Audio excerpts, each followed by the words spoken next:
Boom, boom, boom. Irene2603, thank you for the follow. Hello, everyone, and welcome to part 4 of case 5 of the Great Ace Attorney live dub. I'm the Red Muffler Man. Hello, everyone. Hello, Steelhelm. Especially hello, Steelhelm, the homie. All of the homies are here, actually. Say hello, everybody. Why are you talking like a speaking spell? I don't know. Hello, Is that your homie? Hello. Ah, my learned friend! No!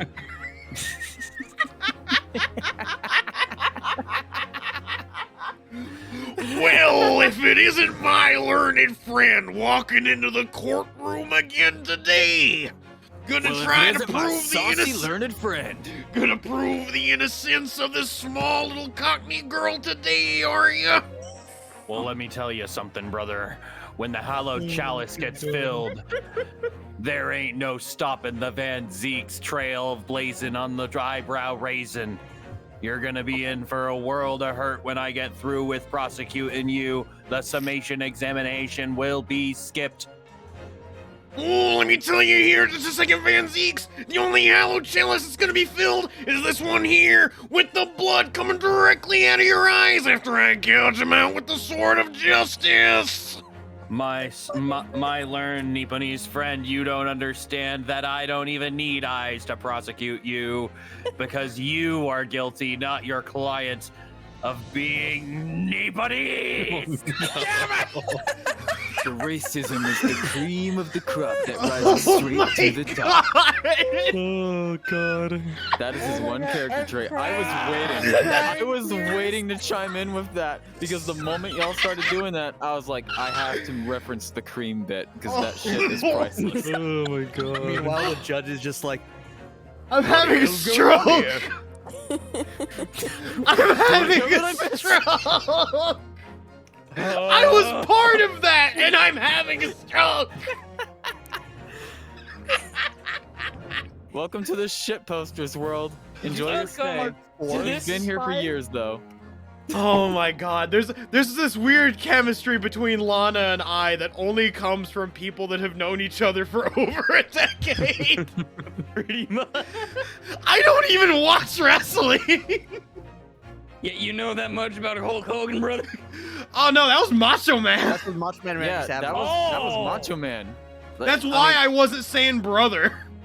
Yeah, Oh. like I understand the confusion because they do kind of get confused a lot. So I Randy does say brother, but 75% less. Yeah, he But says it still very. says it 25% more than a regular human being. He also That is exhales true. a lot. Oh fuck. Okay. I didn't know this was a wrestling reference. I thought it was just a bit from like these macho people. I don't know. No. I mean, if you were to put those two in a room together and just have them like compliment, it's like, I like your biceps, brother. I like your mustache, brother. Say, I like your do-rag. Yes, that's called the Mega Powers, the tag team that they had. Yeah, it's literally just Oh my god. like Oh, hell. fuck. You could show me a picture and be like, corporate needs you to find the difference between this picture and that picture. It looks like the same picture, but I know it's not. I implore everyone to go look at the scene called the Mega Powers Unite. It is the 5-minute promo where Randy Savage and Hulk Hogan are very obviously coked up, and they do not let go of each other's hands while they're shaking hands. They shake each other's hands. They look at the hand like so. Imagine like rapidly shaking hands with a man just as muscular as you, and smiling at the camera, then smiling at the interview, then smiling at him, and saying, "Oh yeah, like brother," and just sweating. Just sweating. Oh yeah, like the Kool-Aid Man. Oh yeah. Yeah, no. Back to suspenseful music. No, it was Macho Man Randy Savage. Oh yeah. All right, so we have the suspenseful music. It is 6:15. We are going to get started. Oh my Yeah! yeah! Yeah, brother! Oh, Let's have fuck. a Compass Brick made a comeback, baby! All right. Here we go. So, what is the proof that there was a third intruder present at the scene? For those who Your don't armband. remember, essentially what happened is we had discovered a third bullet that was at the scene of the crime. And beforehand, it was only thought of that there could only have been 2 bullets or 2 guns because there were only 2 bullets, both of which had only been fired once. We've just found a 3rd bullet, which had been lodged inside of our good friend Herlock Sholmes after a mysterious chemical accident caused it to explode, sending it directly into his chest or something like that.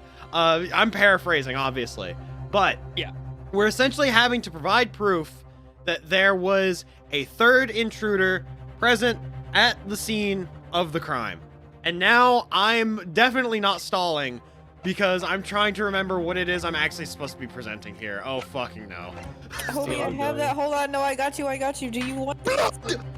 What the? What just What I just think it happened? might be the thing that you told me earlier that we had already presented, but I don't think we actually presented it yet. Oh, okay. So it might be this. I think it's that, and then the calendar page. All right, we're going for it. I think. Volley, are you okay? I've never been better. Thank you. Oh, God. All right, here we go.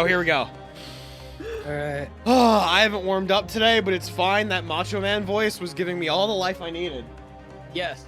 So, Same. I Here we go. believe in you.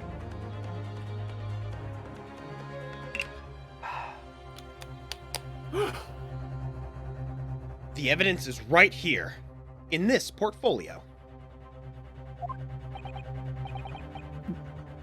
Oh, I'm not looking at the stream. I'm a fool. Playing Elden Ring, I see, my lord. No, what are you talking about? I put my PS5 in rest mode. I definitely have maidens. You believe me? Yes, absolutely. You're the maidenless one here, Naruhodo. By Jove, that portfolio again, is it? Do you expect the court to rifle through your papers itself? Be more specific. Fuck. You claim one of those blood samples proves the presence of this 3rd intruder. Well, which one is it? Well, gee, I guess it would be this one, the one that has a fucking bullet in it. The bullet that we thought shot Holmes. Take that! Yeah. What am I looking at here? Your Honor, that's a bullet. I'm pretty sure we only have one of those in the call. There appears to be green paint or such like around the bullet hole made in the middle of the calendar. That's a blood stain, my lord. Bullshit!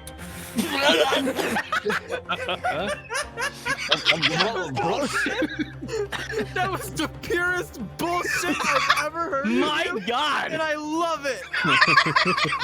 No, Your Honor, I'm being serious. This is actually a blood stain. Just fucking, just the judge up there, he sees the portfolio photo. He's like, this is the reason, and it's just like, oh wait, it's green. Bullshit. It's not okay. Actually listen, surprised me. it's the blood stain in the same way that like those early 2000s ketchups were like different colors, but they tasted like ass. It's in that. exact Oh, Except for the purple one. The purple one was the best. Oh, I only remember the Shrek ketchup. So I just remember the pretty patties. yeah, you don't remember Shrek ketchup? no, I don't think I was. we will move on Remember. from the Shrek Not ketchup. this We're gonna keep much. this going for now. Yeah, All right, let's all keep, right, all right. keep her going. Pain.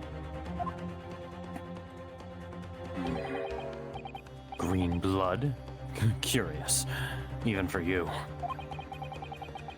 In the court to understand that the intruder was some inhuman creature?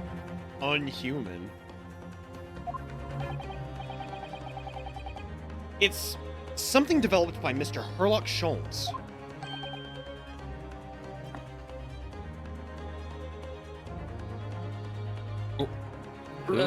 This one again? Sorry. By the great detective.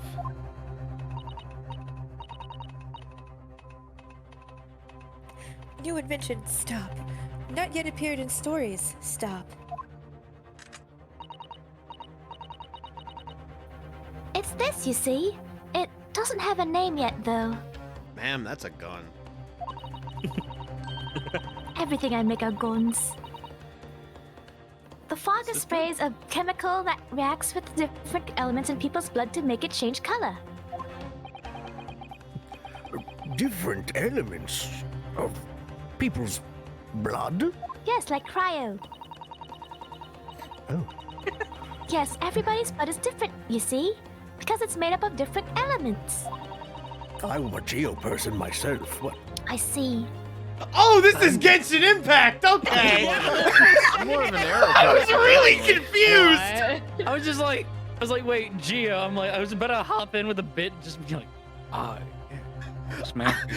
I understand. Wait, I does am arrow glad represent that I wind in picked up Genshin? on that. I don't play Genshin, Yes. but I'm so glad I picked up on that. Yeah, I don't was need like, it. I just oh, wanted to make a wind AKL joke. went in with it. All right, Iris, continue. So by seeing what color it changes to, you can tell in a flash whose blood it is. Oh, that brings a whole extra dimension to looking at blood. One of his many hobbies. Lines out of context. It's my second favorite hobby. Talk of blood in courtroom. Stop. Very exciting. Stop. As an example, this one shows the blood of the victim, Mr. Windibank. Ah, a striking blue. Yes. So you see, the green color of this bloodstain on the calendar shows that somebody else was shot in the main part of the shop. Now, hold fire there, young man. Could it be from some unrelated incident? Couldn't it? English? What? Nah, you got this. It's fine. No, it's not unrelated. The date showing on the calendar is the date on which Mr. Windibank was killed. By golly! Therefore, we can assume that whoever was shot on the same day. Whose blood is it? Well, the Skulkin brothers in the stand don't appear to be suffering from any gunshot wounds. Which means it must be the blood of somebody else. The third intruder, in fact. Objection! Whose identity the court is still waiting to hear.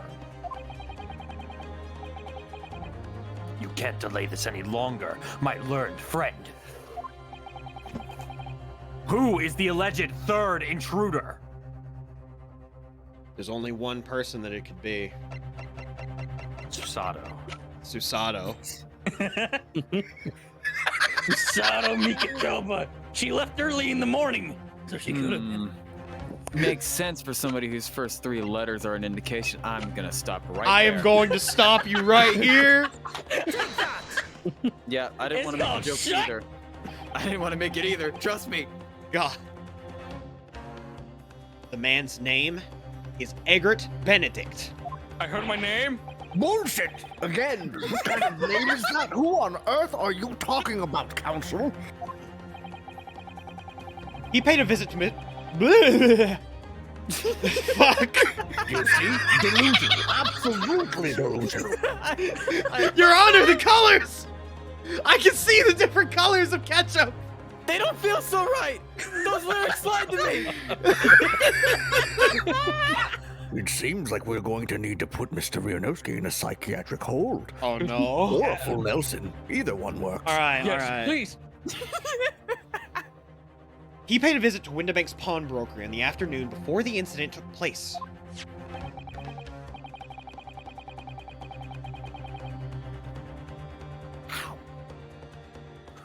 When the accused attempted to deceive the pawnbroker into releasing this article into her possession. That's right. The man identified by the defense, Mr. Eggert Benedict, then attempted to take the article from the defendant by force.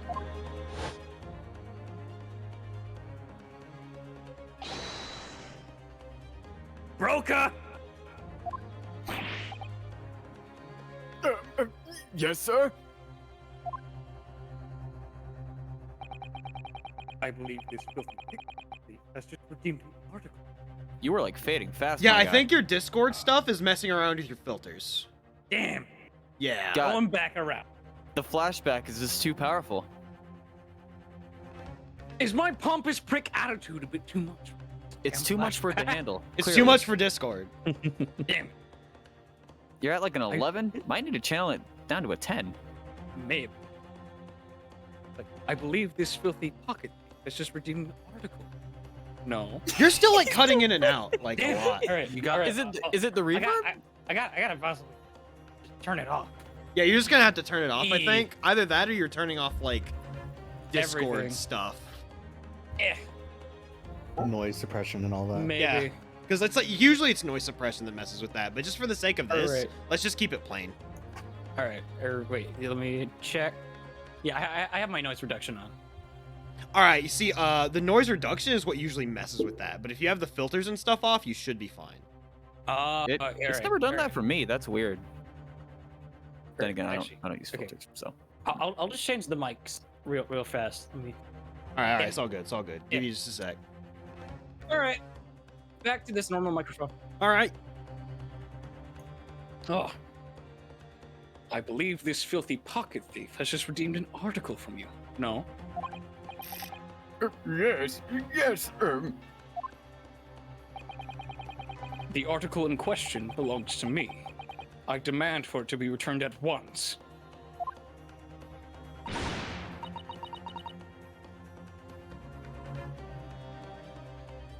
Now, if that's a lie, what are you trying to pull? Give me back my overcoat, you rascal. And needless to say, any music box discs too. For part of that, I was talking into a Pringles can. Excellent. That's what that was. Mr. Winterbank, why are you going through a fucking Pringles can? Because I'm dead and it's a flashback! Fuck! Or I'm as so- they say... Oh, wait. You know what I just realized it sounds like, kind of? What? Foot dive! Oh my god. Marvel vs. Capcom 3 flashbacks. Oh shit. Where's Mega Man? Oh, fuck. Where's Zero when you need him? Where's Virgil? All right, I'm breathing. We got this. Fuck. All right, back to it. Somebody clip that, please, and send it my way. Yeah. Oh my god. Inspector Gregson was there at the time and can attest to what happened. In the end, it was the inspector himself who took the disc. Can you corroborate this account, Inspector? Yes, my lord. That's more or less what happened. And in the interests of being thorough, I asked Winterbank for a print showing the fellow. Taken from one of his red-handed recorder gubbins is... What the fuck is that word? What? I'm pretty sure you said it correctly. No, I think you said that correctly. I'm It's pretty you sure said you it said that correctly. right. I said it correctly, I just don't know what the fuck it is and get it off my screen. You know, like a doohickey. a doohickey, a garbage, like something Thingamabob. like that. Dinglehopper. Hey, whatchamacallit? God, what? Fuck. What are they calling it Into the Spider-Verse? It's not called like a dingle dangle.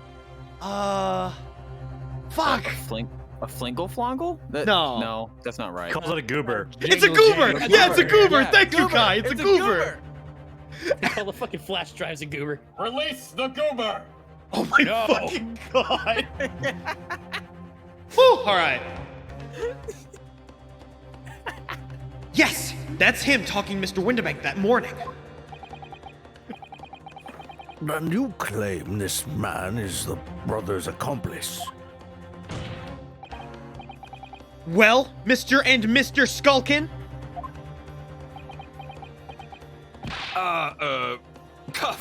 Never seen a geezer before in my life. All my life, God, all my life. Never seen him. Well, somewhat unsurprisingly, it appears our witnesses disagree with the assertion.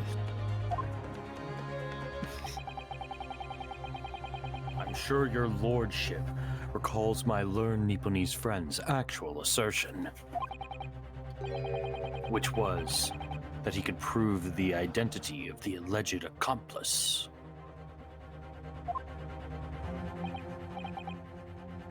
Yes, and I can. Then show us the evidence. I agree. You must see proof that the clean-cut gentleman in the photograph is the filthy criminal you say he is. Parry this, you filthy criminal. Block this overhead. This is the last piece of evidence. Kai, you have some noise coming in? Yeah, no, I was trying to figure out. Lana said I had some clip issues, so Well, I was do it trying in to call. figure out what that was. Ah. All right. I've had a feeling that something has been missing in this trial from the very start. But now, I'm gonna drag it kicking and screaming into the courtroom. Please, no. Are you ready to present your answer to the court then, counsel? Yes, my lord. The defense will present the evidence now. Proof that the man pictured in this photographic print was in fact the person struck by the third bullet. Guess what? Look at this portfolio, bitch! Oh my god. That proof is right here, in this portfolio! Again! For the third time! Good gracious, counsel, does that portfolio contain the answers to every question posed? Yes. Yes, it also has a lot of my May I live see it? drawing classes in here. Well, that's just lazy writing. Oh. I see you share my interest in claret-colored liquids, my Nipponese friend, but... Enough. The court demands to see further evidence. Oh, come on. Which blood sample proves the man you identified was the one shot by the third bullet at the scene of the crime? Gotta go. All right, real quick, I just want to comment on this one thing. This section here, where you're presenting the portfolio essentially 3 times in a row, and then having to choose a different image from each one, is such a video gamey thing. It's straight up a Capcom play. Like they did it with the bird in It's straight up the rule of 3 in Peace any 91. RPG. Exactly. Yeah. Capcom likes their rule of 3. I mean, so does Legend of Zelda. Oh, God. True. All right. As I mentioned before, on the afternoon of the day in question, the defendant attempted, deceitfully admittedly, to reclaim this disc from Windibanks. Which is when the... Oh, everything all right? Did someone just die? Rugen just slammed into my door. You good? Oh, Fucking- okay. Oh. Oh my god. Which is when the aforementioned Eggert Benedict appeared on the scene, I believe. Apologies for that. This man then attempted to purloin the article from the defendant's possession. No? That's correct, my lord. I myself was present at the time. It was following this that a minor incident occurred.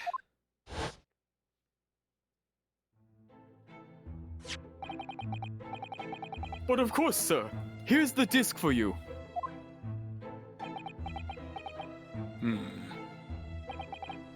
Very well. I cannot get over how dripless he is in that fucking coat. You, sir, are dripless! Then I shall bid you farewell. Say goodbye to style.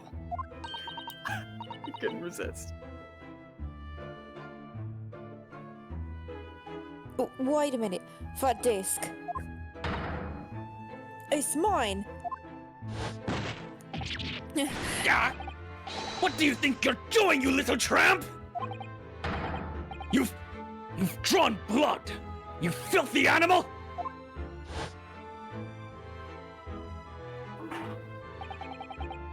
Being a music box disc, it has countless small but sharp metal protrusions all over its surface. Those protrusions caused Mr. Benedict's finger to bleed. And the resulting smear of blood is still visible on the disc now. Goodness. A blood stain, is it? My assistant and I have just analyzed the blood stain here in this very courtroom. Using my trusty fogger gun. So it has a name now. Okay, cool. Okay. I was so- gonna say. I was almost about to say, are you gonna like misinterpret Fogger as fucker? I was gonna expect Frogger gun, but Frogger gun. Frog, yeah. I like Frogger gun. That's wholesome. I mean, it turns things green, so. It turns things into frogs. Whew. Yes. That is now the canon name for that gun in my mind. Oh god.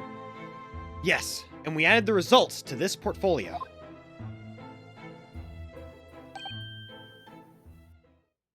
I say! This is me? Yes. I can't remember. Yep. It's green. That's me? Yeah, that's super default. It's exactly the same color as the blood around the calendar. Wait, no, that is Shadowlink. Yeah, there's 6 jurors. I keep forgetting there's 6 jurors. I'm dumb. Nick, I'm juror number 5. Wait, you're juror number 5? Fuck! Ah! Old man Girl. Not gonna lie, I thought you were We're 4. all juror number 5 now. Oh no! Juror 5 is the collective consciousness of the Ace Attorney franchise fans. You're juror number 5. You're juror number 5. You're juror number 5. I'm juror number 5. Are there any other juror number 5s I need to worry about? Is Stop. Oprah just giving out juror number 5? Oh Yes. god. Okay, I'm so sorry, Bullet. All right. The evidence is conclusive. The man calling himself Mr. Eggert Benedict, who was in Windibanks earlier in the day, is the accomplice who was present at the scene of the crime that same night.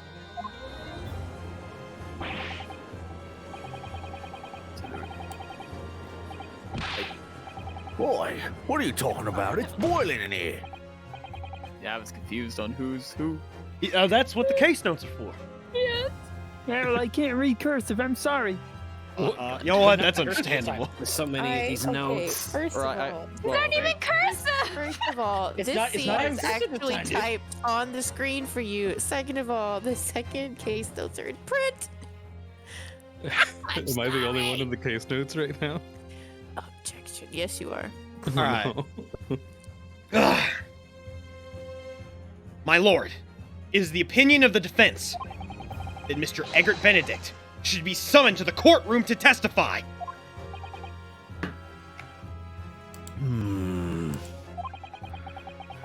It would certainly seem that we can ill afford to ignore this gentleman's apparent presence. Objection! This has gone on long enough now. This flagrant ignorance of the mechanics of law. Sherlock Sholmes, you say? Yes, I've heard the name. The protagonist in a series of short stories for the vulgar classes. A god of detection or some such. Iris is about to swing. Yeah, she's about to shoot that damn gun. Now you employ a chemical substances devised by this fantastical persona in the highest court in the land. Do you expect us to take you seriously? The samples made by this plaything are not fit to be called evidence. Plaything? I think he means the gun. So the bloodstain turned a shade of green. What of it? Here's to you successfully proving that no other blood in the world would turn the same color.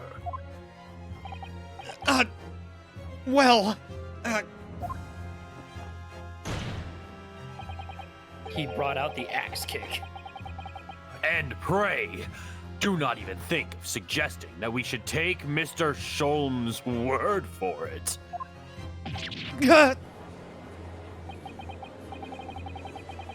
Is he right? Is Mr. Sholm's coalition one of? I don't know. I mean, he is a great detective. What are you talking about? We can't get away with that. I knew it would come to this. Of course Mr. Sholmes' invention isn't going to be recognized by any official body. But what other choice do I have?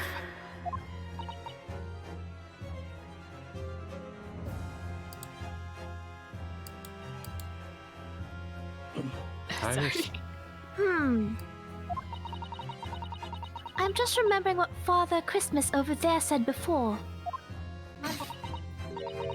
About how he was temporarily suspending the summation examination. Wait, hold on. What did you call me? She called you Santa Claus. Get over it, old man. You got called Santa I Claus. was wondering that too. I'm like, what the frick, Iris? Fuck. Hey, yo. In other words, the examination isn't over yet, is it? Oh my god. Good grief! What did you just say? What did you just fucking call me? I know what I said. And in a summations examination, the decision as to whether or not the trial continues is in the hands of the 6 jurors, isn't it? Oh. Von Six is molding! Von Six is molding! Like, okay. Going back She to the shot last that part gun. we did. It's like, to the last part we did. Fucking Von Zieks made not only the Exodia play, not once, but twice. And got us to where we are now. He's definitely pissed. He is And I did molding. And I did it with these 6 jurors. Maya, Like, really look at quickly, them. can you say the "I won't hesitate" line as Iris? I won't hesitate. Fuck. So the way I see it, it doesn't matter what certain the people think of Hurley's invention. At least, not for now. I can hear him molding. I can see the JoJo's menacing symbols coming from off screen. Yes. You could just slowly see the creeping in steam from the Getting owned by an radiating. 8-year-old. I'm doing everything I can. I'm doing everything I can. You could just hear Dio's theme just popping in from the back, just being like, I'm pissed. You're gonna regret it later. At the end of the courtroom, at the end of the case, just Iris just walks up, shake my goddamn hand. Oh my god! Yeah! Shake my blimey hand. Yeah. Go on. You're gonna have to wash. You're gonna have to wash those pizza hands before I touch you. Oh my god! Iris is like, okay. Sounds like the kind of shit I'd say. So here's what it is. You're 5 years old and you've got Gregson's chip grease. No, it's even better. Underneath the desk is just a gigantic bag of Doritos and Flamin' Hot Cheetos. And her hands and mouth are just covered in grime. No, it's and like a bunch of butterscotch candies that she stole from the front of the courtroom. Jesus. I mean, you say that. I've literally been eating cheese chips in between each scenes, like, for the past 10 minutes. Take this home, Ryunosuke. All right, let's do this. Let's take it home. Yes, she's right. Young lady, you have quite a devious mind. It really just comes down to one thing. Whether these ladies and gentlemen of the jury are convinced by what you say, Rudo. Is that about right, would you say? Or did I misunderstand something? Unbelievable. Mr. Sholmes' partner is a force to be reckoned with. Iris Wilson, Sharpshooter! She won't hesitate. I won't hesitate. She has a smart pistol for her mouth. She don't miss. She don't miss. Well, after that shrewd precis of the situation from an entirely unexpected source, it must be acknowledged that the previous summation examination has yet to reach its conclusion. This is absurd! Quit molding. Ladies and gentlemen of the jury, the court now looks to you for your final leanings in the matter. Get the sticks, Judge! Get the sticks! Okay. In the highlights for this, after he says "quit malding," do you think they could insert like a vine boom sound effect? Nah. I got you. When we get to this a year later, it's gonna be brilliant. I promise you. Oh, it'll be fantastic. Oh, God, I can't wait to see it. See, all I can think of now is the judge pulls out his phone and he's like, if you think they're guilty, press 1. And if you think they're not guilty, press 2. It's Who Wants to Be a Millionaire, like dun dun dun dun dun dun. Jeez. If Von Zeeks and I should hit the sticks, press 3.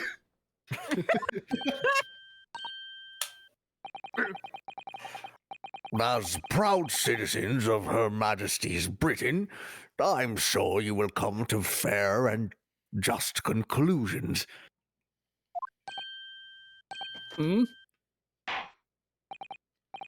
So then, state your final decisions in turn, please. Back on the summation examination, I am getting the sticks. guilty.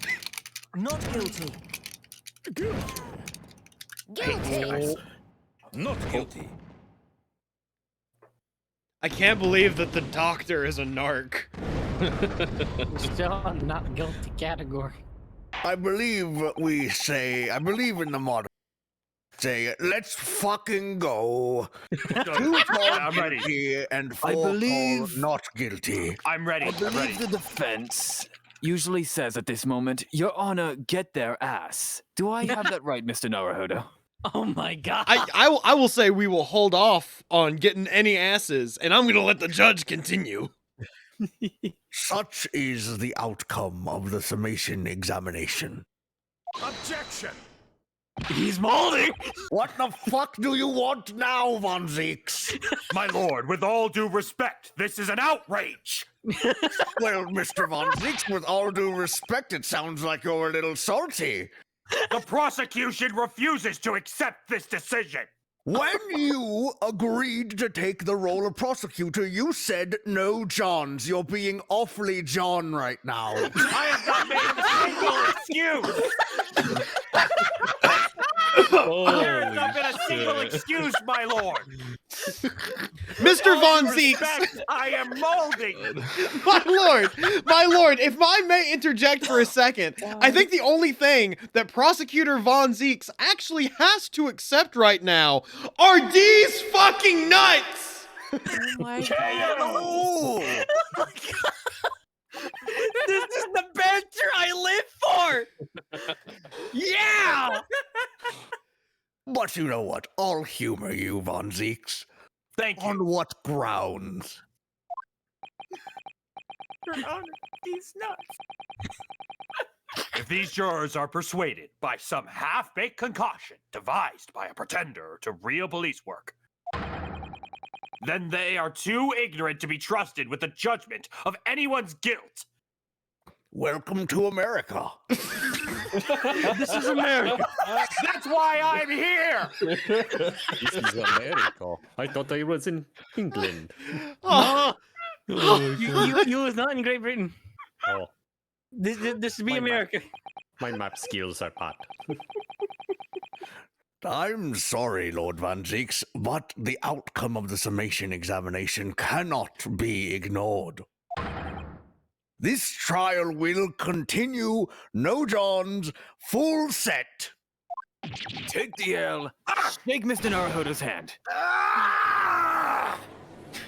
body. He just throws the wine bottle. He throws the wine bottle at the judge. That's all he needs now. Oh fuck. This is Fireball. He's got this. Nevertheless, we find ourselves in a rather awkward situation, and I'm not just talking about Mr. Von Zeke's little tantrum over there. The defense has very reasonably requested the subpoena of a new witness. But sadly, I fear that will be impossible. Oh my god. What? The name the gentleman gave for himself, Eggert Benedict, is quite clearly false. We knew that. No fucking way. Yes, fucking way. Also, I can read your thoughts. Just when I'd managed to prove the man was there that night.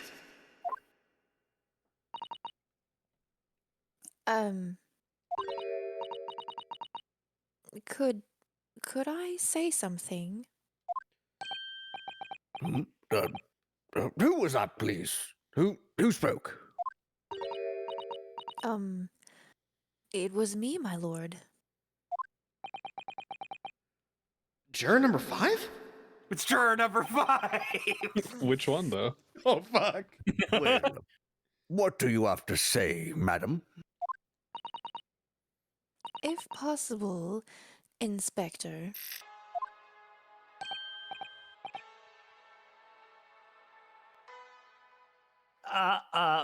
Me, ma'am? I wonder if you might show the photographic print to me again, the one in which the gentleman is shown. No, it's mine now forever. Right. Yes, this one, you mean? Of Mr. Benedict?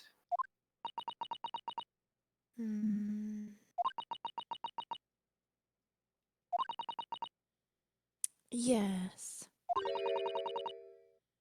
There's no doubt in my mind.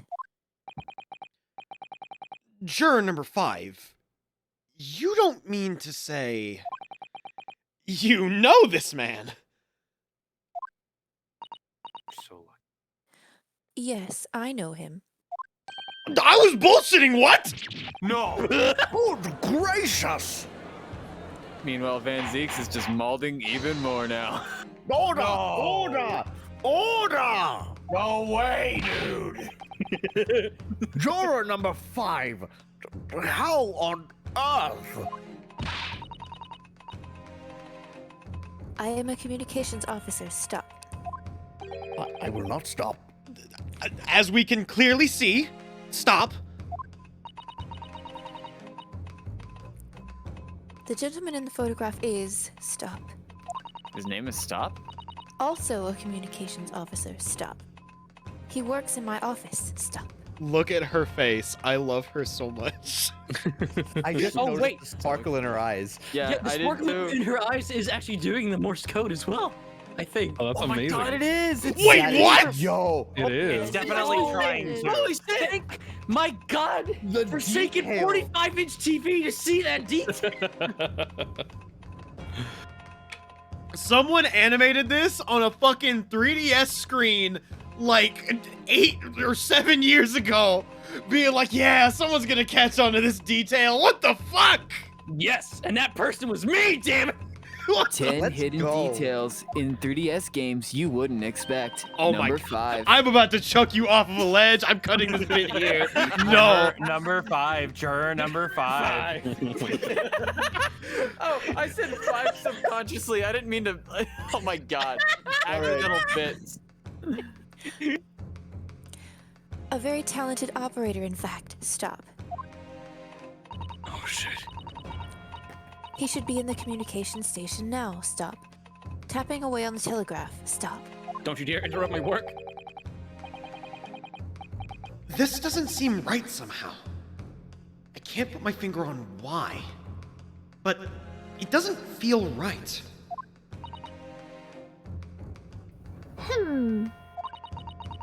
I suppose we all imagined the accomplice would be some sort of hardened criminal. It's a bit unexpected to find out he has a respectable job by day, whatever he gets up to at night. I mean, Spider-Man works as a photographer. Yeah. Yeah. Good point. Yes, I suppose that's it.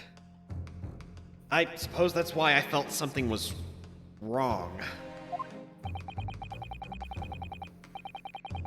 If the gentleman at that London's communication station, then, well, we should be able to subpoena him within the hour.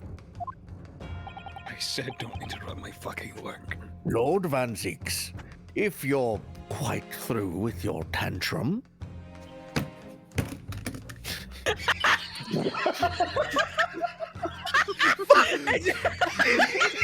Arcade stick noises!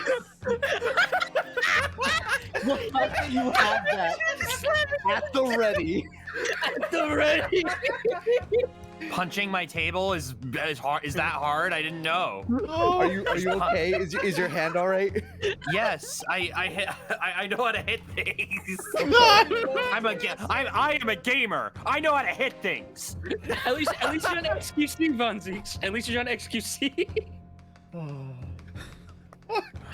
I love table slapping humor so much. It's so Yes. good. Yes, my lord. I'm fine now. He's so defeated. Make the necessary arrangements with all haste. Could you give me like 5 minutes, my lord? Okay, well, yeah. As your lordship bids, then. Do you need a little bottle? I need some hallowed water. Well then, the court will recess for 1 hour. When the new witness arrives, we shall reconvene to hear the testimony. Inspector Gregson. Yes, my lord. I should like to hear from you specifically about the events at the pawnbrokery on the day in question. Right now? No, in an hour. Never mind, actually, right now, never mind. Come to my chambers during the recess. Oh no.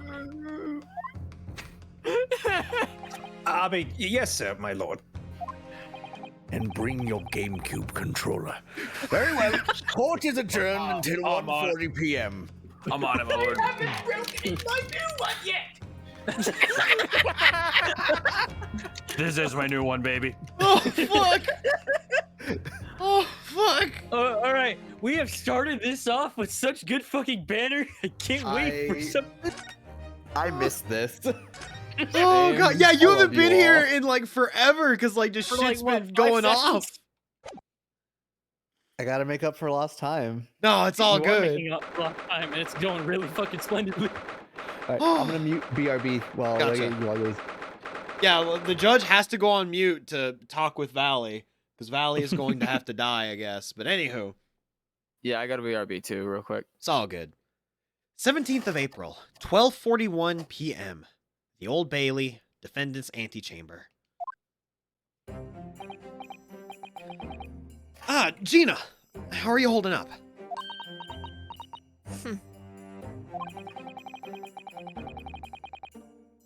I'm starting to feel quite warmly towards her frequent cold shoulders now.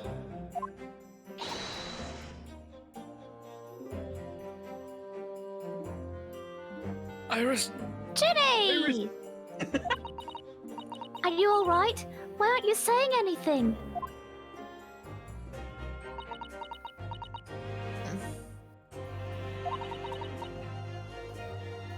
What's the point, huh?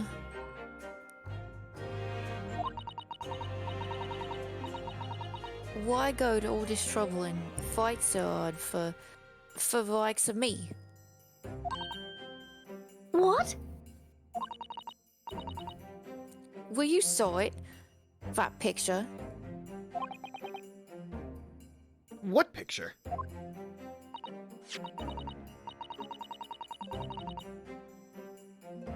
Oh, you mean this?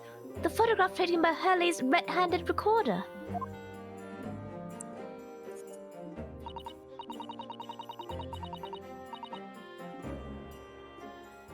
Well, I didn't think it would have captured a scene like this one for sure.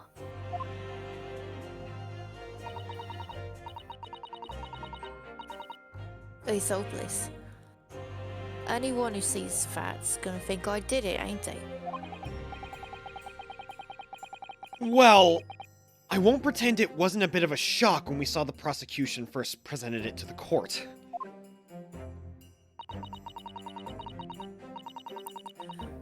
Surely, you've got to have your doubts about me now.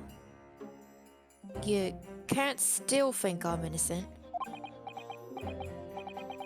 Of course I can.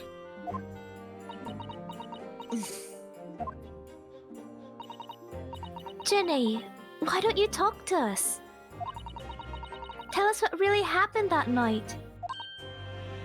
Huh? Bruno's cleverly managed to piece together a lot of new information, but still, we'd really like to hear it from you.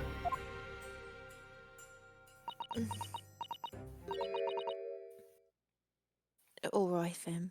And we've done it! Gina is going to use her words! Yes! Really quickly, I actually have to head out right now. Oh shit, that's fine. Okay, you guys have fun.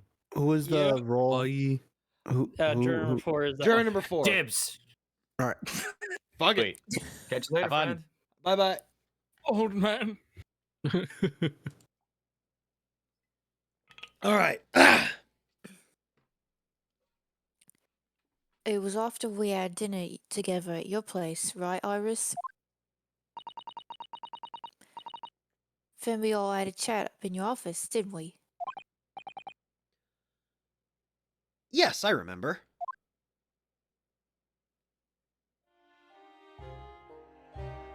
I'm back. After that, I just couldn't get to sleep.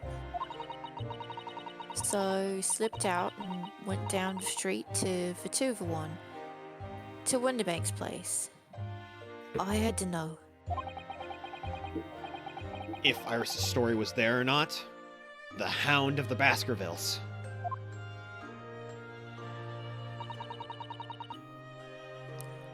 I don't know what it's about or nothing. But if you ask me, there's something in it that Sholmes don't like. Something what he don't want people reading. So that's why he lied to Iris about sticking it in log of Winterbank for safekeeping. At least, that's what I thought at the time.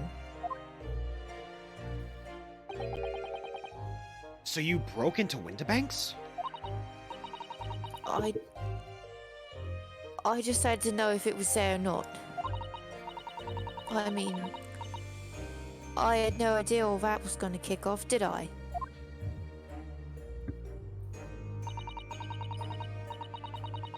I struck the lock and snuck inside.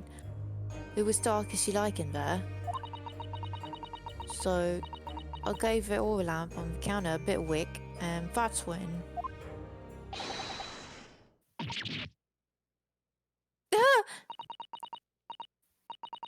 I think Alex died. Yeah. Oh wait, was that? Yeah, that was you. That was your line, homie. Did he say what are you doing here? Yeah. Yeah. Don't worry What about are you it. doing here? All right, good enough. We'll fix it in post. Yeah, that's Yes. that's Yeah, the post. We'll fix it. We'll fix the live production in post. We got it. Yes. I nearly died, I did. And next thing I knew...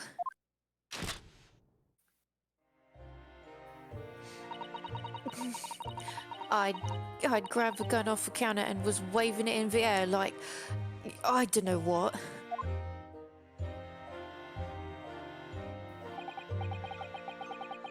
Ah, you're the girl who was in here this afternoon. I didn't think the pickpockets went for armed robbery. The mantle script. Have you got it here? Did Sholmes leave a load of papers with you? A story? I beg your pardon? The Hound of a something or other. If it's here, I want to see it. I'm sorry, young lady. But I'd sooner die than relinquish an article belonging to one of my customers. You're gonna regret those words. I don't want it. What would I do with it anyway? I just want to see if it's here, that's all. Oh, You want to see it, do you? I want to know if Sholmes really pondered it or not. Please, just let me see it and I'll go. Oh, very, very well then. But for pity's sake, stop waving my gun around, would you?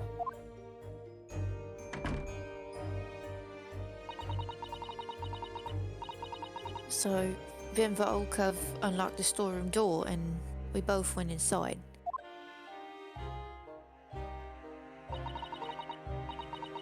And it was there, all right? The manuscript. Solmes weren't lying after all.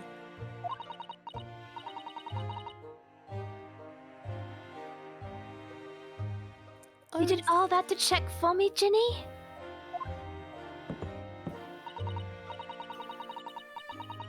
No, anyway, then there was a bit of a kick-up out in the main bit of the shop. The Skulkin brothers arriving on the scene. Yes.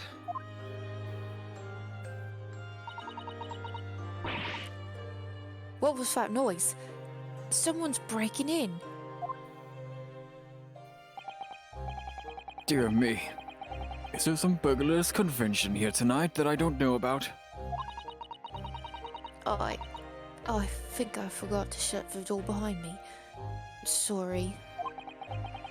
I'd better go and take care of it. Could I possibly have my gun back? Oh, I'll come with you and... Now don't be foolish, young girl. You must stay right here. Don't leave this room under any circumstances. He's such a good guy. I can't. A wholesome boy. And with that, I took the gun out my hands and walked back out into the shop.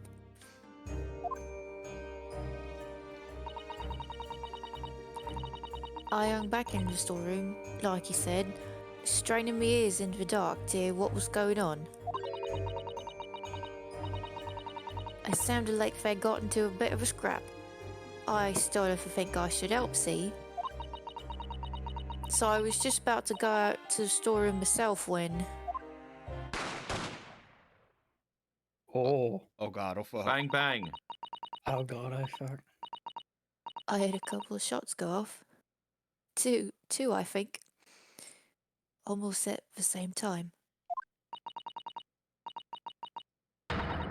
And then there he was. Right at my feet. Lying face down on the floor. I was right next to the storeroom door, so I slammed it shut and locked it quick as you like.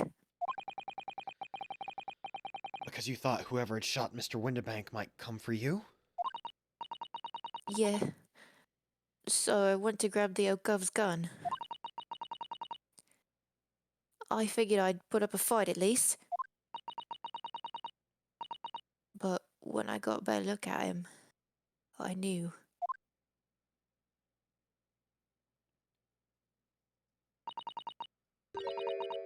Windibank was a goner. Sad Gina hours.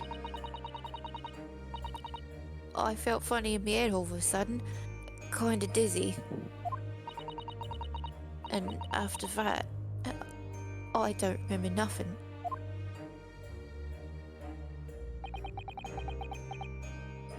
That must be when you passed out, Gina.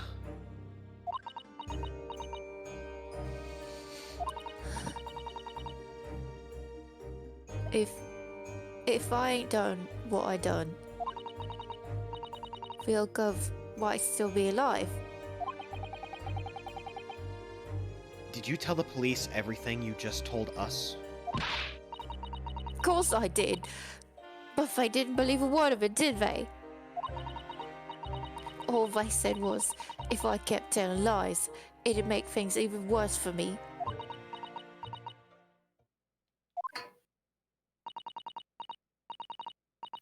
It'll be alright, Ginny. Don't worry. Just stay strong a little longer. Hero's about to put the real culprit through the mill.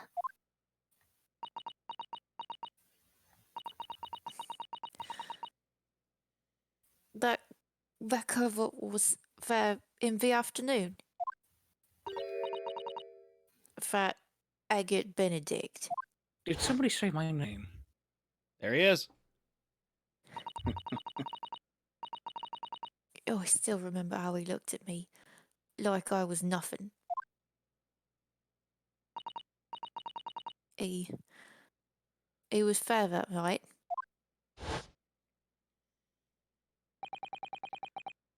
We don't know his real name yet. But I'm convinced he's involved somehow.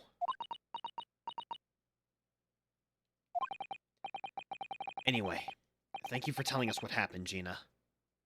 I appreciate your honesty. What?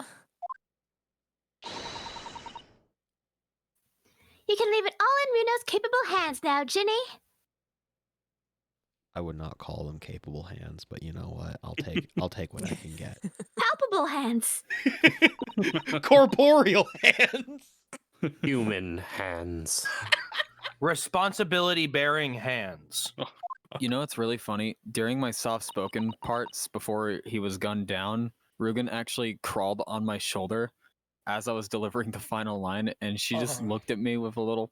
And I was like, I'm not actually dying, don't worry. Oh my god. Oh. It's like, I thought Gina was about to burst into tears, and then we got your cat over there in the corner, just being a Karen cat. Mr. Naruto. Yes? How come you trust me? I don't get it.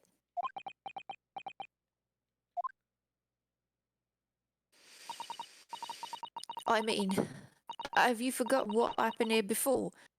Come on, it was only 2 months ago.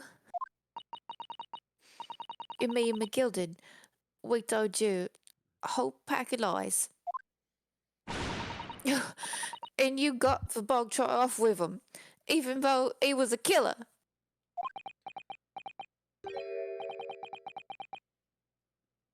No. I could never forget that. Oh. I did what I thought was best at the time. But the pain of that error of judgment doesn't get any easier to bear.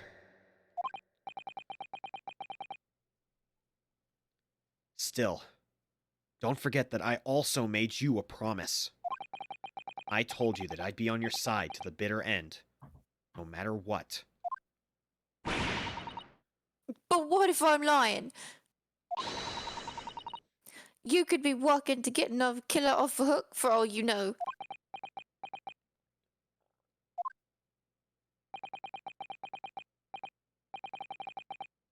I was once in your position, Gina. I was the accused in a trial. You were? Before I left Japan, I was accused of murder. And strange as it might sound, the circumstances of the crime were pretty damning. I was sure that no one would believe it wasn't me who'd done it. Oh, Runo. But there was one person who stood up for me, who believed in me, and was prepared to defend me. My best friend. Heartstring music. Ryunosuke, no one believes in you more than I do.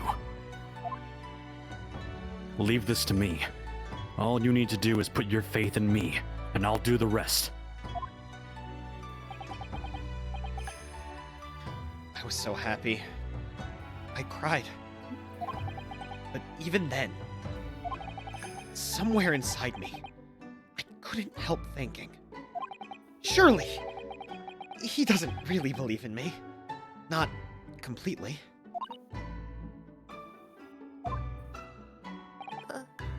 But I was wrong.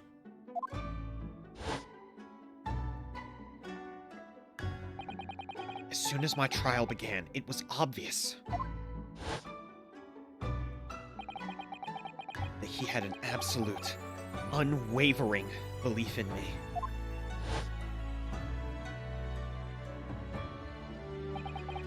And in turn, I developed an absolute, unwavering belief in him.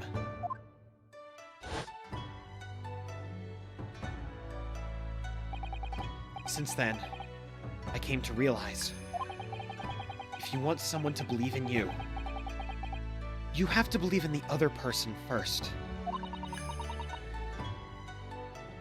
What are you saying? I promise you, Gina, that no matter what happens, I'll keep believing in you. So you don't need to worry. I won't let you down.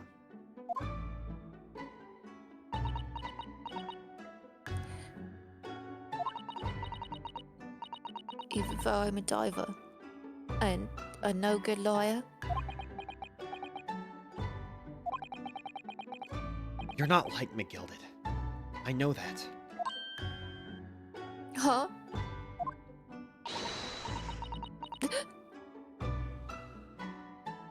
Frick, I'm still mooted. That's right, you're our friend, Ginny! Iris. We know you better than you think.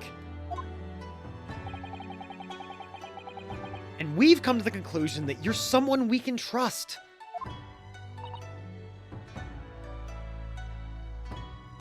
Yes! That's really all we need to know. Exactly!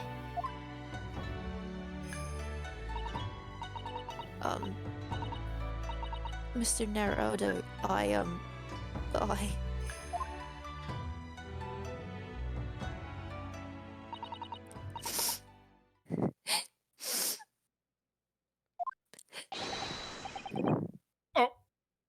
Defendant Gina Lestrade and her legal representative. Court proceedings are about to resume. Please head to the courtroom immediately. Yes, of course!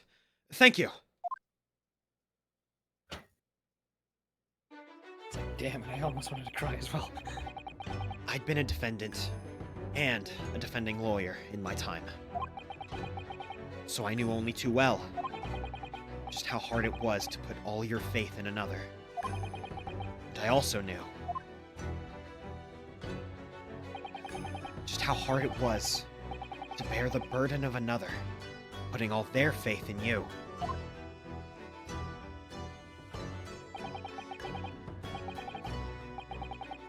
This is it at last. The final chapter. The final battle. Wish me luck, Susato-san. And I hope you're watching over me too, partner.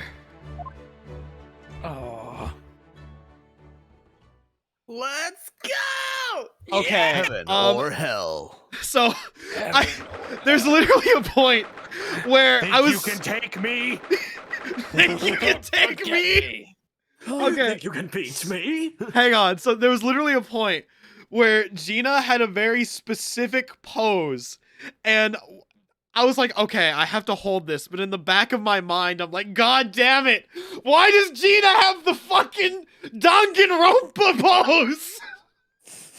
Oh wait! Oh, with the she's like the Ted Cruz posing, but not really a posing. She's yeah, like the Ted Cruz A pose. Yeah. I was looking at it and I was like, I was trying to like hold it because I knew I was gonna have to cry and I was trying not to think about it. And I was like, bro, this pose looks fucking terrible. Why do you have her like this? And you know this came out like a year before a Danganronpa, so like this was in vogue. just straight up out of the left corner, you just see like a little fucking Monokuma just like Danganronpa. This trial is about to turn into a class trial. The prosecutor's about to be demanded. Welcome to the thing. Wait, hang on. What's the thing he says? Murder room. I do not know. I have never played that game in English. This is Ace Attorney, so class trials are only when Larry Butts steals lunch money. Fact. Okay. Oh, fuck. That is the only undeniable truth. Yes. Miles Edgeworth overcomes despair. If they say only one truth prevails, then it all leads to Larry Butts. It's that simple. Oh my god. My name is Miles Edgeworth. I am super elementary school defense attorney. Oh no. Oh god. All right. This is my origin story. This is my origin story. I'm a bitch. See, that's me, Miles Edgeworth. You might be wondering, how did I get myself in this situation? Well, you see, there's this child named Larry Butts. I'm also a child, but we'll ignore that little Yeah, detail we'll for ignore now. that so I can have an adult monologue. We'll ignore that so I can have a deeper, longer voice. Yeah. All right. Let's just ignore the fact that we have an adult monologuing in my head. All right, but okay, let's get back to this. This. Oh god. Court debut. 17th of April, 1:41 p.m. The Old Bailey courtroom. I forgot he was standing on the box. I hereby call court to order as we resume the trial of Miss Gina Lestrade. Judge, before we continue, I need to ask you one question. I went 0-3 against Gregson. I don't want to talk about it. Yeah, he wouldn't even play You me. read my mind, you motherfucker! He couldn't even beat the inspector. Like, he couldn't even beat the inspector. I blindfold that guy. Like, the inspector is free. It wasn't even close. Oh my god! Fucking mind readers, a lot of you. Yes. Get out I've of my head! I've just been practicing my Armada shine. Mine is just too slow to block. Lord Van Zeeks, have you successfully subpoenaed the witness? The subpoena was delivered to the communication station where the man works immediately, my lord. I was just expecting you to be like, oh, what? Prosecutor Von Zeeks, is that a CRT underneath your desk? Yes, it is what I keep my hallowed chalices on top of so I can get them with better leverage. Oh my god!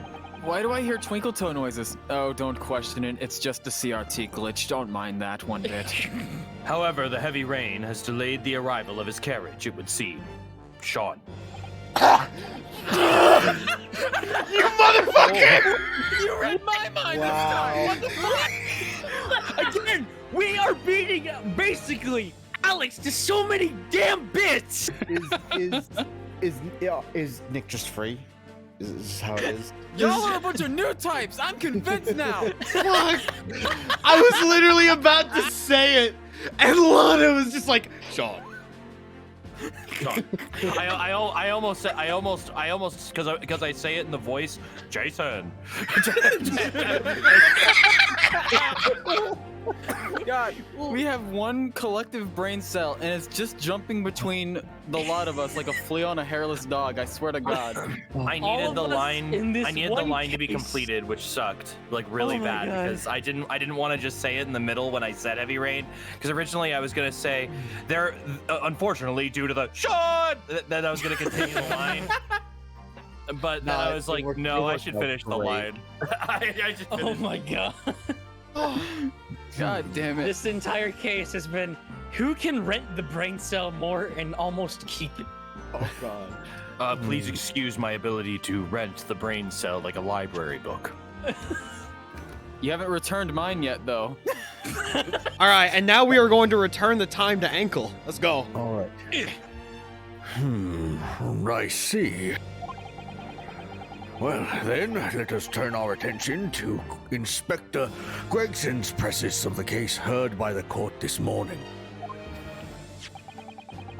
The glaring omission of the third bullet in your report is a serious blunder, Inspector. A fucky-wucky, if you will. Yes, I can only apologize, my lord. And although the defense's chemical analysis of the blood scene makes for a compelling argument, I cannot permit such untried methods to be used as evidence in my courtroom. Your Honor, I can understand that you're still salty about that set. You do not have to take it out on me. I don't My even learned play friend. Smash. No John's my learned friend. No Jonathan's my learned friend. Fuck. I know you don't have that name in your country. Yeah. Johnson and Johnson. Yeah, instead of no Johns, we say no Satoshis. Oh god. Oh my god. That's true. No Satoshi. No Josuke's, if you will. No Josuke. Naruhodo. Oh my Is god. Naruhodo really your last name? Because maybe now you see there's no Johns. Oh my god. Oh my god. You just. All right, Iris. He made a Japanese pun. Take us home, Iris. Yeah, take us home, Iris. Let's go. It was a big mistake to cross Hurley and me. A very big mistake. This Why is are not you the last wielding the gun action like that? hero. Mr. Bailiff. That's super deep. My Who is the- lord. oh, My boy, subpoenaed witness has just arrived in the building. Well, thank you, officer. Show him to the stand without delay. I apologize for my in-group DM about the uselessness of the bailiff. I did not think that he would get a facial sprite and then speak again. I did not. Consider yourself course corrected? Yes. Consider yourself. Yeah. That's it. That's the bit.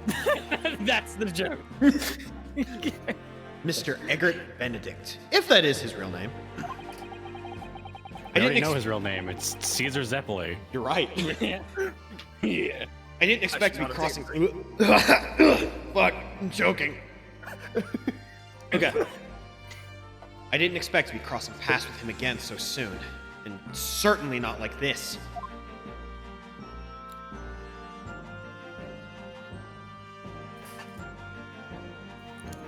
The gang's all here. Oh my god.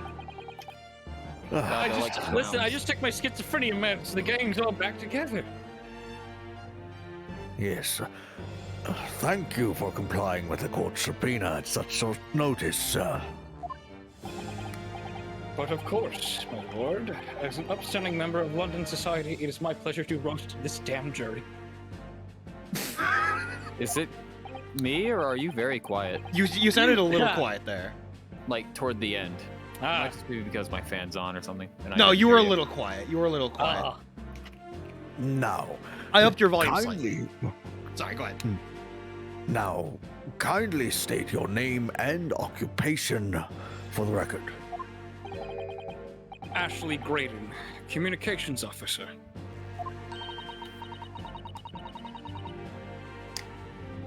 Mr. Graydon and I both work at London's Central Communications Station. Now, perhaps somebody would kindly explain what all this is about? You were apprised of the situation by the court, officer, on your way here, I presume? Yes, I was. Something to do with the murder that took place at the pawnbrokers on Baker Street. And some nonsense about me having been there on the night in question.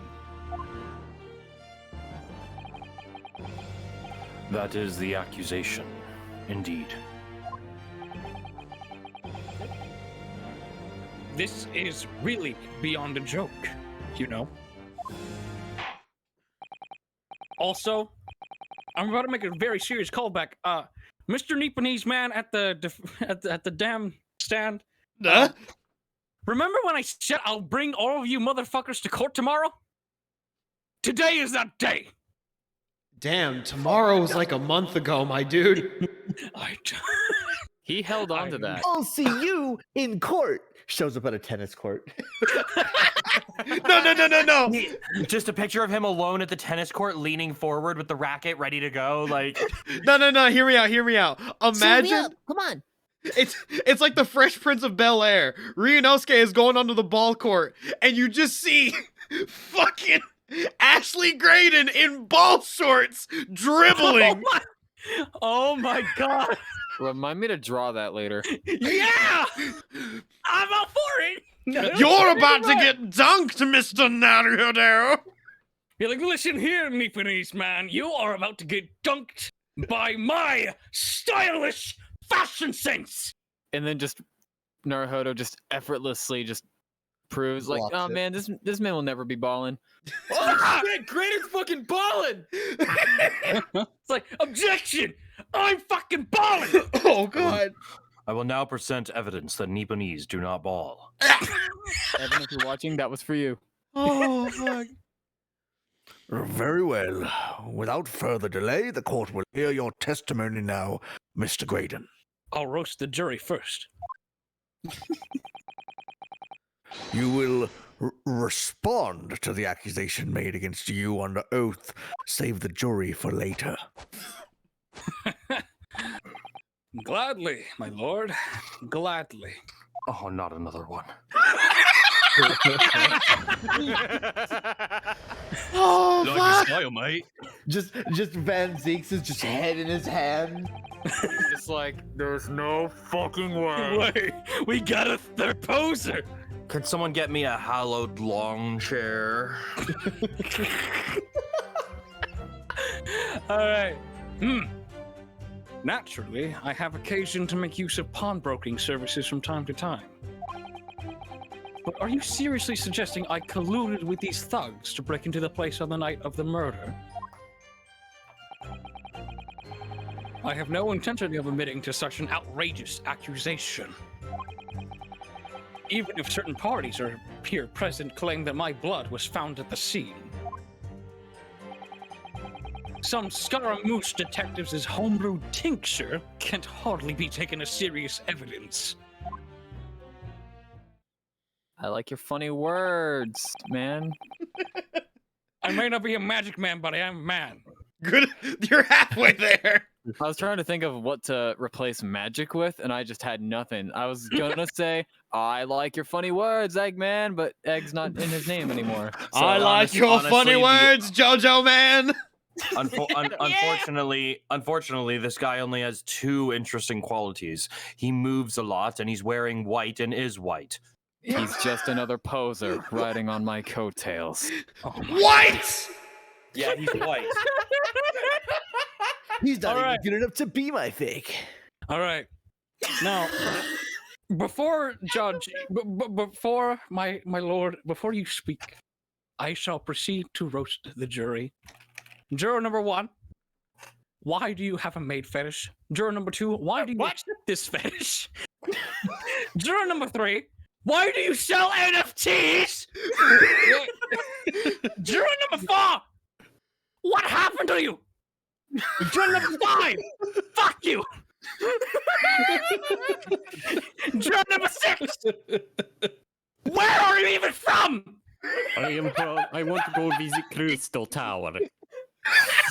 You are not taking the bus there for the last time! Jesus Christ.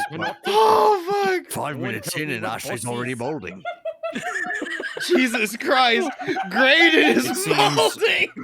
It seems that they are a built-in salt factory, my lord. Oh, I'm dying. My lord. You might have some competition, Van Zeeks. Listen, I had an encounter with the Nipponese man at the dance stand earlier last night. And damn it to say he made me bald. Is that a fucking statement? Oh fuck.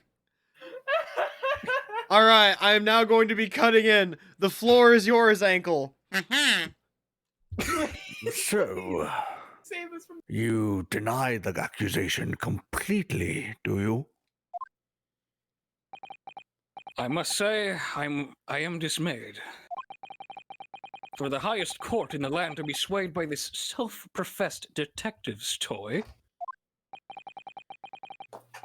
It was the will of the jury, and our great British justice system demands that the jury's will is upheld. Yes, the jury's will should be upheld. I appreciate this. Thank you. Weren't you just Double balding Exodia 5 kid. minutes ago?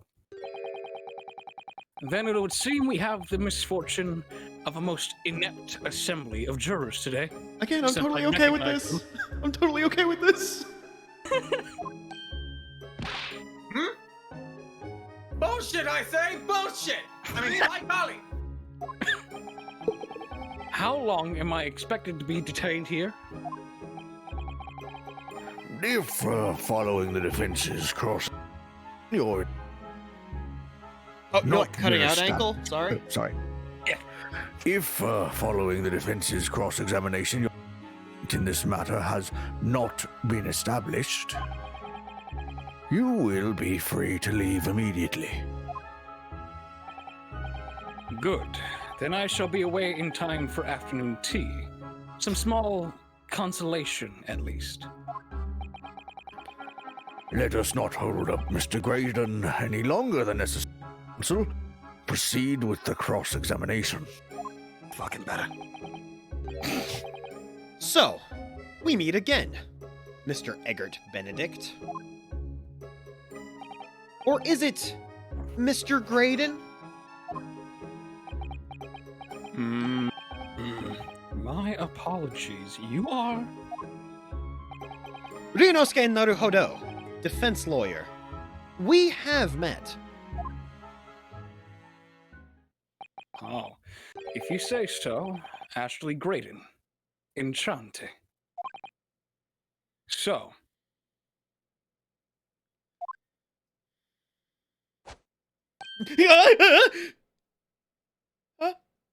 We can throw stuff at him. You're a Zappelli now. Congratulations. I trust we can conclude this quickly. Also, have my fucking bloodline. This is the last of my Hamon. Take it from me. No, he's Speedwagon now. Even Naruhodo is scared. Oh my god!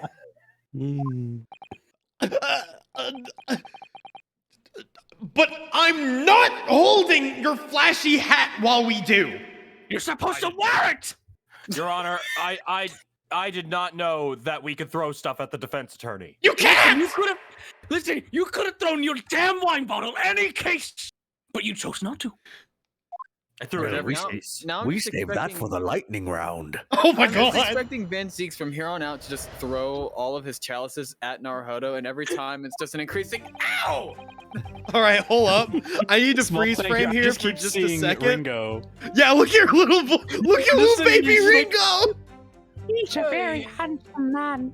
He's just over there. He's just like, Oh, who's this Virgil wanna be? I do not know you, midget. Oh, what?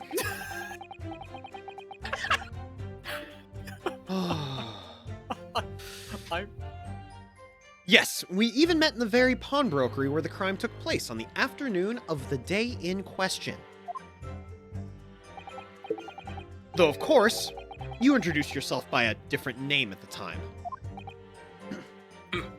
Look at them, they're baby! They're both baby! Can you two stop looking up at me?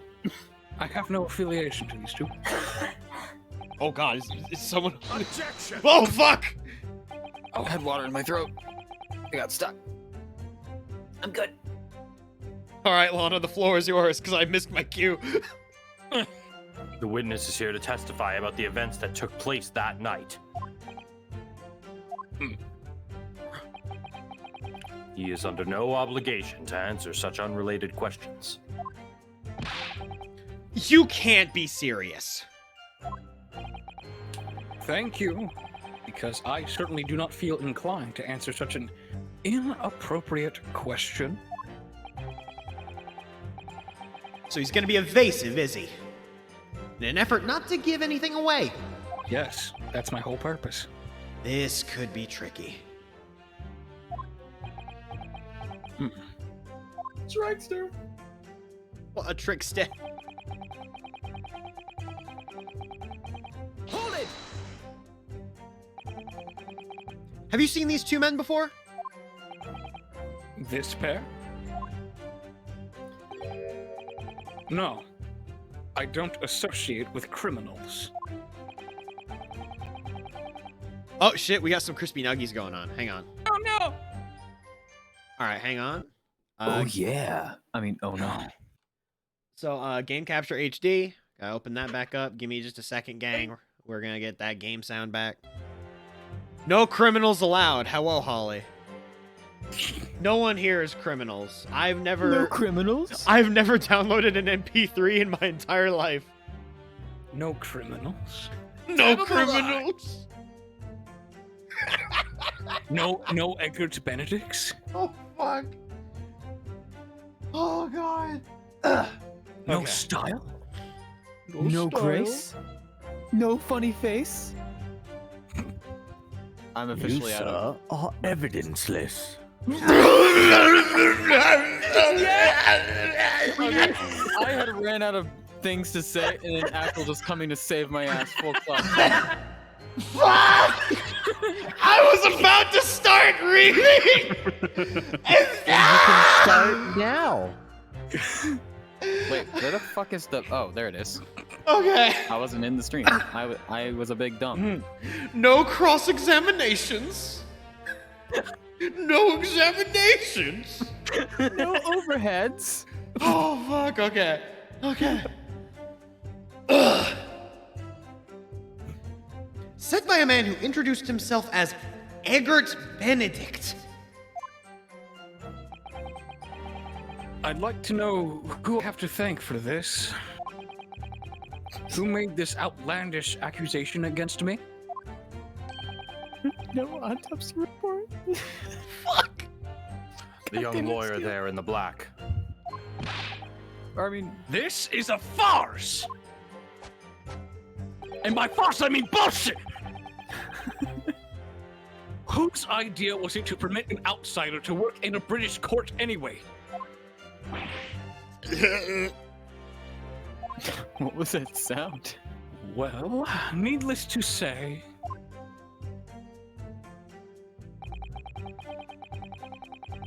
Hold it! Where were you around 1 in the morning on the night in question, sir? What the fuck? I was reading what Bullet said in chat. Egbert Benedict is the name of a man with no bitches. Fuck. Oh I heard that laugh and I thought someone's dog was going crazy for a second. Nice to know that my, like, sustained laugh sounds like a whimpering dog.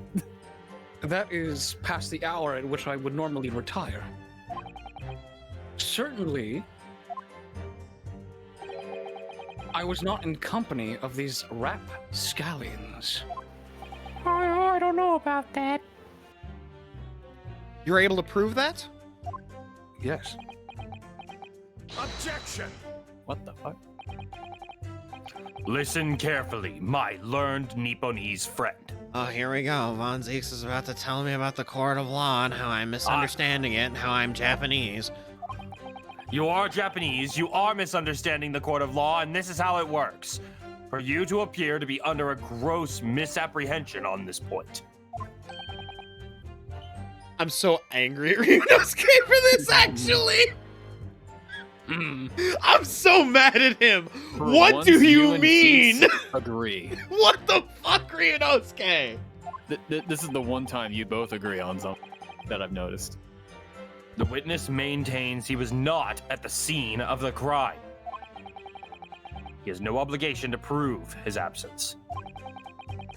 If your accusation is that the witness was present at the scene, the obligation lies with you to prove your assertion. You will fulfill that obligation before putting any more unreasonable questions to the witness.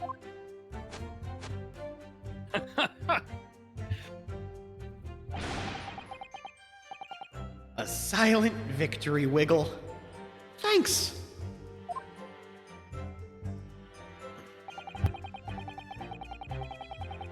Hold it! Blood was found at the scene of the crime. There's no question of that. A lot of it, actually. Mr. Sholmes' chemical analysis has positively identified the substances as such. But I am not the only human to have blood running through my veins, am I? How can you be sure that the blood is mine? Okay, well listen here, smartass. It could equally be the blood of one of these two miscreants. Every individual's blood has a slightly different composition, it seems. Mr. Sholmes' chemical is able to differentiate different blood samples by... Spare me the science lesson! Look, man! I am goddamn Bill Nye! Get on my fucking level! But you're not the one who invented it! Who is this Sholmes character anyway? Oh, I assumed all Londoners would know the name. He's a great, well, a renowned detective. Oh, I'm just fucking with you. He did that damn deduction dance on my ass.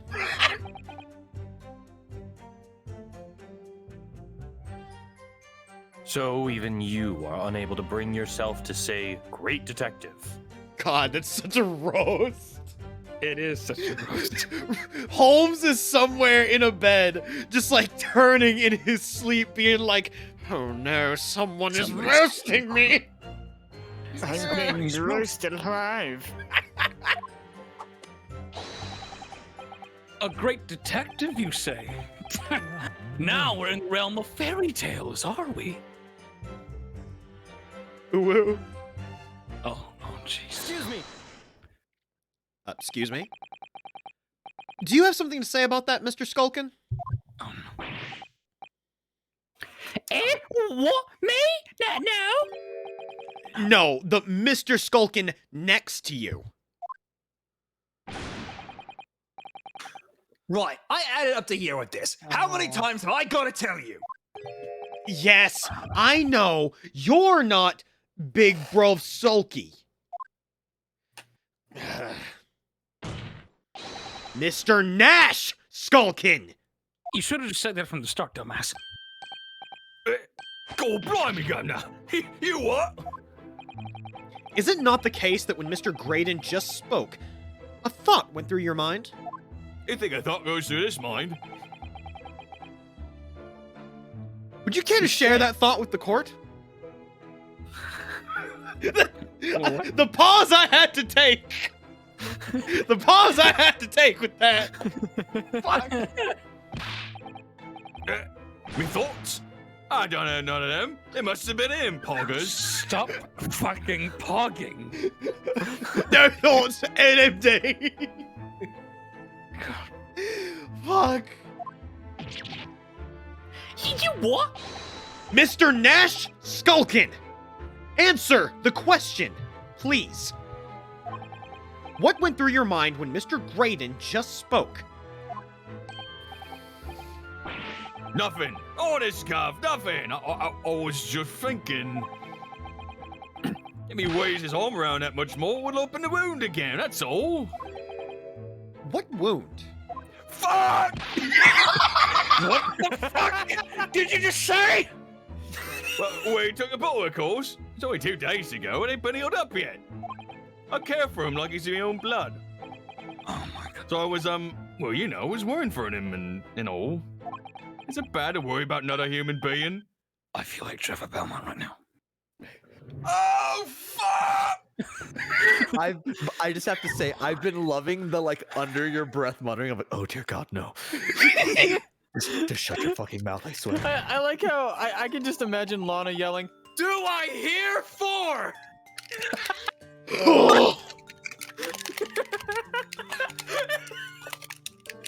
Oh no!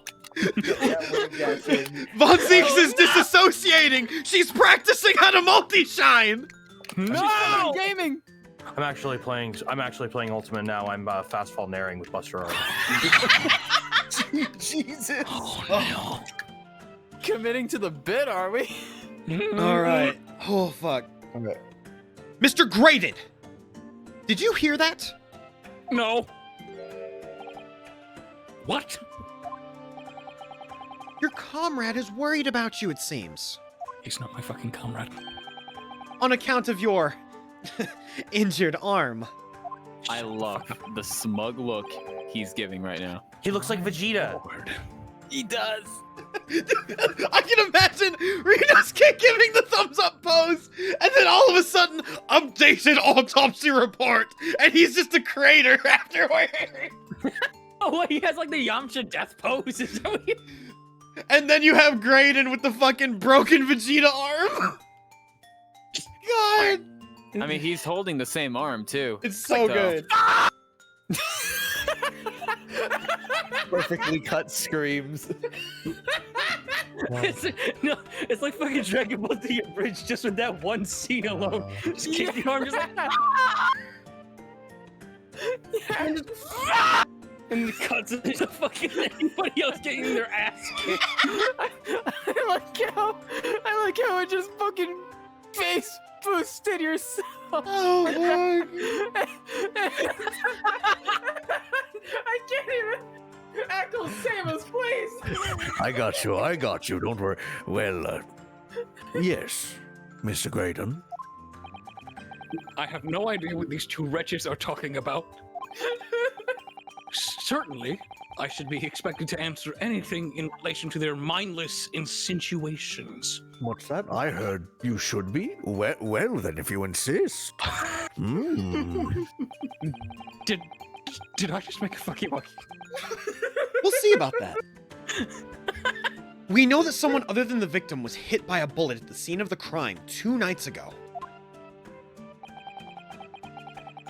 And from the height of the bullet in the wall, that person was likely hit in the upper arm or thereabouts.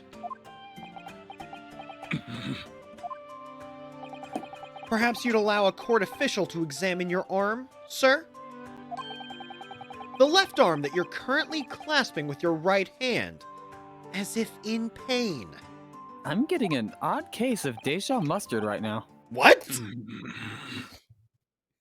Yeah, Deja mustard. I have used this condiment before.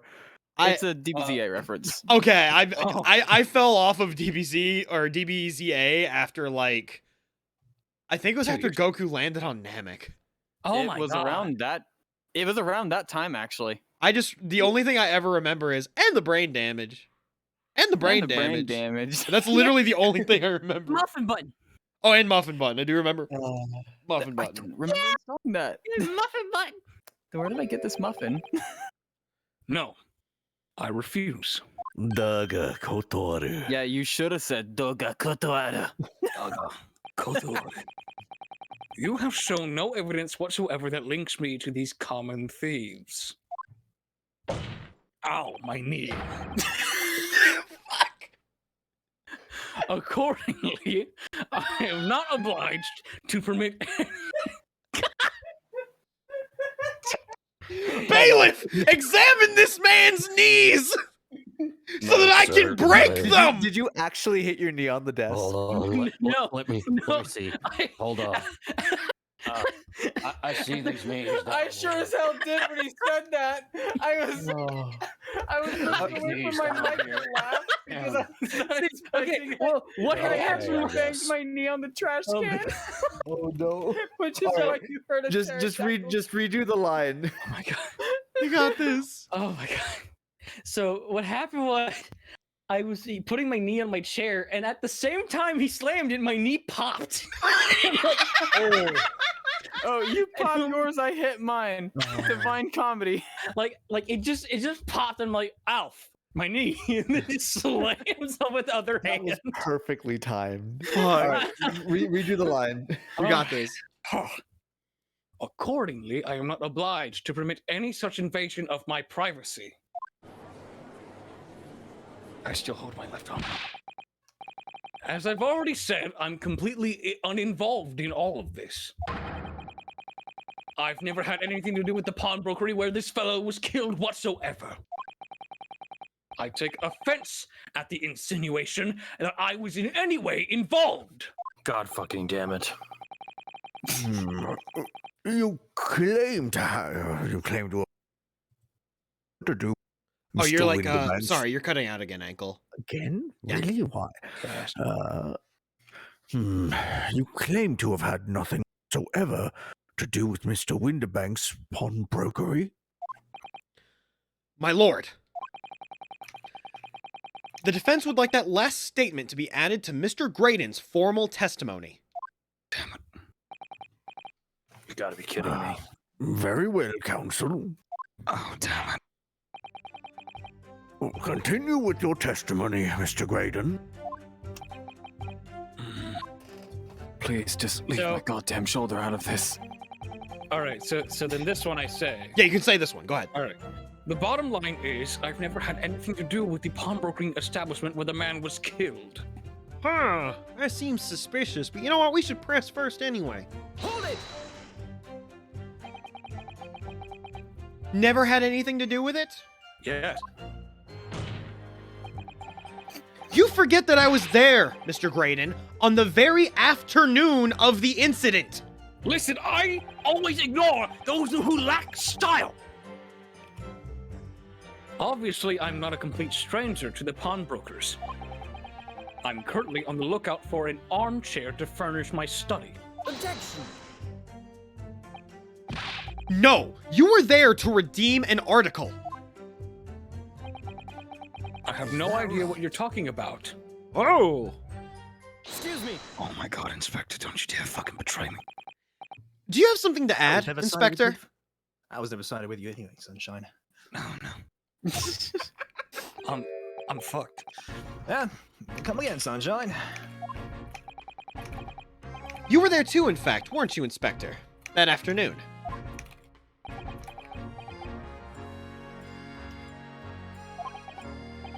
Well, yes. I do remember meeting yourself in the pawnbrokers that afternoon. You, your young Japanese assistant, and the accused were all present, as I recall.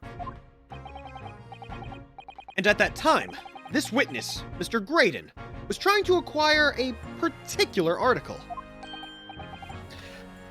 Well now.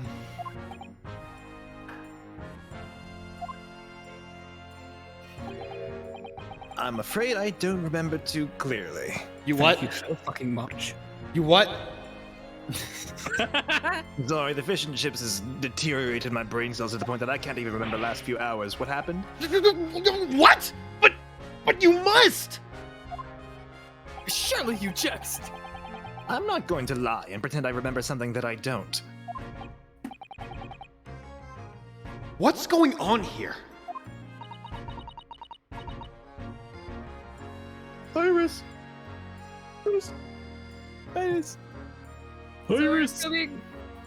Gregsy showed us a picture before, didn't he? You know, from the cameras that Hurley installed in Winterbanks. Yes, of course.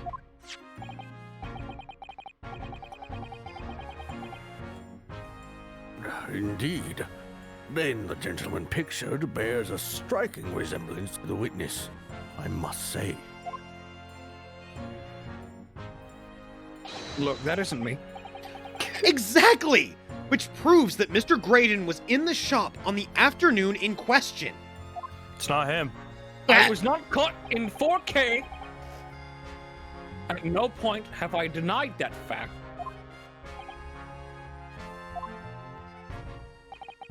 I merely entered the shop to peruse the articles on sale and have a word with the broker. Nothing more. Bro, we literally got a 160p photograph with you in it. Caught in 160p. I don't give a shit. This Well, makes you should. This makes no sense. I understand why Mr. Graydon might be trying to cover his tracks. But why would Gregson be trying to avoid giving testimony about what happened? Oh, this is yummy. That's all he's gonna say on the matter, is it?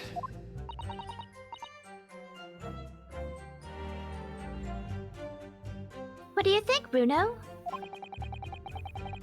I think he has no intention of telling us anything. He's well aware that the less he says, the less chance he has of giving himself away. The complete opposite of Hurley, then. He seems to think that the more he says, the better.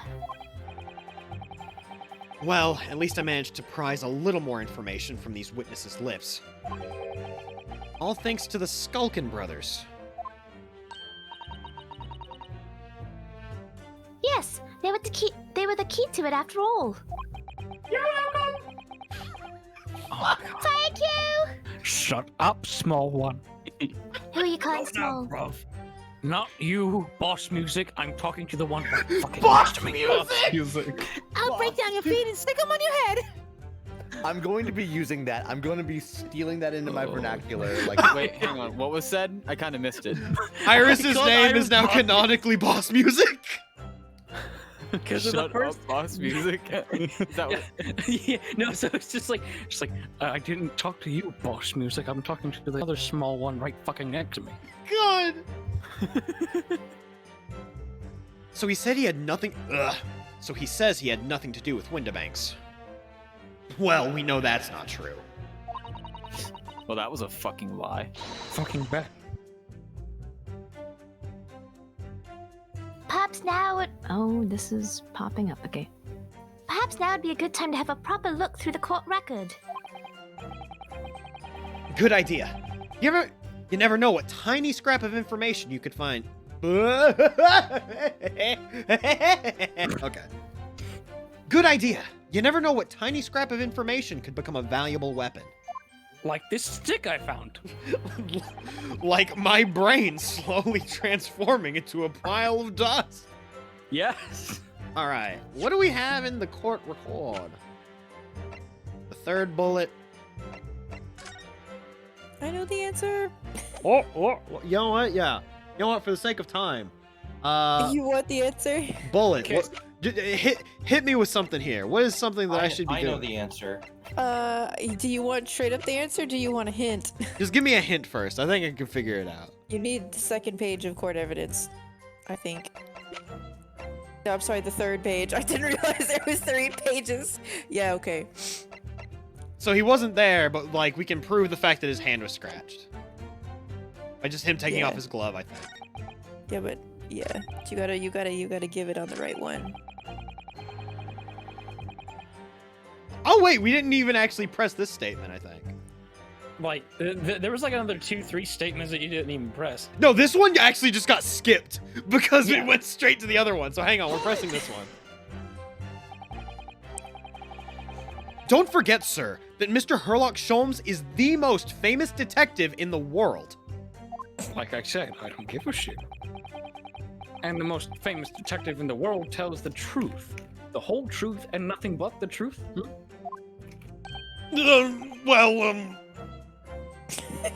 That's what I fucking thought. Aren't those like the actual like court rules though? Like when you're Yes. sworn in as a witness? In America, this is not America. This is fake. Great Britain. This is Great Britain. I would This is imagine Great they have Britain. similar rules, right? Like they probably have like their own version of those specific rules. I would imagine. Listen, were any of these witnesses sworn in at any point in time in this trial? No. Yes. In any trial? I mean, yes, but also. You're lying! Well, I mean, I'm just pointing out the fact that like this is the first time in any of these games I've noticed that specific line said, and I thought that was pretty neat. Ah. All right, let's do this. Oh no, I can't think how to answer that.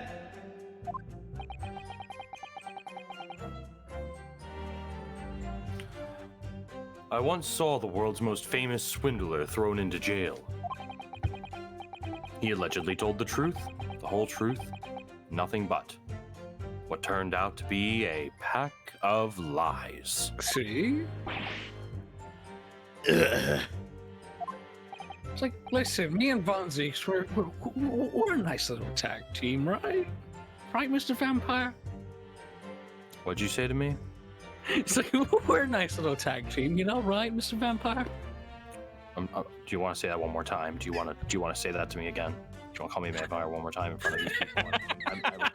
You want to say it louder for the people in the back, and Yeah, more no. importantly, the guy giving you the death glare in front of you. How about the 6 jurors that if they hear I'm an actual literal vampire, I'm getting in big trouble? Listen, Von Zeeks, you and I can make a tag team. We're the Molders right now. Screw the Mets! Find out that I entered the courtroom without an invitation. I'll listen, lose my right vampire. Screw the Mets! Screw the Mets!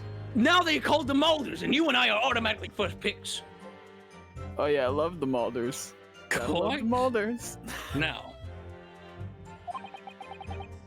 As you are no doubt aware, the Central Communication Station is the heart of this country's information network. My work there is of paramount importance, and you have kept me from it for long enough already. What a lord. What a shithead. I am a shitposting lord. All right, and so now... What a wage cuck.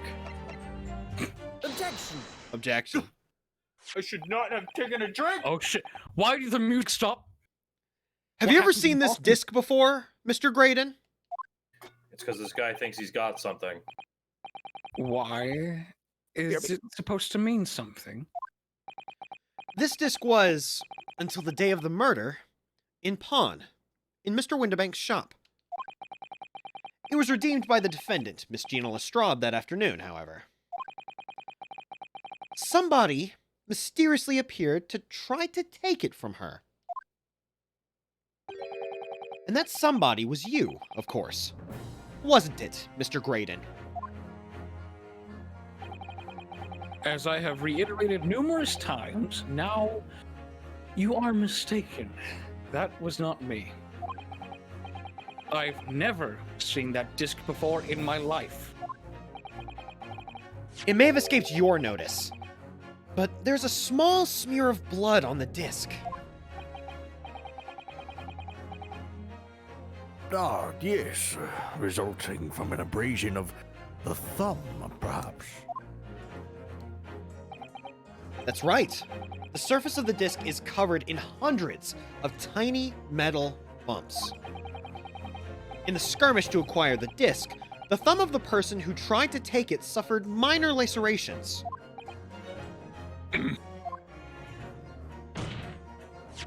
So, while the disc bears the remnants of that skirmish in the form of this smear of blood, the thumb of the person in question must bear the remnants also, in the form of a scratch! Good gracious! Indeed, it must. Mr. Graydon! You refused to allow a court officer to examine your arm before. Are you now going to refuse us to examine your thumb? Because I have no doubt that it bears a small scratch consistent with the smear of blood on this disc. Listen, I'm a superhuman. I can regenerate. Well, well. It would seem I underestimated you.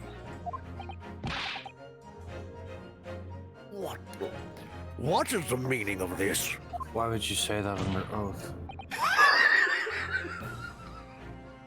These cannot handle how stupid everyone in this courtroom is. It's like, listen, we're all dumbasses, believe it or not.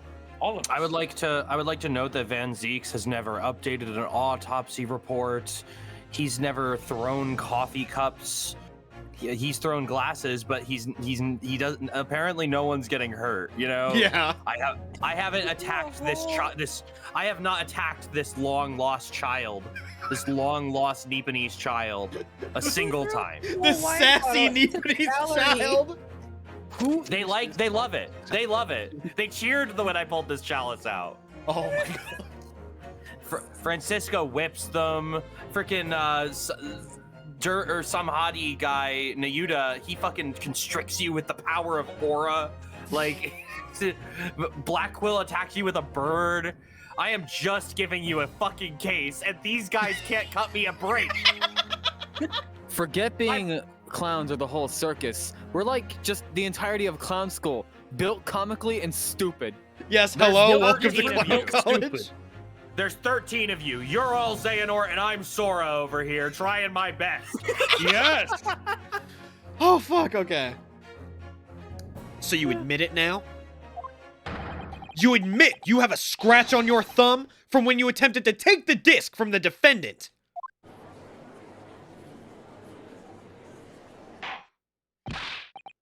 Order! Order! Well, Mr. Graydon?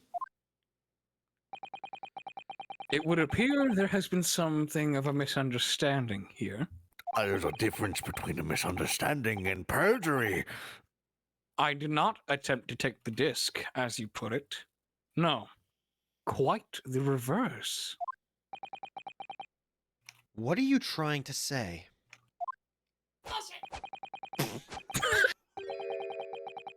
It's really quite simple, you see.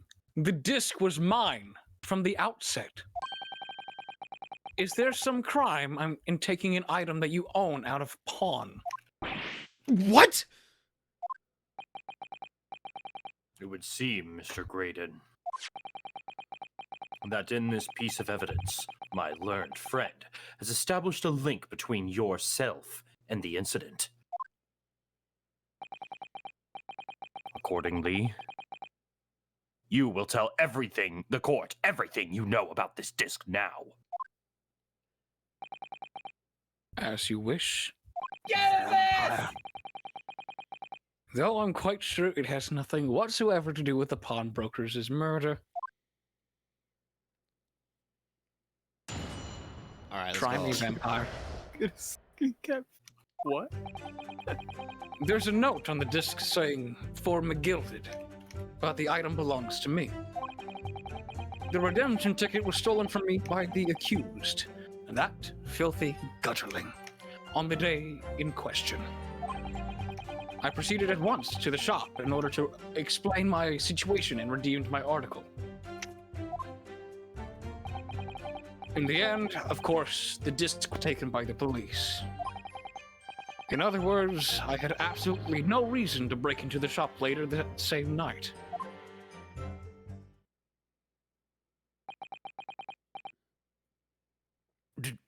Did I hear you correctly, sir? McGilded, you say? The famous London philanthropist? Yes, the small Irish bitch. Yes. Who perished in this very courtroom 2 months ago after being acquitted of a distinctly messy murder. I was gonna say, I feel like he's less of a philanthropist now and more of a piece of kindling. Gary, there I am. I think he's more of a famous. see that I am. Oh God. That is the only picture of us in the world, my lord. Really? That is the only. That's my OTP. Yes, my lord. The one and the same. Wait, would that make McGilded the fiery third wheel? No, he's just a piece of kindling. Mr. McGilded is not a lord of Cinder now, is he? I mean, I could be. You never know. Shut up! You're rolling in your grave. Mr. Graydon. Are you saying that Mr. McGilded and yourself were acquainted? Were you roommates? Oh my God, were we roommates? That's correct. We were. Oh my God, we were roommates. But also, sir, shut up! You're dead. Well, I certainly didn't expect to hear that name uttered here in my courtroom again. Well, too bad. I just did. According to what Gina told us, this disc was placed in pawn on that fateful night 2 months ago. McGilded himself gave instructions to deposit it at Windibanks.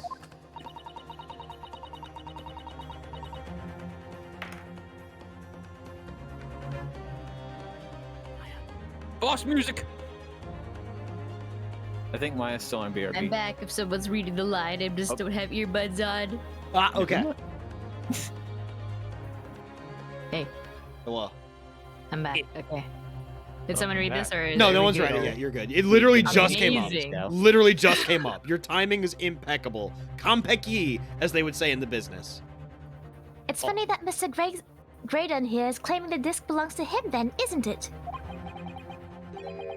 In all likelihood, he's lying.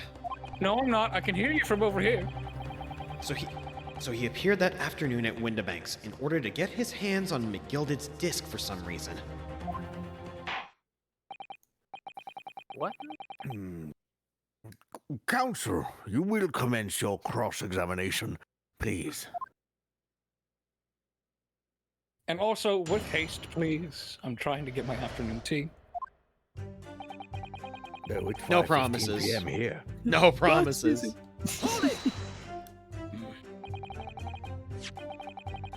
Would you care to explain how this belongs to you? It doesn't have your name on it.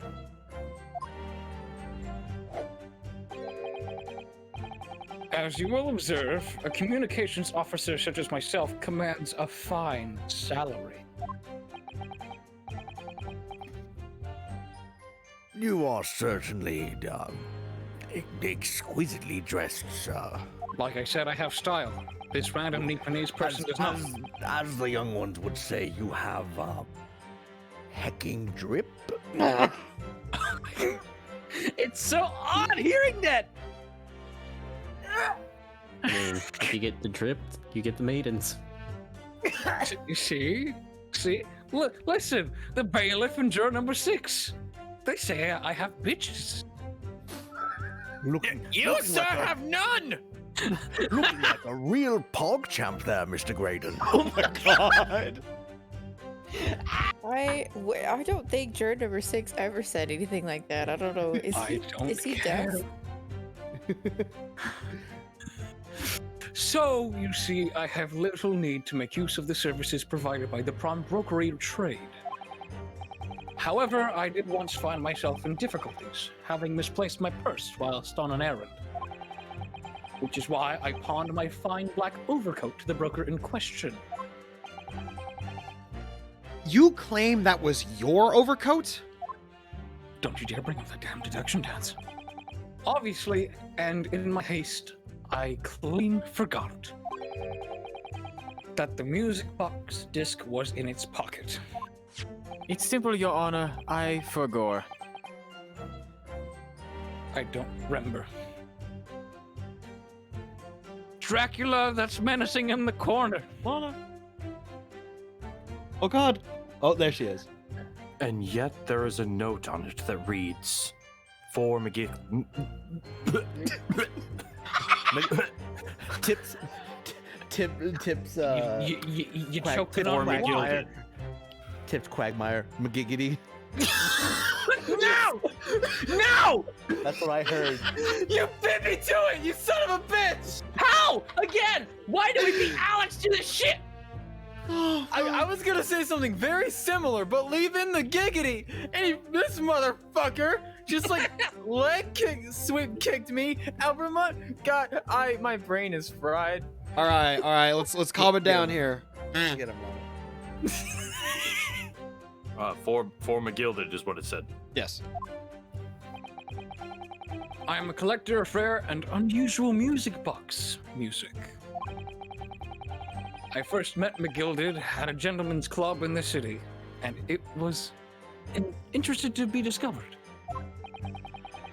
That he shared my penchant in that area. So, the disc in question. It's a pre-production sample.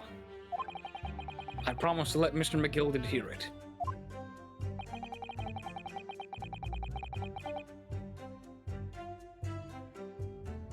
But then you forgot that it was in the pocket of the overcoat you were forced to pawn. Yes, exactly.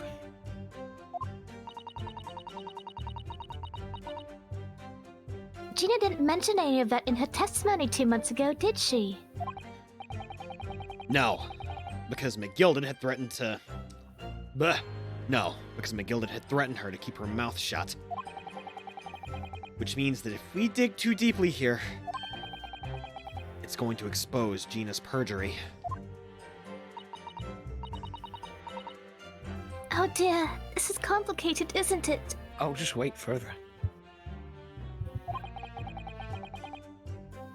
Let's leave it alone for the time being. Alright, that bot got shot. I'm in business. Hold it! So you're saying Miss Lestrade lifted the ticket from your pocket or bag? That's right. Despite being mindful of danger when walking in the insalubrious areas her kind frequent. Objection! Miss Lestrade did no such thing! Well, of course you would take that stance, but the girl is a regular offender. You came to the pawnbrokery that day prepared with all the information you needed to identify the defendant. You were looking for her. That's what brought you to Windibanks. To get your hands on Mr. McGilded's disc. Objection! My learned friend is a veritable font of nonsense. I am Comic Sans! Shut the fuck. Nonsense? Wingdings, even. I concur with the prosecution. You're looking awfully Times New Roman there. Times New Roman is fine! You can totally make Times New Roman look good. Nah, I will stand up and fight for Times New Roman. I'll do that, but with Roboto too. Counsel, you will refrain from conjecturing way. Is that clear? Yes, my lord. Then I will continue with my testimony for what possible use it can be.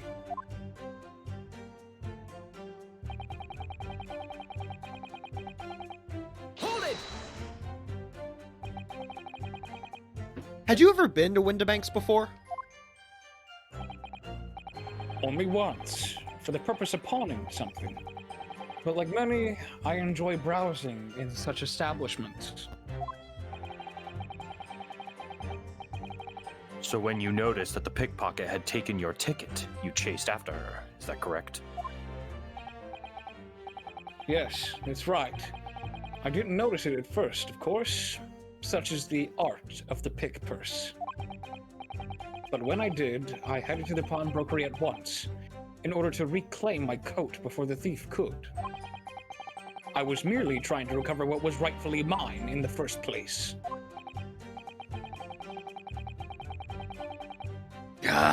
He can say what he likes because he knows we have no evidence to contradict him on this.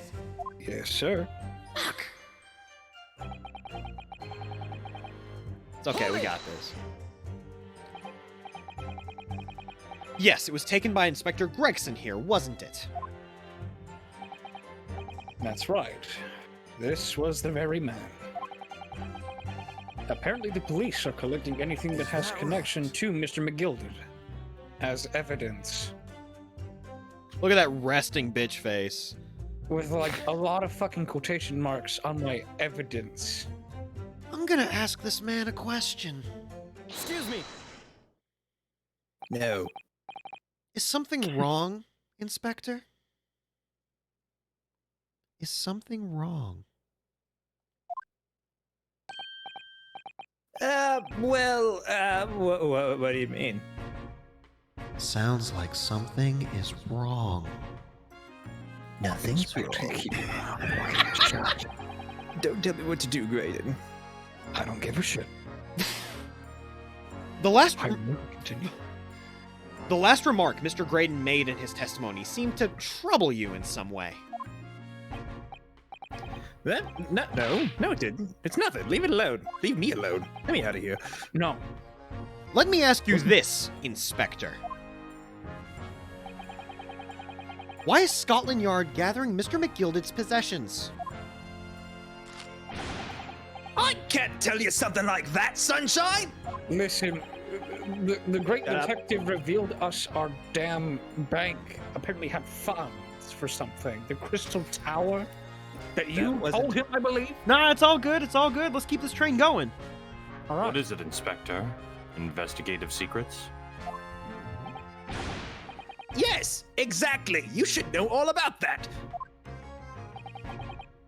Magnus McGilded, who died so unexpectedly after his trial 2 months ago. A man renowned throughout the capital for his great contributions to public life. Yet he had a dark side too. Where are you going with this, Van Zieks? I suppose the police are dealing with the aftermath of his nefarious activities, are they? That's enough! Coppers like me have duties to carry out that we're not at liberty to talk about. That's all you need to know. Duties conferred by Lord Strongheart, I presume.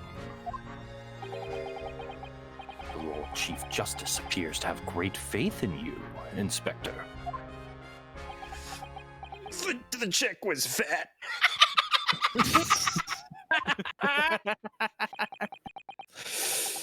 The bottom line is, if you want to get more out of me, you're gonna need Lord Strongheart's pulpit first.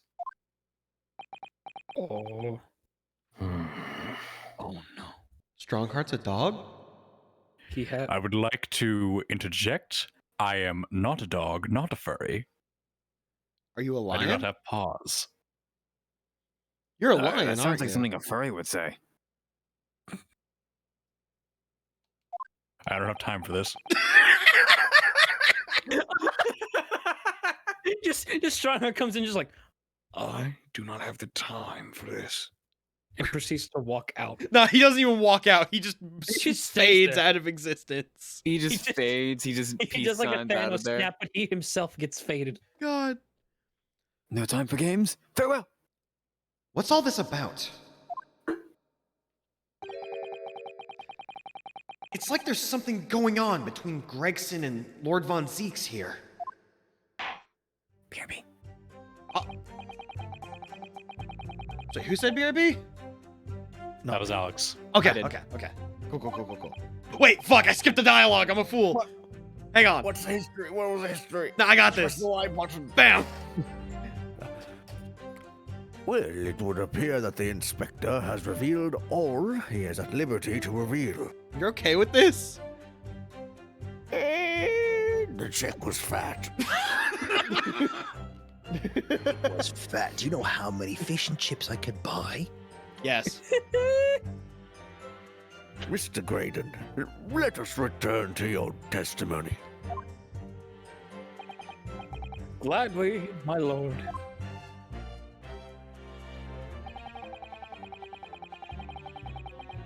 Hold it! So he says. But perhaps you'd seen something of value among the forfeited items? No, not at all. Oh. I always love those damn words. They're just like, oh, no.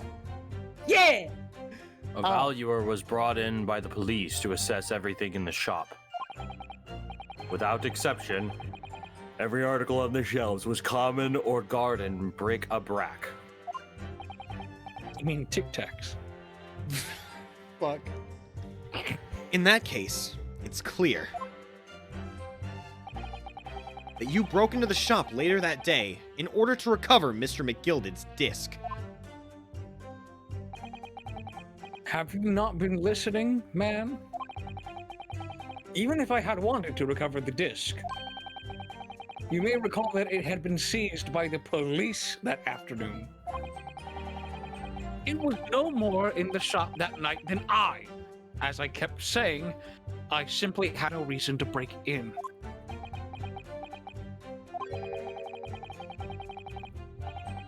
So there was nothing of McGilded's left in the shop that night.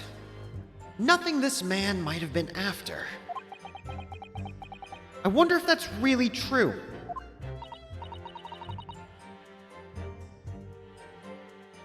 Iris. Reno, if you have some evidence,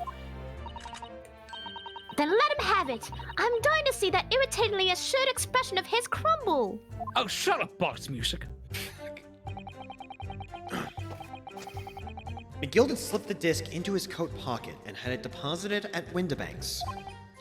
Then, when he realized he was going to be arrested on suspicion of the omnibus murder, he threatened Gina and forced her to take the redemption ticket. There's no doubt about it. The witness is lying through his pearly white teeth.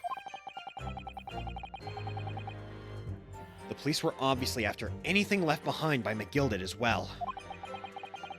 That's why Inspector Gregson ended up taking the disc into custody that day. But Gregsy's been very strange about all this. There must be a reason for that, I'm sure. I just don't know what it is. For now, I need to focus on exposing the fact that Mr. Graydon is lying in his testimony. Good luck. Oh yeah, no, I got this, Chief. Alright, so... Ba-ba-ba-ba-ba-ba.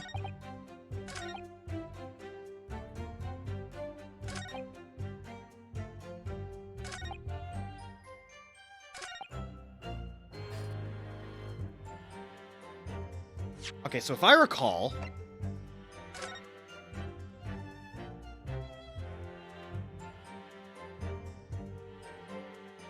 Oh, this is the part where I'm getting fucked up because I'm remembering things in the wrong order.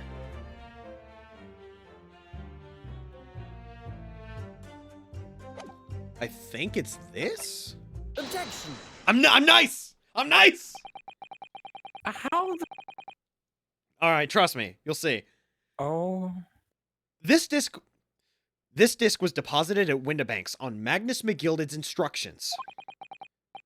You knew that, and you went there with the intention of obtaining it for yourself. Objection! Conjecture again. And in any case, the disc was taken into custody by the police that afternoon. The witness had no reason to visit the pawnbrokery again that night. Objection. Sorry, my learned friend, but that's not true. What? Mr. McGilded had another Did I article. just come back to that? You did. You did. Holy shit, that was wonderful. All right. Mr. McGilded had another article in pawn at Windibanks. As this second pawnbroker's ticket proves.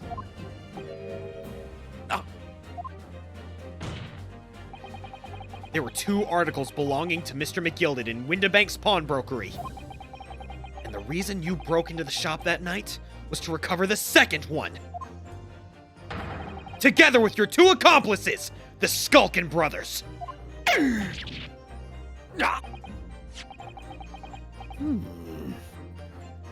This is the second ticket, is it?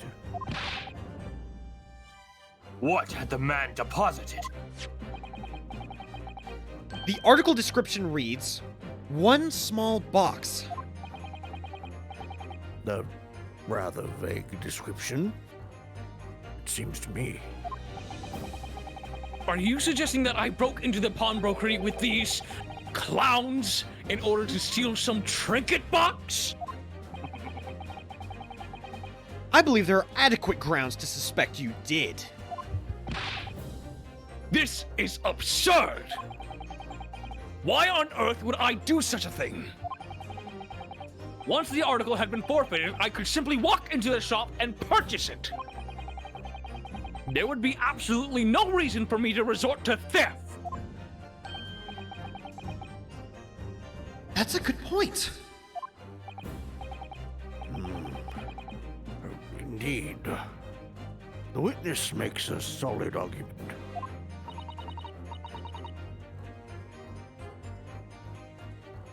Iris! Boss music! So that means for some reason, this Graydon fellow needed the small box that very night, doesn't it? Objection! Oh, fuck. Oh, thank you. It's time to put an end to this nonsense, my lord. Thank you, Vampire Jesus. Could you be a little less cryptic, Lord Von Zeeks? This entire court is pretty much nonsense. True. I do hate to ruin my learned friend's argument, but the truth is quite incontrovertible. Man, isn't my story really cool, though? Why do I hear crickets? It may be cool, but it's not as stylish as my damn drip. Your yarn has been spun more than a dreidel. Yes. I thought your story What was the cool. fuck does that mean? What? Don't worry about it. Tailorship is what it is. means spin. Oh my god. On the night in question, no small box was taken from Windibank's pawnbrokery. My knee again. And rest assured, the prosecution can prove it. What? Good gracious. Inspector, show the photographic prints to the court, if you please. Yes, sir. What prints? Oh, you'll see. These prints were taken from one of the detective's security cameras. Iris. I'm here. Ah, Hallie's red-handed recorders again. There's the dog. Doggo. Close that door, dog. What the dog doing? Give the dog pets, please. I have to hold this banner up higher so the dog can't jump and grab it. It's your homework. As previously explained, using the plan of the shop layout. The victim's establishment was furnished with automatic cameras at 2 locations. One was set to capture the counter where Mr. Windebank received his customers.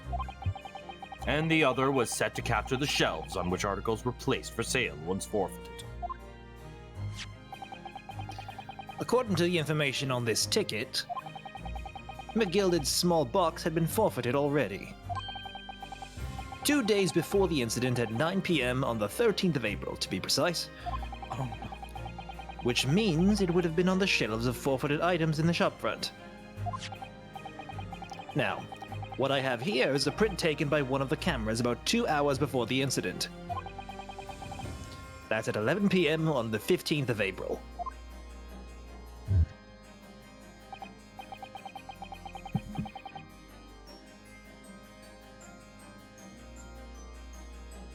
Judge. Ankle.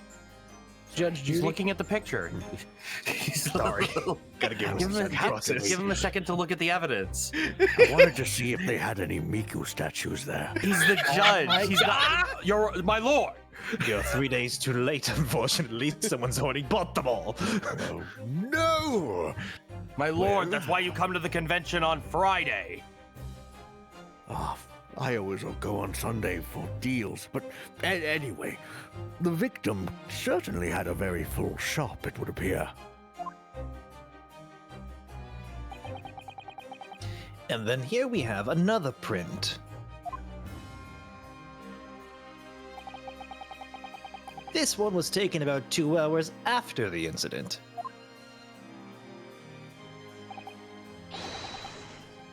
I see.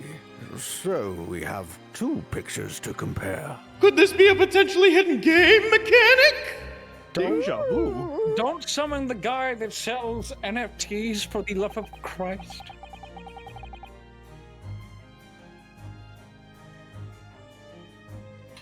Though I must say, placing them side by side leaves me cold.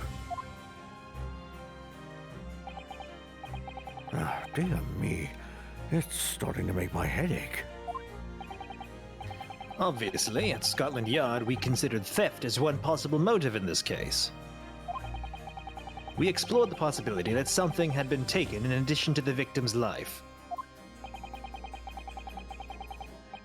So, your men have already compared these 2 prints thoroughly, Inspector? Yes, sir! We counted every single item in each of these 2 photographic prints. And the Yard's conclusion is that exactly the same number are present in both.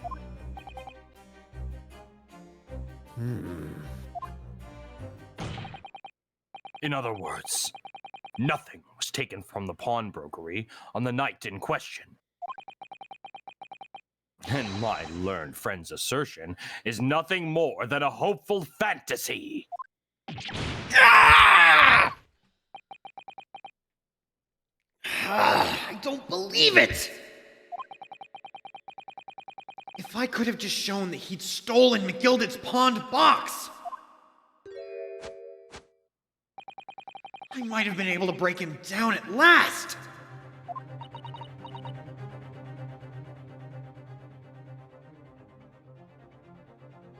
Iris! Iris. Iris needs to speak. I'm sorry, I'm here. Yeah, Blast music. she's consuming. Consuming doggo.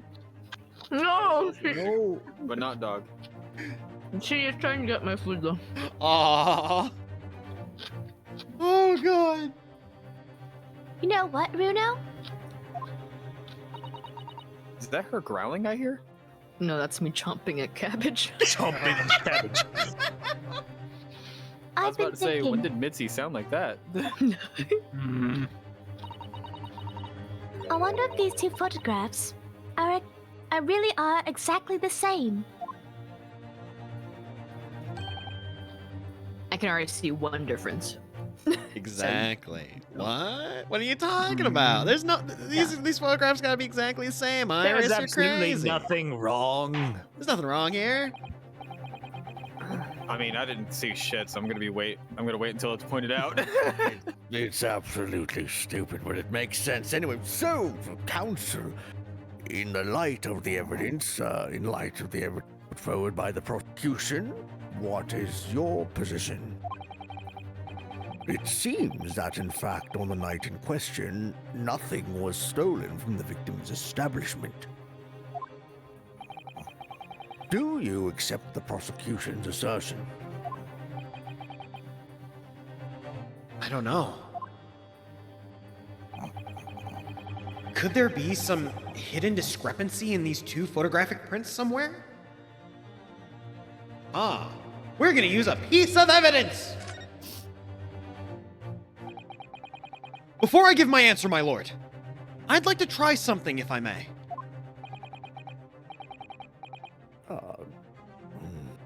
Try something? What do you mean, counsel? Are you going to fuck around and find out? I am about to fuck around, and you are about to find out. Oh shit! I'll need to use a certain piece of evidence from the court record to identify the discrepancy. Balding. I'm not entirely sure I follow. Which piece of evidence do you intend to help you identify a discrepancy between the two prints? Ah, the bullet, yes. You're right. My armband, Your Honor.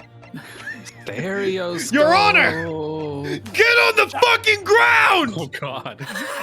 My God! Jesus, not guilty. God, Holy shit, Peggy! No, Your Honor, get on the ground. And I hold out my sword. I'm like, I can do it too. Please. Dracula, you brought a sword to a gunfight! I've been sweating. This guy came in with a portfolio. Please, Your Honor. No, I brought a tool to a gunfight. Oh, fuck. I, for one, brought a pen to a gunfight because, as you know, the pen is mightier than the. Ah!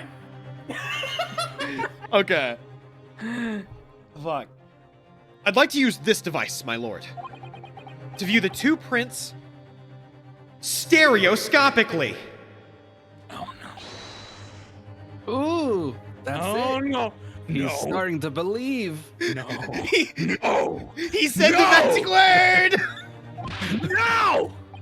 Yes, you've got the bug at last. You can't resist it, can you? I can! It's the way of the future! You've got the cross-eyed compulsion. Cross-eyed Sounds like you should get that checked out. bastard!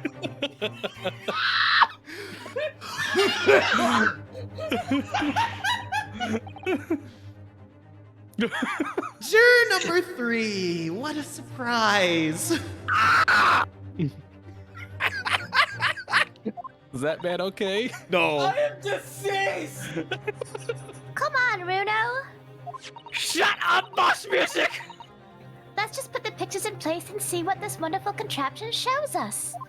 Do All right. not. Fuck. There we go. Now look through the eyepiece. Okay, real quick. For those of you at home, turn on the 3D of your 3DS if you want to play along. Meanwhile, Hang the on, just entire let me sign chat's like, into Twitch. the fuck is a 3DS? I only Let me have just a sign into 2DS. Twitch on my 3DS. I'll That's be a right joke. back. Please put on your 3D glasses now. You're too hot. I'm gonna take you out. Oh my god, that's so cute. Iris. Wait, what? Boss music. Stop talking to the Iris cat. is talking. It's dog. Talking to dog. Stop talking to Doggo? Wagahai. Doggle. Okay. Remember, Wagahai is still loose in this damn courtroom. Oh god, you're What's right. the dog doing? My lord, I would like to ask, what is the dog doing? Hang on, I'll do you one better. I know what the Wagahai is doing. What are you doing, Wagahai? Comedic timing! Fuck. Thanks, Roog. That was perfect. Okay. My heart, my soul. I wasn't sure at first, but there's a clear discrepancy between these two prints. Oh no. What? You must identify the location in question for the court counsel. Indicate the precise location of the discrepancy of which you speak. Well, you see, I too know how to use Adobe Photoshop and apply an outer glow. The fun thing that I love about this is that there's actually two routes in this particular cross examination. Really? There are? Okay. What? If you I was if you staring are at the other able- box. If you are able to actually do the stereoscopic thing with your eyes, you can skip straight to identifying the discrepancy. And if you can't, then you can use the stereoscope to assist. Okay, that's actually super nutty. I love that. That's so cool. Yeah. Replayability. Whew. Granted, these two prints. What? I was saying it's pretty neat. Under Oh my yeah. breath. You're good. All right. Here we go. Granted, these two prints are almost identical. However, there is one minor discrepancy between them.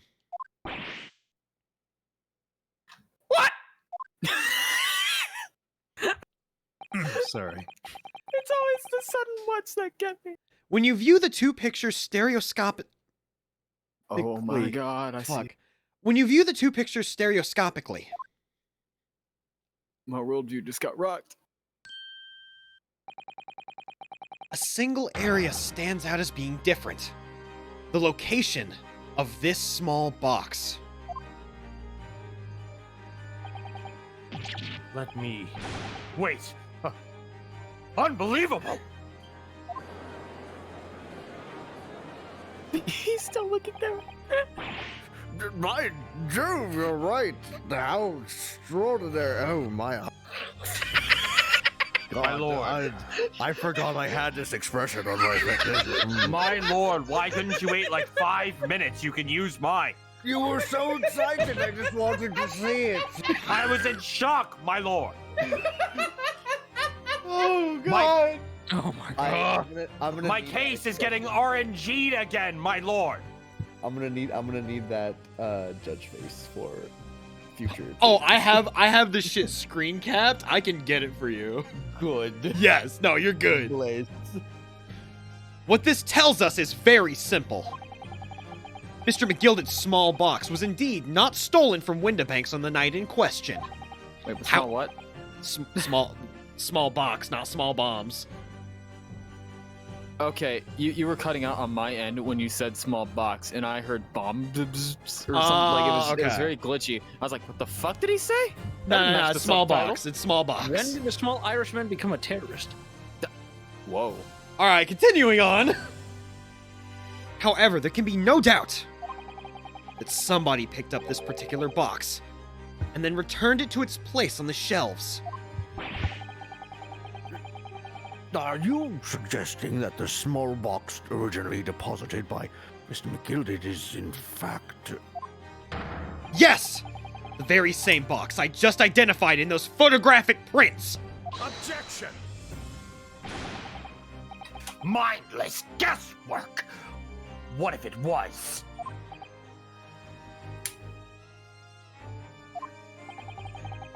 So a box was moved on the shelf. nothing was stolen. Which means quite simply that nothing has changed. That may be true, but... Alright, the Gilded's box wasn't stolen then. But doesn't the fact that it was moved like that change things?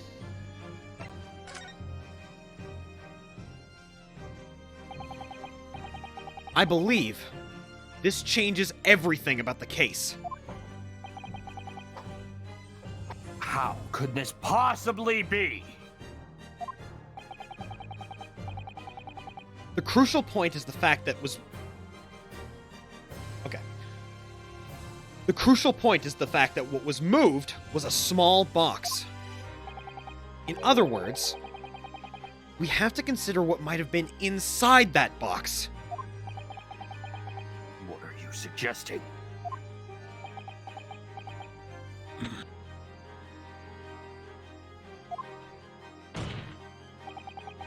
I'm suggesting that we need to examine that box as soon as possible.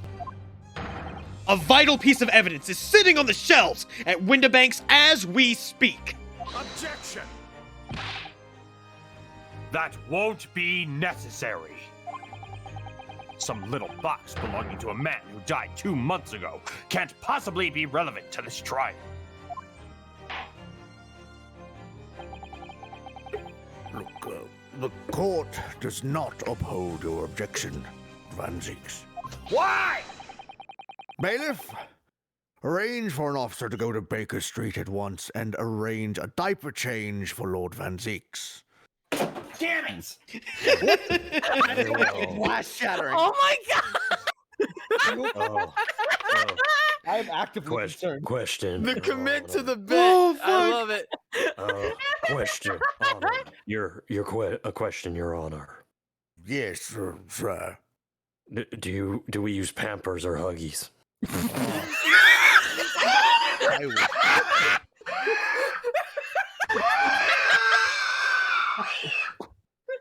I've got unscented wipes on top of the CRT. Oh my I was gonna take a power washer because you're pretty nasty, man. Take a power washer. All right. Real quick, for the record, because I'm feeling pretty good about this. Naruhodo 7, Von Zieks 498. I'm catching up. No, fuck it, no. It's that one damn reaction image where like the guy in front of like a Twitter post is like 2 likes, 0 comments. Man, this doing numbers. This doing numbers. Oh shit, this doing numbers. Your Honor, my lord, I understand that I've been very salty. Just let me clean up. I've got Lysol. We can do this. Wow. Obtain the small box in question and bring it back here for further examination. This sucks. Very well. As you wish, my lord. I think I'm valid in being molding. I think I'm valid. A little bit. Don't trust me. Court, always I'm back and so forth, mad. Like life. Just I'm so pissed. molding everyone. Who's innocent, who's not, I don't know. Stop being the narrator, bailiff. Go get the dead box. But I must get the box. He's excellent. For what is in the box. What if the main character was the bailiff? Can we get a version where it's the bailiff? As Schrodinger said, maybe it's alive, maybe it's dead. I don't know. Maybe that it box was is the in the baddie. street of me. This box, I know, holds the key to the future. All Maybe right, the box is the guilty verdict we made along the way. All right, so real quick on the subject of this box. So there is one phenomenon known as Schrodinger's cat. No. It is the cat can be alive and dead at the same time, and you don't know for sure until you open the box, opening that possibility. Right now, I'm experiencing a similar situation, but I've already opened the box. The phenomenon known as Schrodinger's bladder. I really have to pee. But then I realized I wasn't opening Schrodinger's So, box. I was gonna say opened Pandora's box. Yeah, this is Pandora's box. So if we Wrong can, box. I would So, like to take a quick break if that's okay. If I may, Red, after you go on the break, but before you go to the bathroom, let me know that when we're off of live audio. Yeah, sure.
Gobbledygook. We're back. Say hello, everybody. It is time to continue because now I have coffee and water, and I have used the bathroom. I have a gun now. I have given the prosecution and the judge guns. Will we know how this goes? Find out more at 11. My lord, have you ever played Russian roulette? I've played roulette with a Russian. Juror number 6. It's door number 6. Yeah. What is You. We must Have you ever played? Have you ever played what your people call roulette? Yes. All right. Well, we have guns now. Shit. Oh, I am I ballistic. think I've already read this line. I couldn't remember if you'd actually read it or not, so But okay, we we're must- good to go. Let's continue case. All right, let's go. I think perhaps we should recess for. I think perhaps we should recess for. Brought forth. I feel really fucked up because I was like, oh, I chose to take a break. Right before they take a they break. take a break. This is fucked Yeah, up. but now we can voice act the recess. Yes. To be hoodwinked by such a farce. Disappointing. We don't talk about that movie. I beg your pardon, Lord Van Zeeks. This is nothing but a smokescreen. A Nipponese specialty, it would seem. What are you trying to say? My learned friend has persisted with the same line of reasoning from the very beginning. That this witness's intent was to steal an article belonging to Mr. McGilded from the pawnbroker. Yet common sense tells us that none of the articles have value enough to be worth stealing in the first place.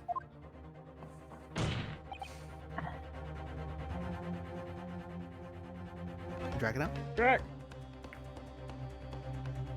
Oh no. Exactly.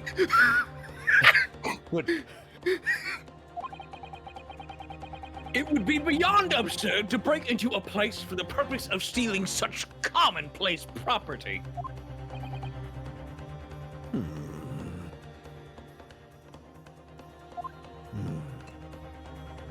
I'm sorry, I looked at my phone for too long. Nah, you're good. It happens. If your lordship recalls, Mr. McGilded perished 2 months ago, immediately after the conclusion of his trial. A trial in which he was found not guilty. A trial in which it was established he was the upstanding member of society his reputation implied, in fact.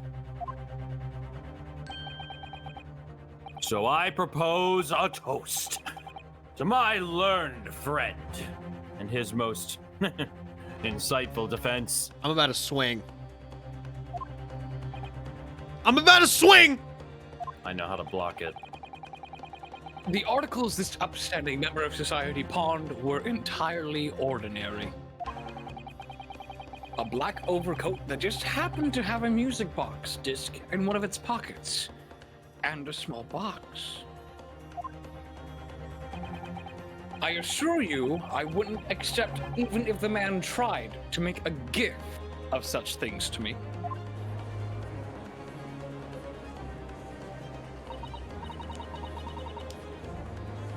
You don't know how to figure out how to use this?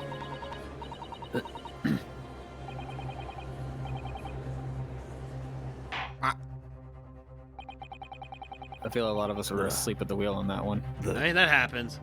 Yeah, the auto advanced text is like the hardest part of. It's so hard. attorney games. The prosecution's argument is compelling. You cut out there for a sec. Sorry, ankle. The prosecution's argument is undeniably compelling. It is incumbent of the defense how now to bolster its argument.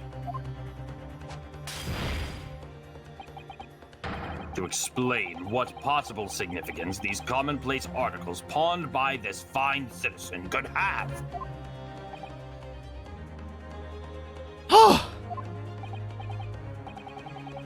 Well, counsel, is your argument in fact demonstrable? Are you able to show proof that the disc or the box are in any tangible way related to this case. Well,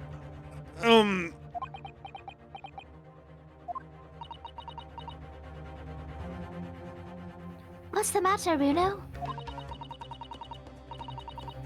We know that they're related, don't we? They're both vital pieces of evidence. yes, of course. You and I both know that. We know McGilded's true character. And we know the disc is significant, even if we don't know why. But if we explain all of that to the court at this point, we'll have to acknowledge that McGilded's acquittal 2 months ago was a mistake. That the defense's argument was flawed, based on false information. More like cringe, but okay. Oh no! And that would mean admitting that Gina committed perjury. But Ginny... Could it be that Von Zieks knows? Is that why he's doing this now? Because he anticipated everything?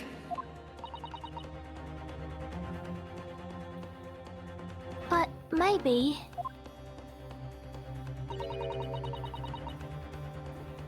This could be a great opportunity for us. Sorry? What do you mean, Iris? Well, what is it that you always say, Runo? Sooner or later, the truth comes out. Every time.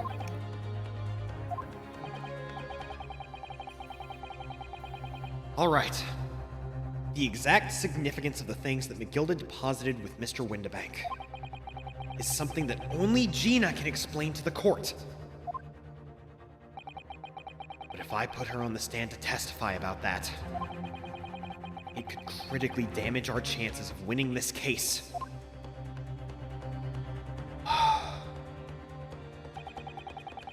What's the right thing to do here? Well, you know what they say. My lord, the defense would like to make a proposal. No. What proposal, counsel? While the court awaits the arrival of Mr. McGilded's small box, similar in stature to himself, I would like to call the defendant, Miss Gina Lestrade, to the witness stand. The defendant? To what end? It's to do with the various articles deposited at Mr. Windibank's by Mr. McGilded, my lord. Miss Lestrade had information relating to them. I believe it would be beneficial for the court to hear what she has to say. It will prove the significance of the articles in question, once and for all. Well, well. Things are becoming rather interesting. I presume you've considered the implications of the testimony you're proposing. In particular, the impact it will have on the accused's standing, and indeed your own. I have. Lord Van Zieks, would you care to explain that last remark? No. Okay. The prosecution accepts the defense's proposal. I move to interrupt the current cross-examination of the witness and hear from the accused herself.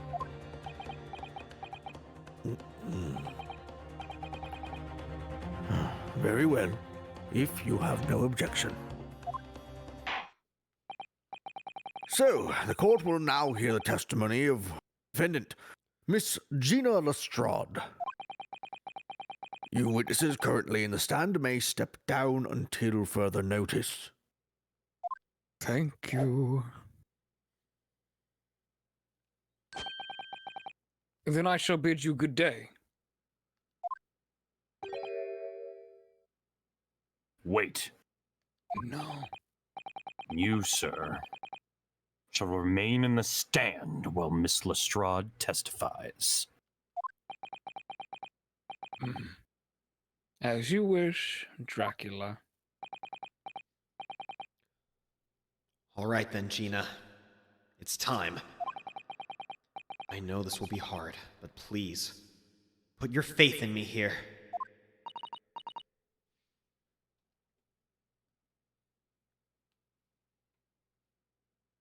Good luck, Bruno. Racism trademark.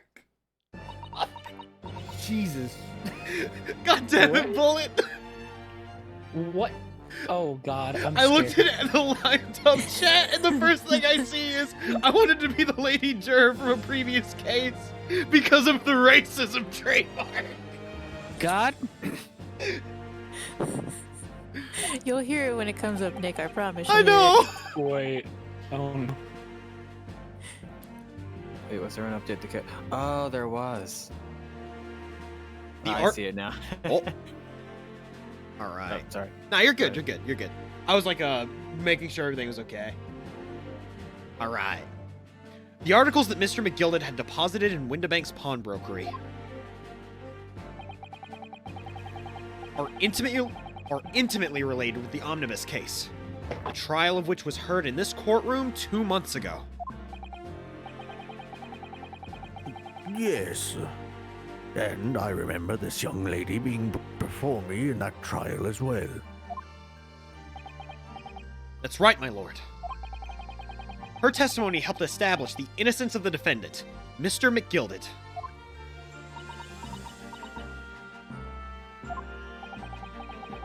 The omnibus case was intriguing, to say the least.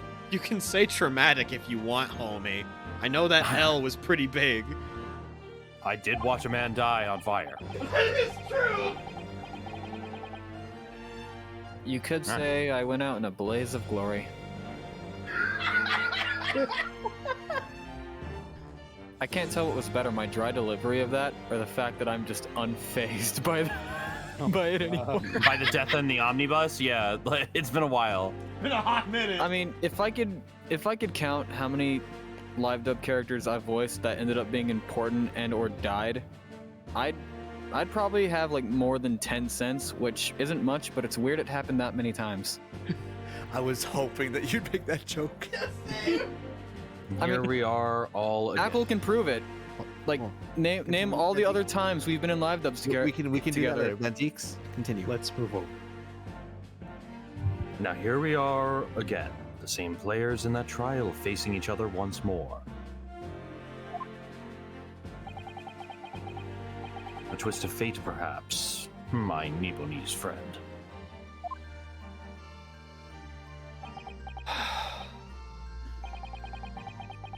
Allow me to recap the events of 2 months ago, in case you hadn't played that case in several months. An old brickmaker was stabbed to death in an omnibus, running along London's winter streets. Apart from the victim, there is only one other person in the carriage, Mr. McGilded. Naturally, he was the prime suspect for the murder. But as the trial progressed, another possibility emerged. That the murder, in fact, took place above the defendant's head on the roof deck. With the body then being dropped through the skylight into the carriage below. It was Miss Lestrade whose testimony brought that possibility to light. At the time of the incident, Miss Lestrade was concealed under a seat in the carriage, hoping to pick the pockets of unsuspecting passengers. Then, immediately after the trial, having been acquitted of the murder, Mr. McGilded died in this very courtroom, in the most extraordinary of circumstances.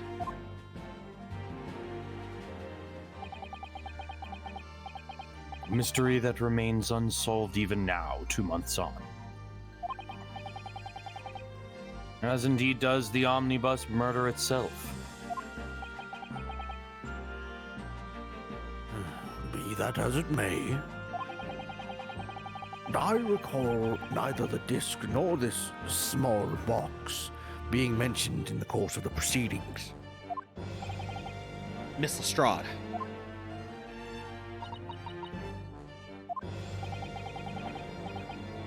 Would you tell the court now?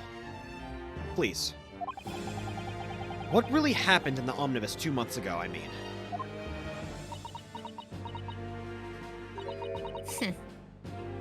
I don't know what you mean. I already said all what I know.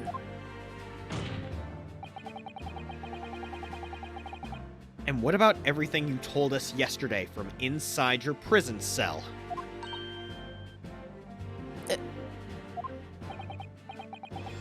Please, Miss Lestrade.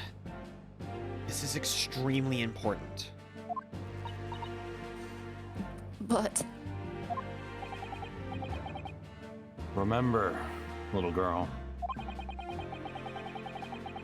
If it transpires that you willingly withheld information in the trial 2 months ago, the Home Office will seek to prosecute you for perjury.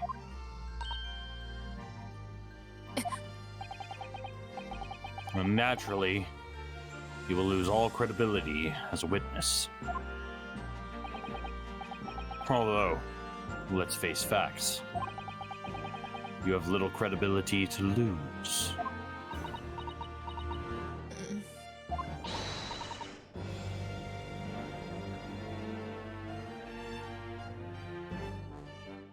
Zero. Stay away from Repliforce. Diddy, don't listen to him!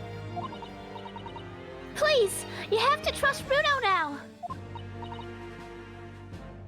Iris? We're on your side!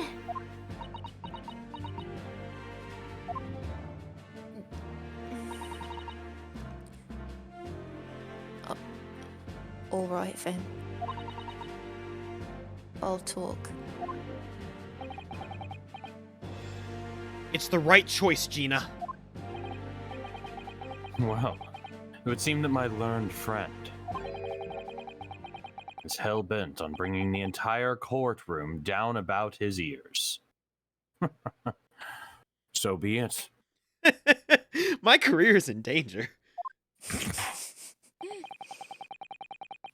I must confess that I'm struggling to understand what on earth is happening here. However, it would appear that Mr. McGilded spawned articles and that extraordinary case of the omnibus harbor secrets of which we have been hitherto unaware.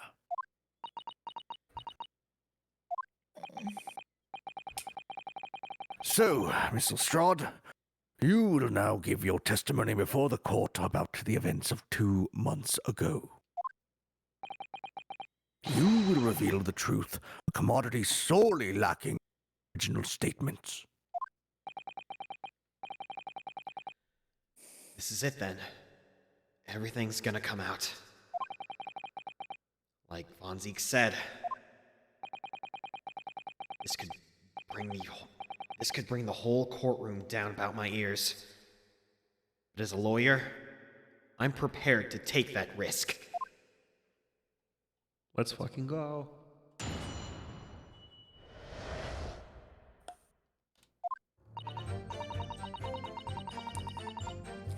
Truth is, that brickmaker girl was in the cabin of the omnibus the whole time. When the Irishman dragged me out from under the seat, I saw that disc on the floor. All of a sudden, I heard a scream over my head, and Fat Power on the roof deck went off to call the slops. That's when McGilda slipped the driver some tin to do a run to the pawn shop round about. He threatened me not to snitch, not to say nothing to no one about what I'd seen or heard.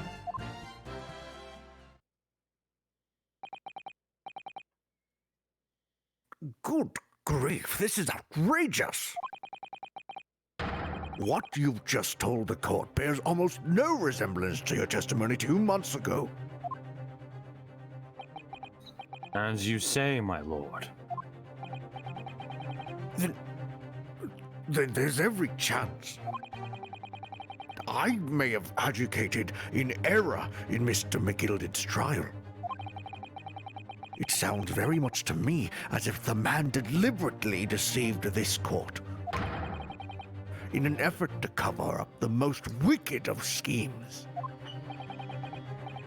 Without doubt, your lordship is correct. A great injustice was done in this courtroom 2 months ago.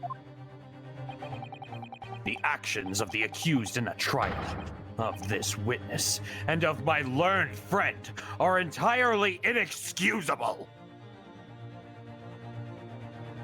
Might be. Oh, well, I mean, he did say his B. That McGilded fellow was rotten to the core.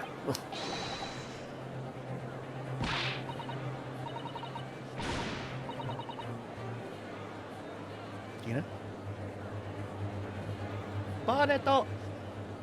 I was so mad. I even said the line for that was unlisted and I was muted. No! No! Damn Policy. Discord was glitching on my end, and I couldn't tell if I had a line or not. Oh, okay. Nah, yeah, Discord's being funky. It'd be like that. Don't feel bad about it. Oh, my bad. Here we go. It's alright, we got this. You're wrong, Valoya. Mr. Naruodo, Valoya there, he didn't know nothing about it. Oh, Gina. Humbug. I don't think so. I really did expect to believe that.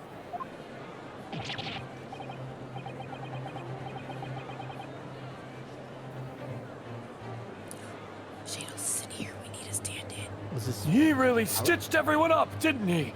What an operation to get the man off scot-free! I was gonna say I remember someone called dibs on this, but I couldn't remember if it was Drac.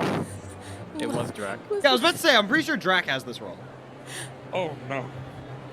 I thought Lana called Like, Lana said dibs, and I just said, oh, old man boy. Okay, so it was Lana that called dibs? I couldn't remember who it was. Okay. Okay. Yeah, I thought I missed it. Voice. Yeah, Lana, that voice reminds me thought of it was like. Alex. I got my wife. No, I was already filling in for. I don't want another old man on top of that. No, this is totally fine. It's totally fine. Yeah, And also, I was love filling in Lana's for old Noel, man yeah. voice. I wanted to make sure that I was clear, because I was like, I heard someone say I call dibs, but it's sometimes very difficult to tell. All right, let's do this.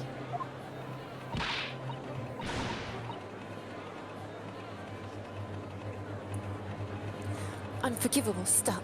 The lies have to stop. Stop.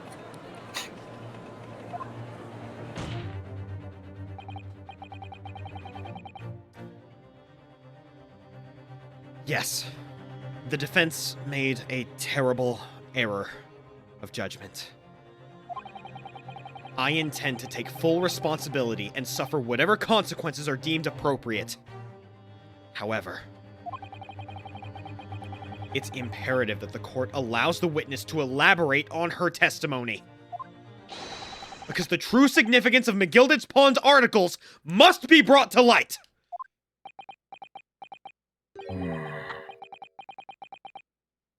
Very well, my learned student friend.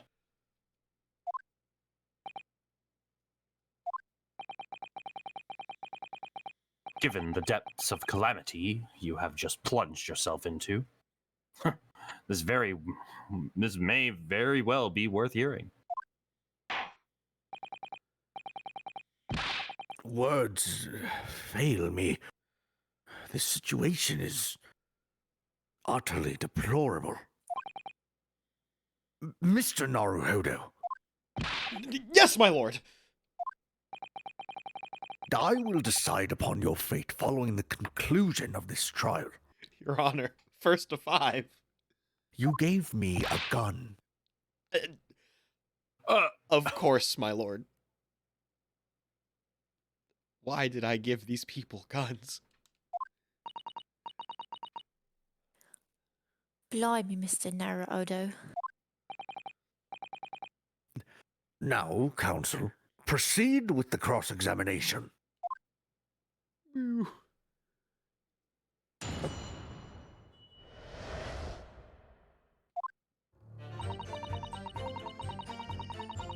Hold it!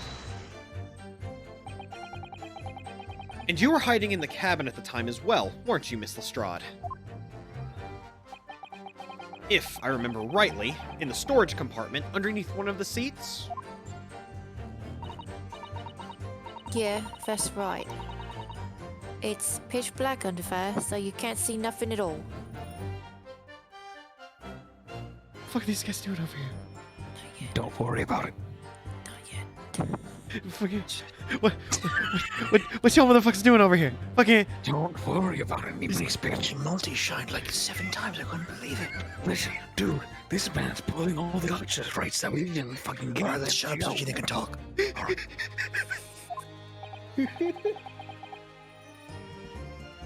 Now, in your testimony 2 months ago, I feel certain you claimed Mr. McGilded was the sole passenger, did you not? False testimony, my lord.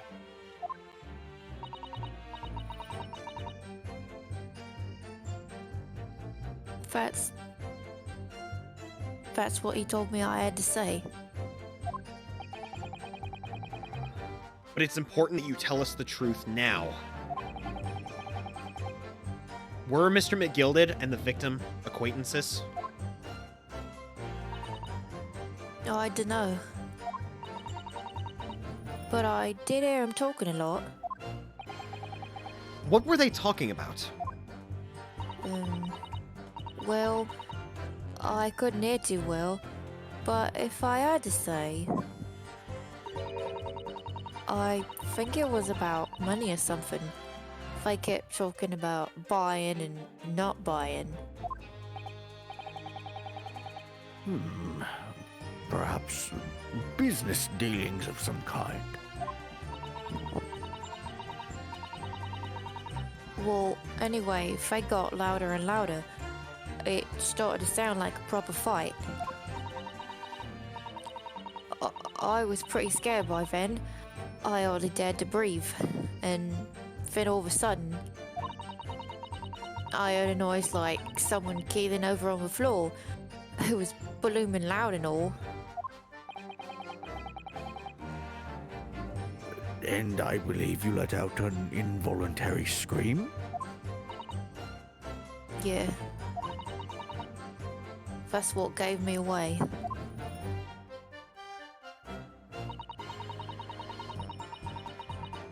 Hold it! Was the disc you saw this disc?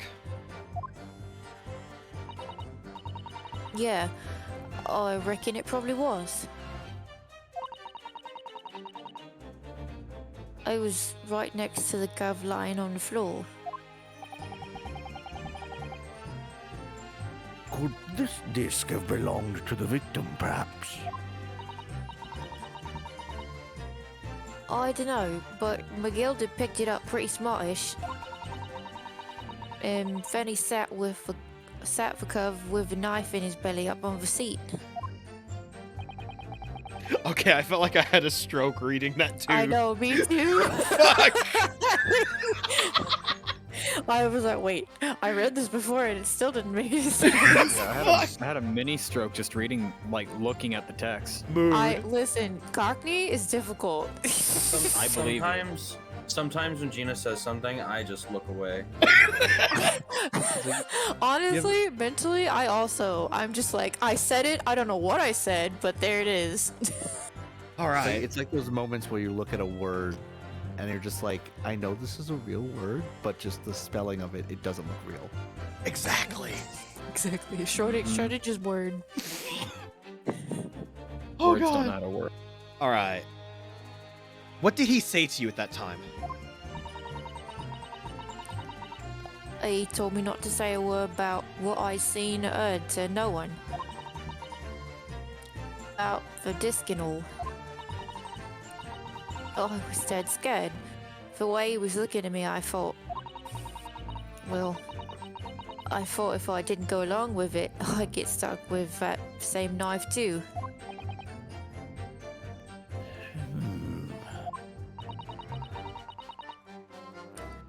Then he started asking me a load of questions. Like, what my name was and where I lived and all that. He asked me about being a diver too.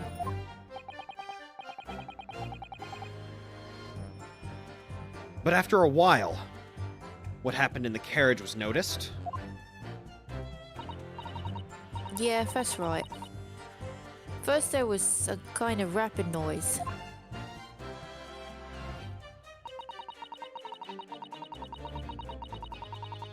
Hold it! There were two gentlemen occupying the seats on the roof deck, I believe. Uh-huh, that's right.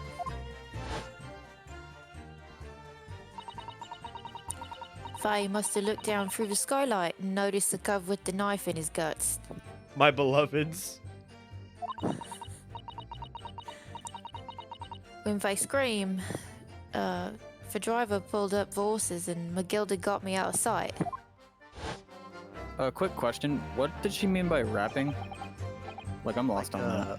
Like a light knocking. Yeah, like Someone was like rapping on a window. Okay, I figured that's what she meant. I was like, I hadn't seen it worded like that before. Yeah, like Niggle's busting some sick beats up top, man. You should have heard it. Oh, What okay. was that? That, Oh that my actually fuck. made a lot more sense when you put it like that. Gina Lestrade, more like Gina LaBars. Okay, I will say, it's still going off a bit of Bullet's bit with like making sick beats. Damn, the Hatter knew how to make a beat.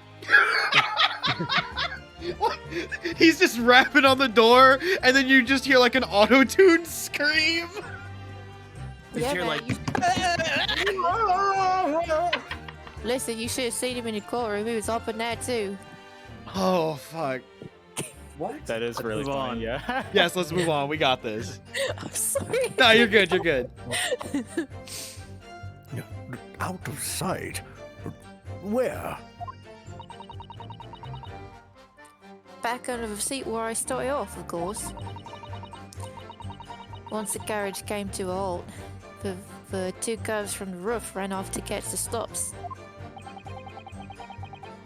If they immediately left to fetch the police, it would appear they were entirely unrelated to the incident.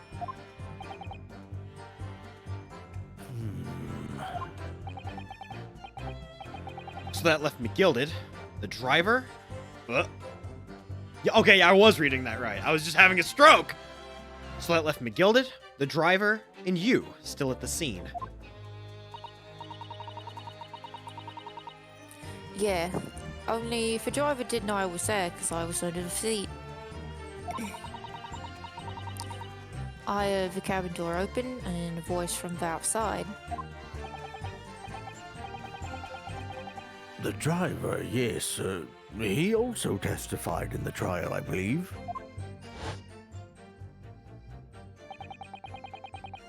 A fellow who went by the name of Beppo, if memory serves. Beppo, my beloved. The only reason that we got out of a guilty verdict is because he was overcharging people. Yeah! Shitty juror number one. God. What did McGilden and the driver say to each other? I don't know what happened and stuff like that mainly. Good impression. I can't do Irish accent. I'm so sorry. No, that was really good. I was being No, sincere. that was in character. That was in character. I was being 100% sincere about that. Yeah, I liked that. I'd say you pulled it off well, as an Irishman. Yes. Unironically, I liked that. It's very accurate. All right. That pawn shop obviously being Windibanks on Baker Street. Just a moment, Counsel. Yeah? Do you mean to tell me that the driver gave false testimony in that trial as well? Perhaps the excursion to the pawnbrokery slipped his mind when he was on the stand. Indeed, Lord Van Zix.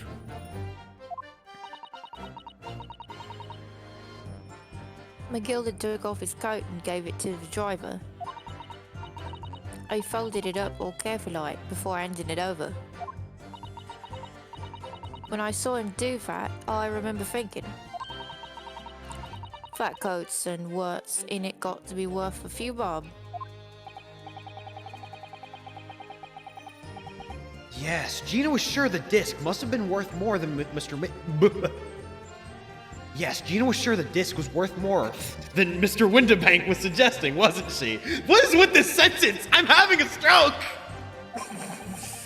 That name trips me up every time. Don't Mr. worry. Windibank! I remember her quibbling with him over the price that afternoon at the pawnbrokery. The driver looked pretty happy when McGilded flashed some brass in his face. He went running off at a lick. Then the bog trotter called to me and told me to come out from the drag's cabin.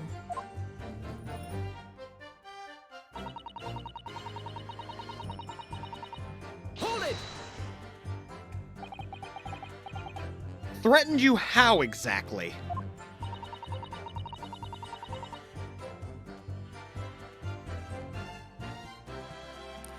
Told me I'd only be able to scarper if I did exactly what he said.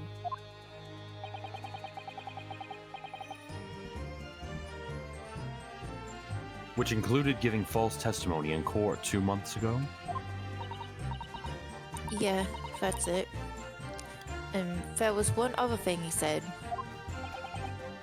Which was?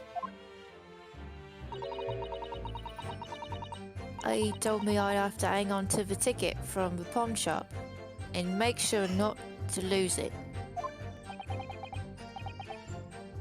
The ticket? Well, I never. Said that if he didn't show up to get the ticket off me before 2 months passed, I had to go to the pawn shop and pay the money to keep it lug to stop it being forfeited.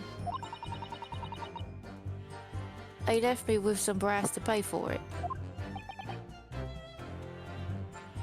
But really? Why on earth would Mr. McGilded have done such a thing? Depositing his overcoat with a pawnbroker before the arrival of the police makes no sense at all. There would seem to be only one logical explanation, my lord.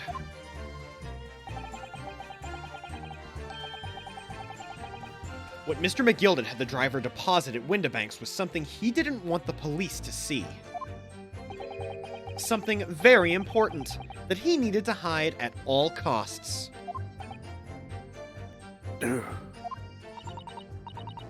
Anyway, after that he let me go. So I legged it before coppers showed up.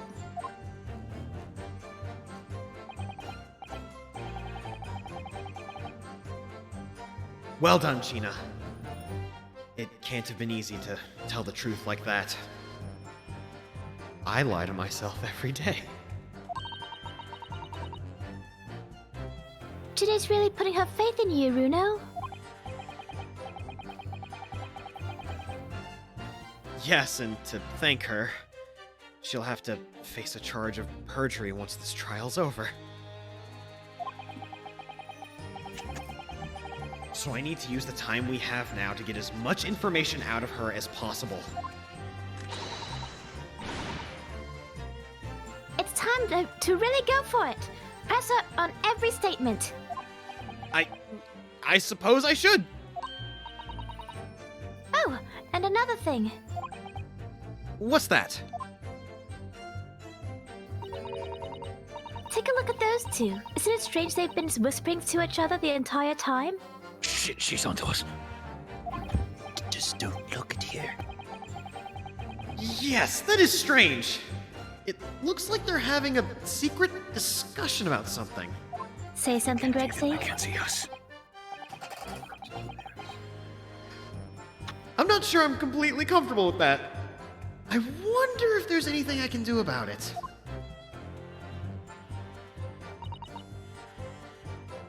Hold it!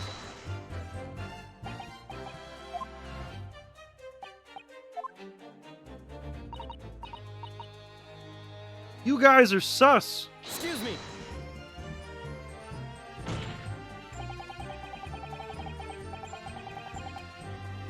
Is there something you'd like to share with the court, Inspector Gregson and Mr. Graydon?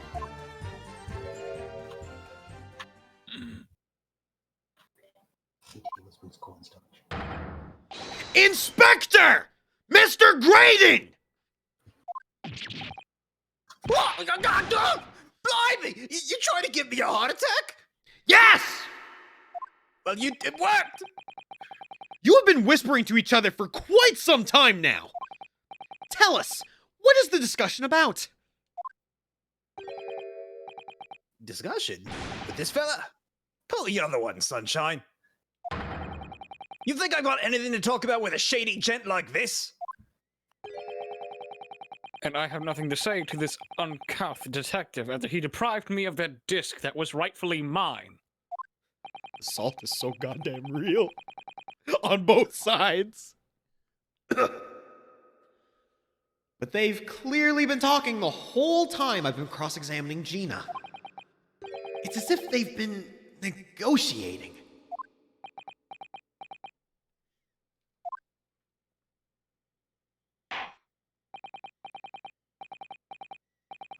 Thank you, Miss Lestrade. Thank you, Counsel. I've heard enough. And I believe we now have a reasonable actually transpired on the omnibus. It would appear on that night 2 months ago, a negotiation was taking place on the omnibus. Negotiation concerning this disc. However, matters did not run smoothly. When the parties involved began to quarrel over price, McGilded took what he wanted by force, at the expense of the other man's life. Which proves my point. The disc is clearly extremely valuable in some way. Although I don't understand why as yet. And 2 days ago, precisely 2 months after the omnibus incident, McGilded's coat and its contents were due to be forfeited.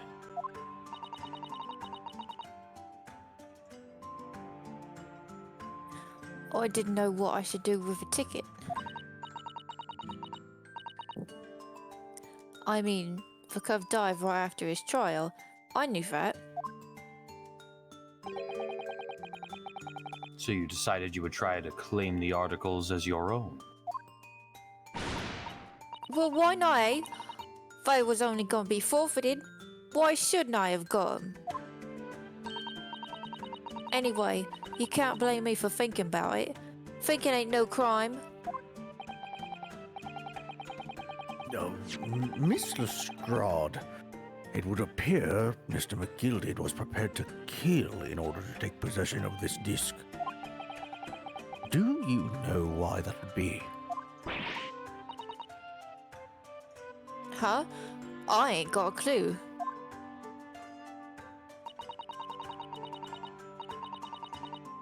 But I reckon it must be worth a fair bit of brass. He was probably gonna sell it. And you can't blame me for thinking that. Thinking ain't no crime. She said it twice. Something, Total Recall. It's something she believes in, I guess.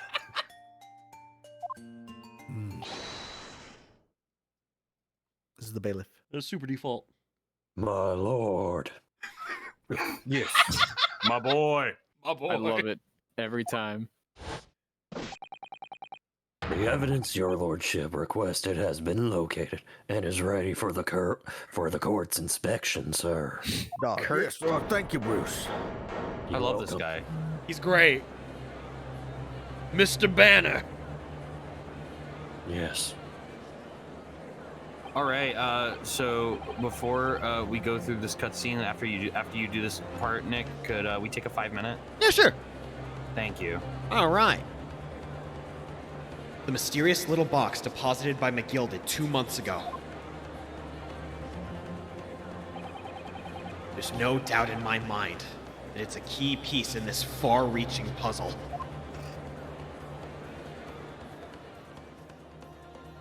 Suzaku! Suzaku! Yo, Oh we wow, I got lucky. Two Suzakus. That was perfect. Hell yeah, baby! All right. Huzzah! Lana, you want to move that 5 minutes to now? Yeah.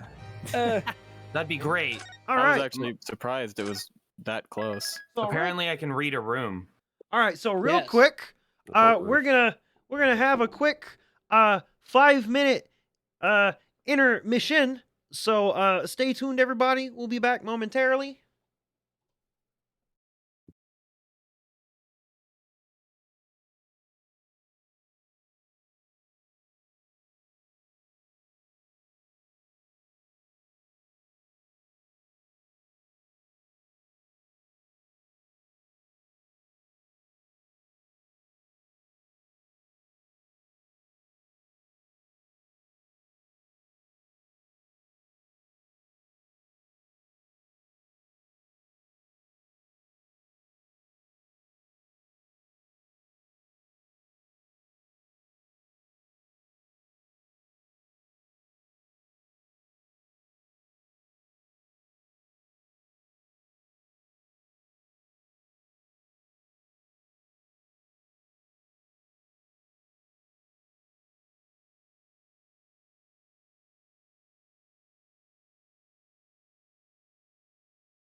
PSA. Hello, everyone. We're back, and today I would like to give a small talk. Keep firearms out of the hands of minors. You never know when a stray bullet could easily take the life of someone that you love. I'm not a minor!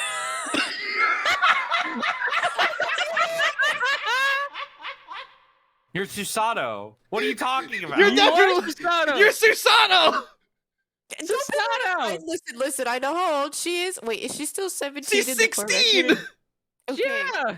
She's a big Maya Faye. 17 now, I thought. No, she's not Almost. 17 in this game. She's 16. Okay, so here's the deal with Capcom games. You don't age until the game ends. Exactly. Even if time is passing in the game, how does that make sense? Nobody's birthday is real until it is. Exactly. No one ever pays Gina in attention this to these game is things. also only 17. So no matter how you No, shake she's it, you're a 15. minor. Gina's 15. I thought she was 17 in this game. No, she's 15. Fuck. Hang on. So we are going to save just to be sure. Good, are you gonna look at the court record? I am about to look at the goddamn court record. I am almost certain she is 17 in this game. I love that no bitches picture. Wait. Oh which god one? damn Is it! What you mean? Susato Oh, I you can't look at said? the court record. Godlike. Okay. Was it Susato? She's 16, I think it said. No, 16. 17. Wait, wasn't she? I thought somebody said she was younger than Susato. No, she is older than Susato. Hello there, She children. referred to as a child and Susato is treated as an adult. I don't understand. Because Well, I think you were the one who one was of them is a questioning bum. that. Because one of them is a bum, and one of them has a job. I think you were the one that was questioning how they're both around the same age, but they like Gina still calls like adults, even though she's like a year below, and you were like really questioning that like a few. I've been questioning ages Yeah. since we started here. But I think you're gaslighting yourself. Oh my god. Yeah. You know what? That would not surprise me. Meanwhile, I am my own we have worst Iris, enemy. who is at the ripe old age of 10. She's a Pokemon character. She can go on a Yeah. Pokemon journey. She can legally travel the world. Listen, wanna know Sholmes something? is just the sidekick to this one anymore. I don't know anymore. 34. Oh, Bruh, you know what I discovered when you were getting the court record earlier? I'm the same age as the JoJo's man. Oh, fuck. Wait, how old is Edgar? All right, we're looking at How- this how old is age. Graydon? I need to know this age, and then afterward, we're getting on with it. 27. 27. Damn, I am older than Graydon. Fuck this. I hate this. I'm also You are older older than Graydon. me! Also older This than fucker's the Graydon. same age as me! What? Wait, I'm the same age hold as on. an apple! I was 27. How old is that vampire? What year does this game? Did this game? Is it? Ringo is older? I knew it! Yes. Oh my god, I called that as a Yes. joke, but it was real. Yes, he's the older brother. The little one's always the older brother. I hate this. I fucking What hate year this. does this game set in? I'm being This sent is right proof that I don't have friends that are my own age. Oh, Now let's look at that old guy. How old's that old bastard? now. What the frick? What do you mean the old guy? 32. 32. Which one's 32? Oh, you meant Von Zeeks. Yeah. Van Zee. Wait, hang on. So old. No. There's no more. Hold on. Not that old. I got ankle. He's on fire. Let's go. All right. I think he's on fire. Is he still on BRB? Is he BRB? No. No, I'm here. I'm here. Okay. He's back. He's I back. thought ankle was dead. Yeah, I thought he was on BRB. So, this is the article in question, is it? This small box deposited with the pawnbroker by Mr. McGilded 2 months ago. And on the night of Mr. Windibank's murder, the only item on the shelves that were touched by whoever broke into the shop. Quick! Let's open it and see what's inside. Oh.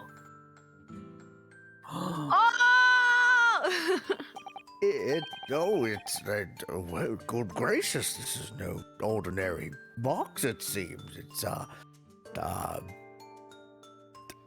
I'm sorry. I was like caught off guard for a second because you started that line without the accent. And I'm just like, wow, the judge is so shocked that he became American. Holy shit! That's just genuine speechlessness. Fuck. Wow. Although in truth, I had an inkling that might be the case. It would appear that the box houses a miniature music box movement.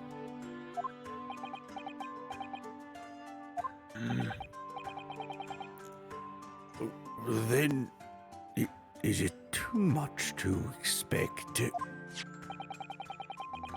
I think it would be reasonable to assume that it is a device for the playback of this disc, my lord.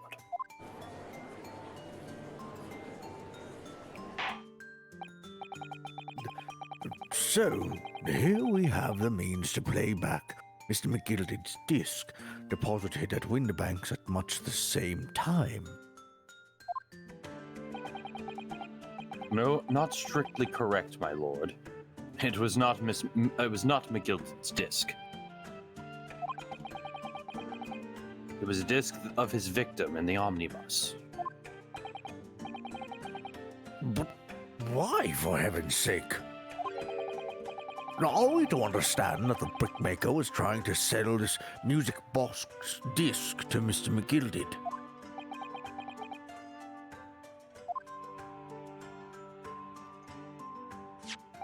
Mr. Judge! I believe the You answer will already- become clear if we listen to the music on the disc, my lord. Oh, good. I thought you were going to ask for another bathroom break. No, I'm good for now, I think. Good. Yes, very well. Let the court now listen to this curious disc at last. Hold it! Oh. Wait, my lord! Good grief! What is the meaning of this, Inspector? The music box and the disc are, well, they're unrelated to the case.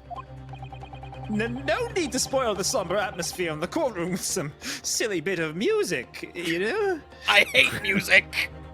Well, I mean, if the policeman says so, I mean, policeman never lied. My Play lord. the disc. Now it's my mixtape! Your mixtape may very well have motivated the culprit in this case to commit murder. Clearly, there's every chance that it is fundamentally important to understanding what happened. This is the Gregson diss track. The prosecution has no objection. But no! That the evidence is police don't interrupt me! I'll interrupt you whenever I please. Clearly, Scotland Yard has some vested interest here. Clearly, this is some fire. But it is No, that was policy 2 of the months ago. prosecutor. Oh my god, that is true. No. You know, you're right. You're my lord. This fire is what started this entire thing. We didn't start the fire. But it is policy of this prosecutor to leave no avenues unexplored. And you, Inspector, have no jurisdiction here to prevent that from happening. No further delays, please. Play that funky music, white boy. I was hoping you were. I was not. He's Japanese, my lord. Oh, I was talking to Greg, see, but you know. Yureta Uganda Sekai ni kantan bokwa Tsukito o te mie nakate Mitsuke naite boku no koto wo. I was hoping it was either This slaps. it was either gonna be that, or I was hoping it was gonna be Jibun Wo, or it was gonna be Boku Tachiwa. You had 3 choices. I had 3 choices and I got one of them. After this, can you teach me how to properly sing that? Wait, which one? Unravel. Oh, All 3 of Unravel? those. I only know that part of it. Get ready You to only sing know the both then. drop? I only know the drop because that's the meme part. Okay, no further questions. However, I could probably learn the rest of it potentially because I feel like it's not super hard to learn if you listen to the acoustic version. Well, I was only asking because I'm not good at Japanese. Ah, shit. Only the screaming part. Valid. What on earth? That's certainly not what I would call Music? I'm losing my mind at that line. How dare you? Now that's what I would not call music. Just Volume imagine number Von Zeke's bopping in the 27. corner. You just don't get it, Your Honor. I thought this is what the kids were into, my lord. God, that is actually making me yawn. What? Gregson, for the love of God, your diss track is fucking horrible. Is this hypnotism? No.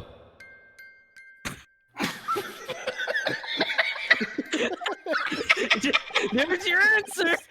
The timing on Fair enough. It's Fair just enough. it's just the same note playing over and over again in an irregular sequence.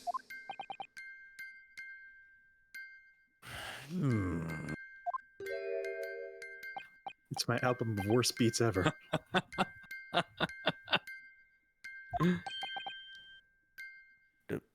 Mr. Graydon?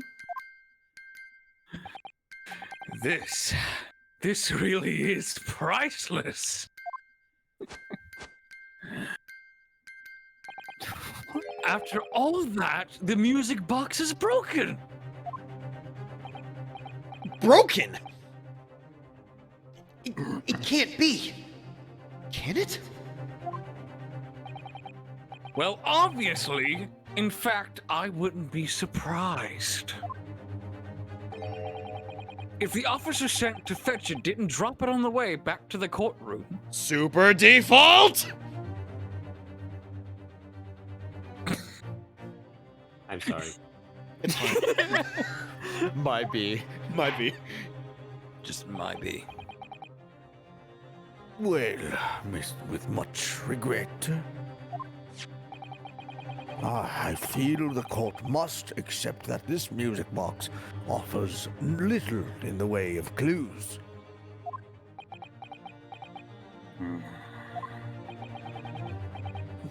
Are you ready to move on, counsel? Trying to remember. Okay. Come on! Yes, alright. It does sound as though it's completely broken, but is it? Could this music emanating from the music box possibly be a new clue? Mama didn't raise no bitch. I believe that it could be relevant, my lord. Good lord. But how can it be? It's an abomination, Counsel. Mere noise. Now that's what I don't call music volume 37. I fail to see how it can have any meaning whatsoever. The meaning you fail to see is that you have not gotten with the times, old man! Look, I don't know who this Skrill X is, but I'm pretty sure they're just a witch. They made I music highly for... recommend. I recommend Dead Maw 5. That's a pretty good one. They made music for Kingdom Hearts 3, my lord. Fuck! Oh, wait. Hold. Really? Yes! Yeah. I did not know that shit. Yeah. Skrillex made Face My Fears. It's very Skrillex, too. It's very Skrillex sounding. Oh. It's the fucking Skrillexest thing ever. Yeah! That isn't Bangarang? You gotta play. Yes. You have a point, actually. I rest my case. Fuck. It does sound strange, I agree. But there's one thing bothering me. While Graydon stands there, chortling victoriously,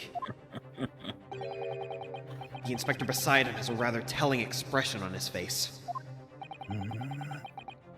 It's as if Gregson recognizes the sound, as if he's familiar with it somehow. And that's making him appear extremely on edge.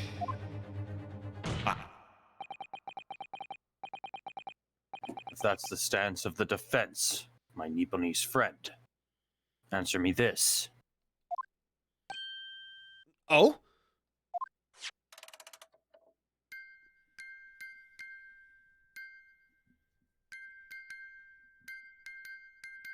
Fire. Just what relevance do you propose this woeful chiming has on this case? Do you intend to present the eye-crossing thing again?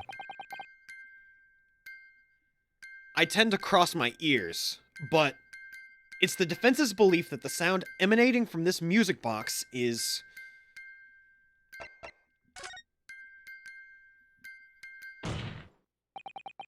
Just because this is a music box, it doesn't necessarily mean the sounds we're hearing are music.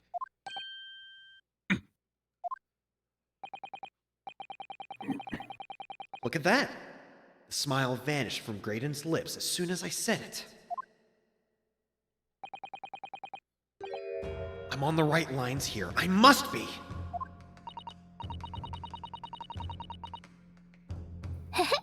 Making deductions based on how people react to what you say. You're acting just like Harley, Runo! Objection! Sounds we're hearing aren't necessarily music. Well, now that you've told us what they are not, I'm sure the court would like to hear what they are. Do enlighten us, my Nibonese friend. Well, Surely you have an idea in mind? Because if not, it will be the death of your ill-formed argument. Exactly. The music box is clearly broken. Refusing to accept that fact is pure foolishness. They've got me. I don't know what the answer is. Yet. This stupid face. Iris? Yeah. This stupid Runo? face. Iris? Runo? I've just examined the music box very thoroughly. And I'm fairly certain that it's not broken at all. Really? Fairly certain. Okay, cool. Sick. Really? The way it's been made, it can only produce a single note anyway. Thank you, Iris.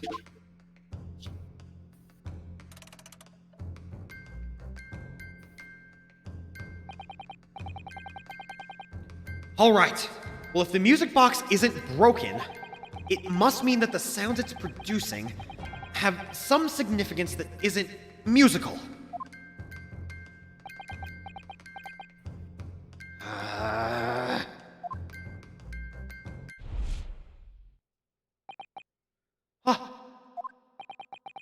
Could it be? Is that what these sounds are?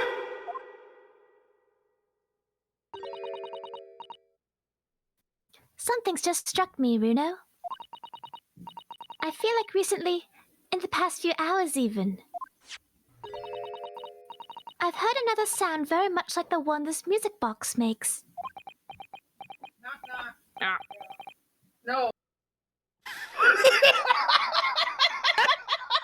Just knock knock. No.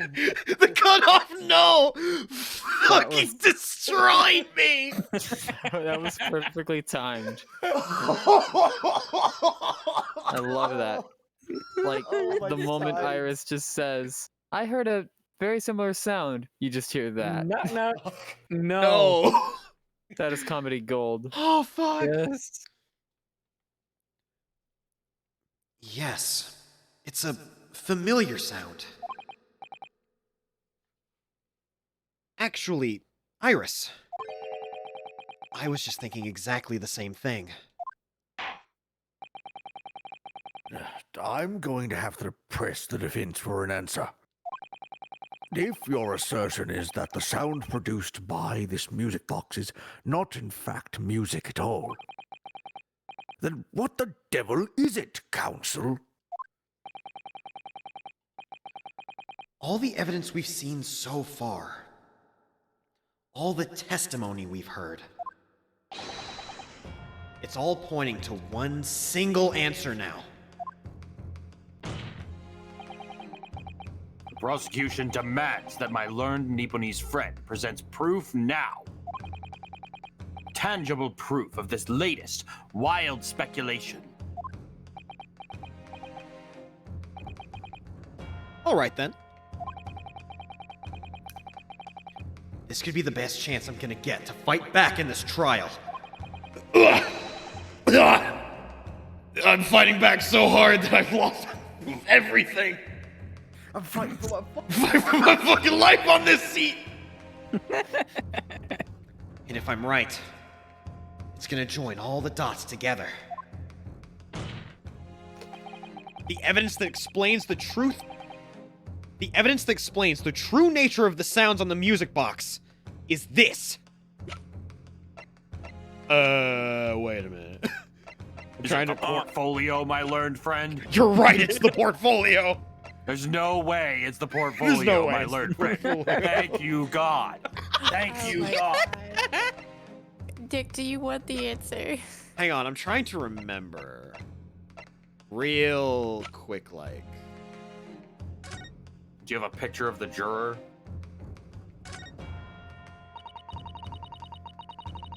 Oh shit, Maya's not here. Yeah, I'm back. Oh shit, Maya's here. I was gonna be like, I got it. There's a sensational story lower down the front page as well. Look. Sorry, my family like came in here with the phone, and I was like, they're like, "What are you doing?" I'm like, trying to dub some lines for a game. Ministry Mole. Classified secrets may have been leaked overseas from Ministry of Justice. For a 10-year-old, Iris certainly has her finger on the pulse of the world news. It's about secret communications between Great Britain and its allies. Apparently, they've been interpreted by hostile nations. Intercepted, frick. Look, words are hard, I understand. Communications are being intercepted? But how would somebody be doing that? That's the question, isn't it? I've come up with 3 different possible methods so far. Are you looking for a new career, Runo? No! Of course not! I wonder. Perhaps this is what Lord Strongheart was talking about yesterday. Yes, it could be. And it could explain why Grexy is running from pillar to post at the moment. Oh. Yeah, there we go. I remembered a thing. So what if... Take that! Today's paper, Council. See, the headline is Pawnbroker perishes in pick-purse plunder. Hardly supportive of your cause. No, Judge, hear me out. There is a code within the alliteration. 4 P's are used to spell the word innocent. Your Honor, P rhymes with G, which is guilty. For honor, I swear to God, if I have to hear that dumbass Nipponese man speak any more alliterative bullshit, I'm going to be molding along with the vampire. Please stop telling them that. Peace, Persona 4, final answer. Wait! Yes, this is what Atlas was going. Oh my God! Now during the Persona the 25th anniversary. I knew it! Persona 4 is coming to the PS5! I just You got finally get to hear Adachi in high quality.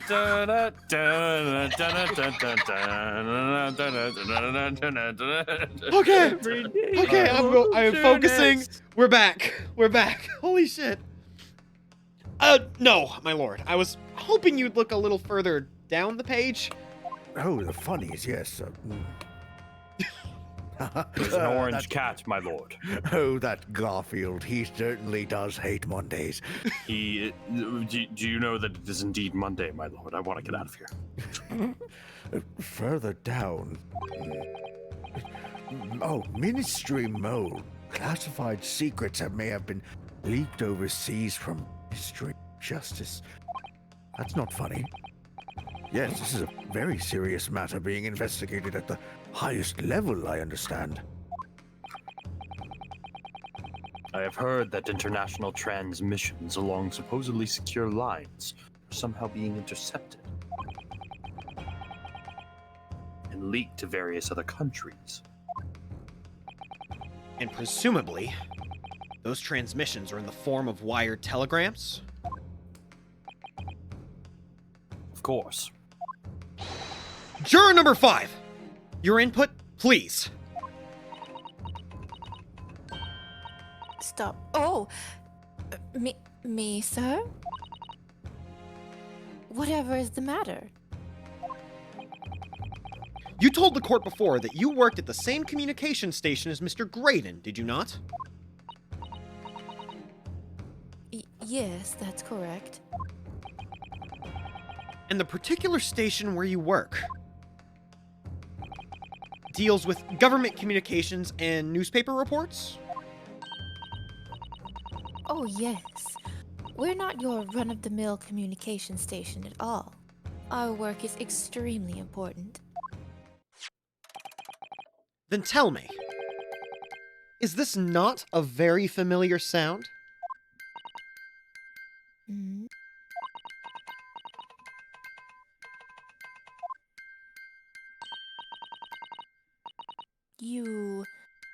You don't mean to say, is it? Is it the recipe for sponge cake? That's right, madam. The recipe for a most delicious sponge, as they call it in the British Empire. It bears more than a passing resemblance to the sound made by your telegraph machine as you tap it. I believe it's called Morse code? I don't believe it. Now, correct me if I'm wrong, but when it comes to leaking telegrams from government departments,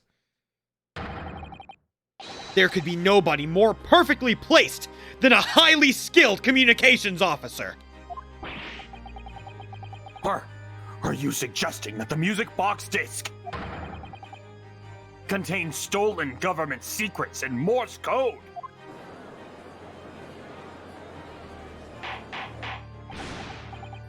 Order! Order! Please, everyone, order! But this... This is high treason, Council! Deserving of capital punishment. The stakes all of a sudden just skyrocketed into the stratosphere! We went I from literally a life sentence to literally a murder, death, kill. Yeah! I literally need to drop someone by the end of this trial.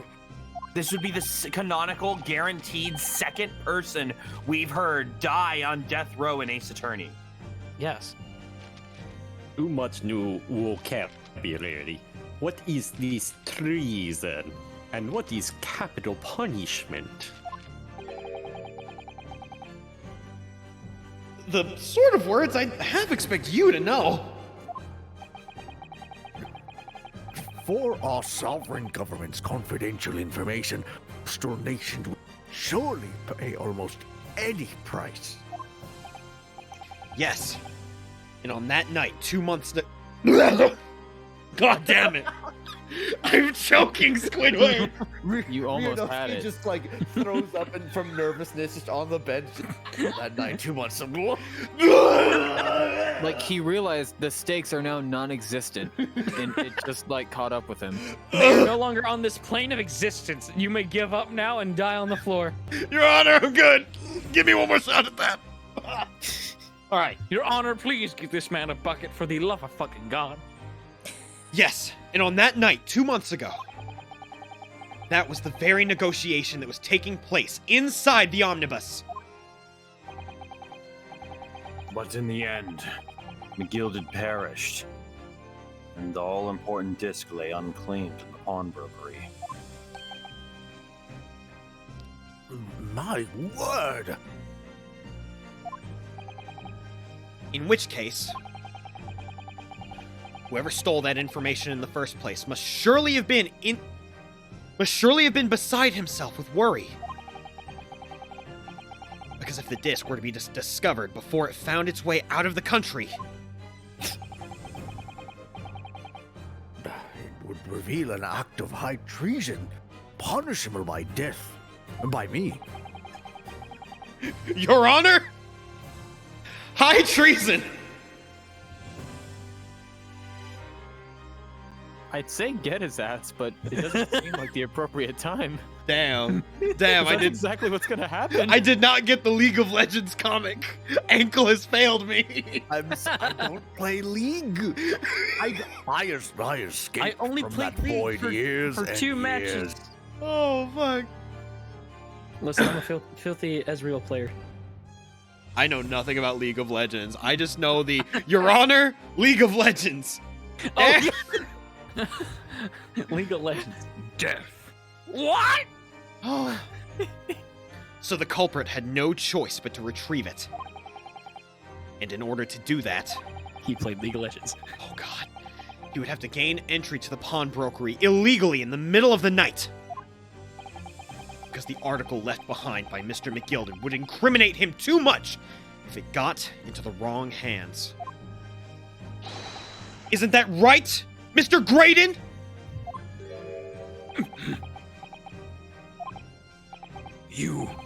You think I've been stealing government secrets? Preposterous! Absolutely preposterous! So, in response to the defense's accusation, you claim complete innocence, do you? Well, of course I do! I've had to stand here in silence while that pretentious foreign lawyer has been prattling away. Objection! Then by all means, counter the charges, sir.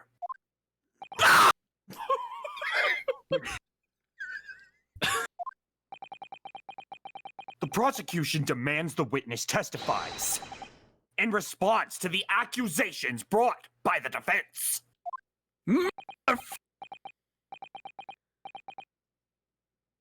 Delighted, I'm sure.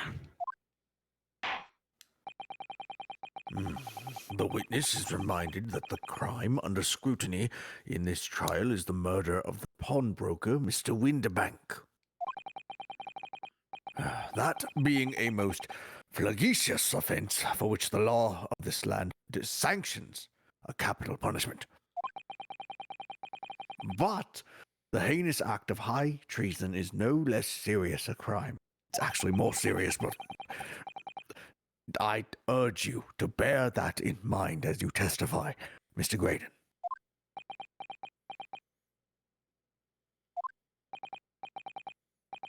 Hold it!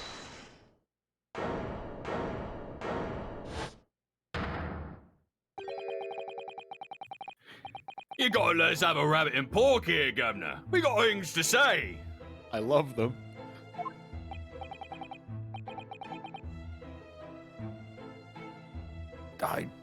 I beg your pardon?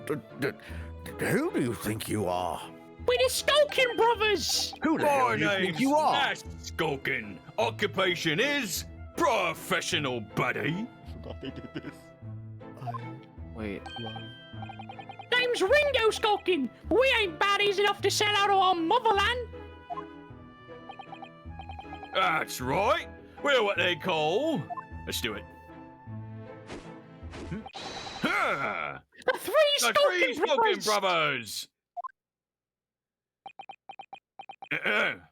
Here? The three. Come on, we created this, bro. Come on. We got this. Bad timing, fellas. Very bad timing. That's what we do I best, love Gov. them. They're so good. You know, I actually looked down to my right as if I was looking at fucking Ringo, and I'm like, I cannot wait to punt your ass to space. I love both. No, whatever fucking go. Wanna pull up your fisticuffs? You fucking cunt. You fucking nerd. Oh yeah, you tell him, Ringo. Hey, sit down. Ringo just starts frothing at the mouth. Anyway, Graydon. A mere communications officer couldn't have possibly steal confidential government information. God damn it, Stroke. Besides, the sounds produced by that music box aren't even Morse code. It was some low-class brick maker negotiating with McGilded anyway, was it not? I have no relation to the man. Look, all we did was break into the gaff the other night like we was told to. If we'd known there was dodgy government secrets involved, we wouldn't have touched it. Well, too bad you agreed to take the fucking job! Fuck you! I hate it here so goddamn much. Shut up! Why am I here? I hate it too! I'm surrounded by literal dumbasses! Alright, let's take it easy. There's 13 of you. Mr. and Mr. Skulkin. Yeah? Well, Mr. Do Governor. What's up? Oh my fucking god! Did you just drink a bottle of damn?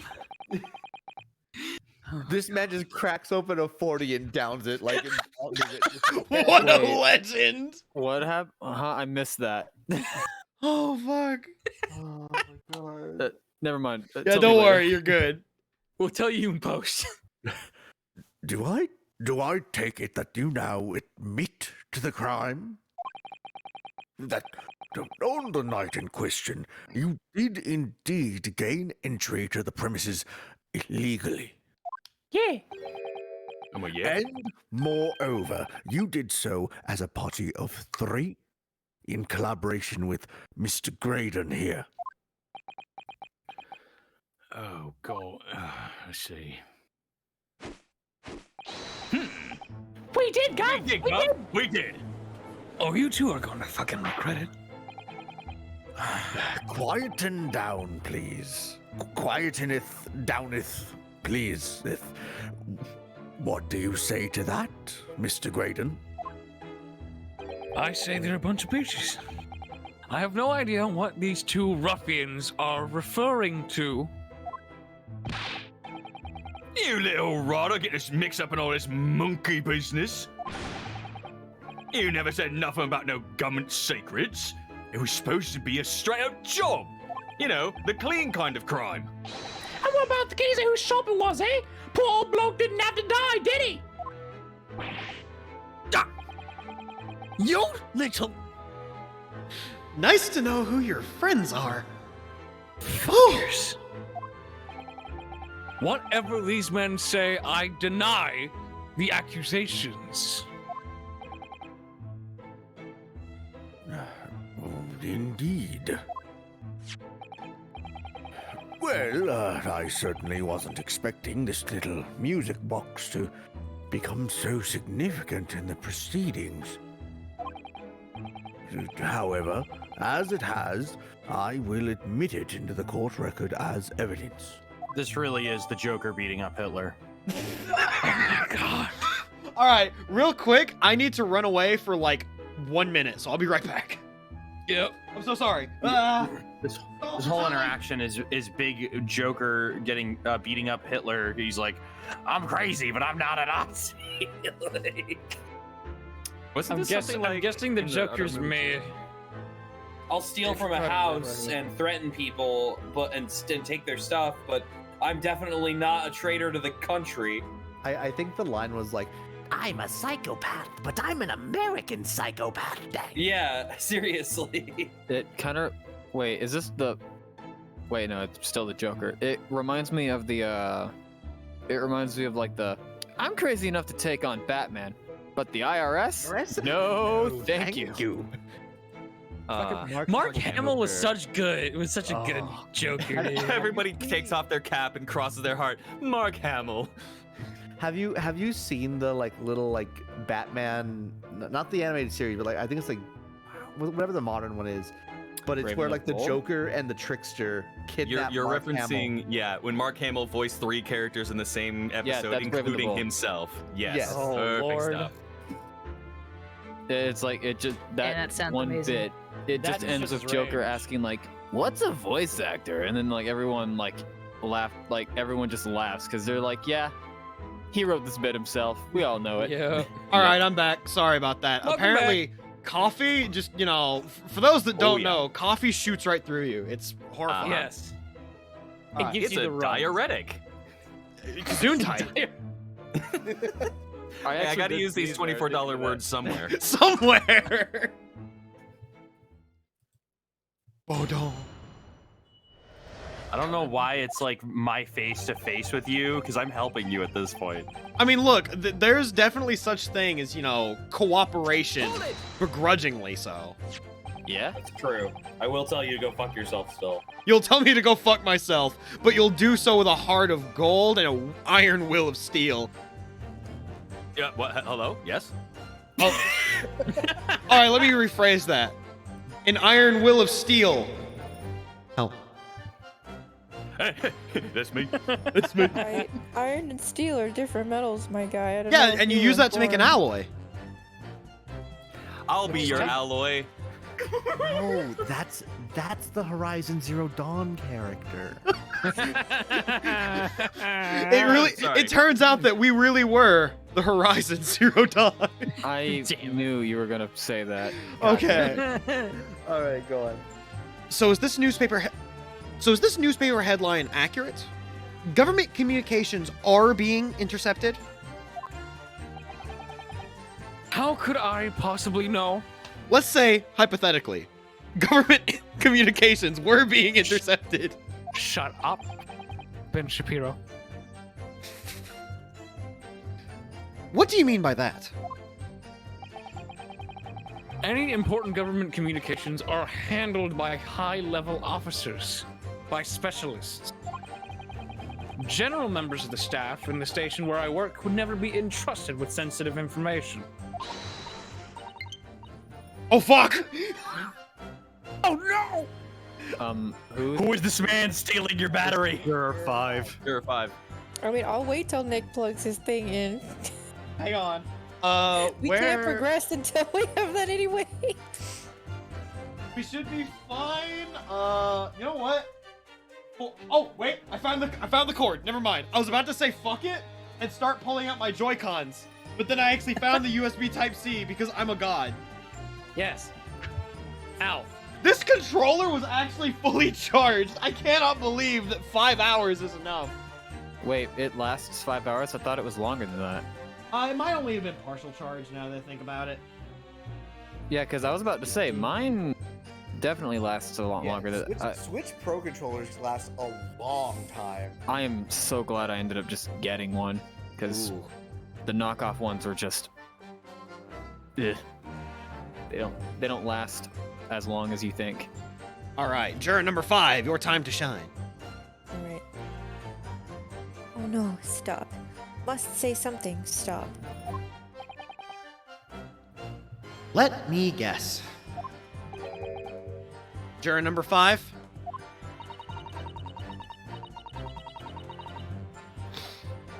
We regular communication station officers aren't as lowly as you're being led to believe.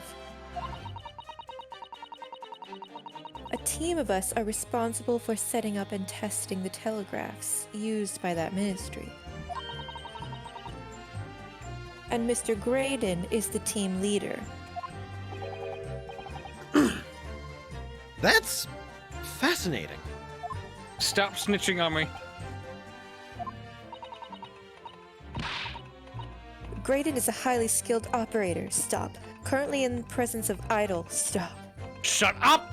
He's so dreamy. Stop. Down bad. Stop. Stop. Stop snitching on me, woman. I will come up there and overthrow you. So you had access to the equipment used for these confidential communications, Mr. Graydon. Well, what of it? The transmissions are always made behind closed doors, so they can't be heard. And in any case, all messages are sent enciphered. Normal employees couldn't possibly understand them.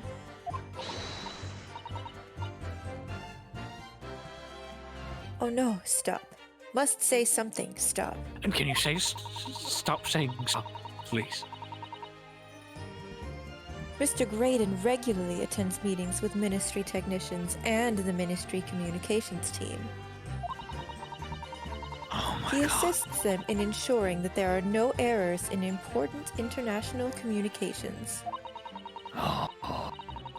And he's received the top prize at the Cipher Cracking Convention 5 years in a row now. What did I just say about fucking snitching on me? Graydon's just pounding his head against the witness stand, just like, oh, just God! End me. So you know what they say. You know what they say. That is fascinating. While some do say snitches get stitches, I want to say that that's not the case this time. Ah!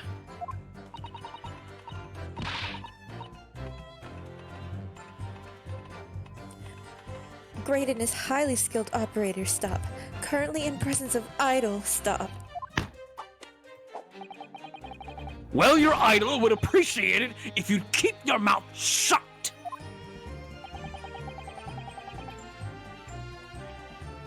She should really pick her idols more carefully. Yes. I tell you, this lawyer's accusations are completely unfounded.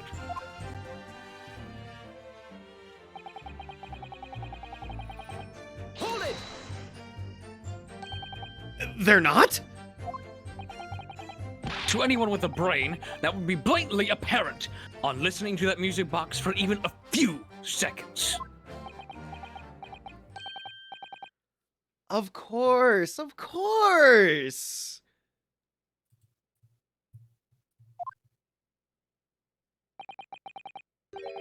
Surely it can't be that my learned friend is unfamiliar with Morse code. Oh, shut the hell up. Oh. Ouch. He looks genuinely shocked at my ignorance.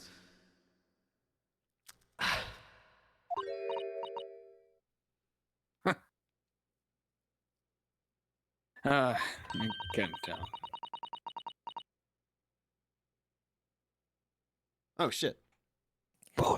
I would be more than happy to demonstrate the basics for you, sir. Okay, we're about to learn Morse code, everybody. I already know SOS. Don't worry. A lesson? Here in court? Want to solve this case? Morse code is a continuous series of two distinct tones. There's a lot of twos in this case. Tones, you say? Yes, a short dot and a long dash.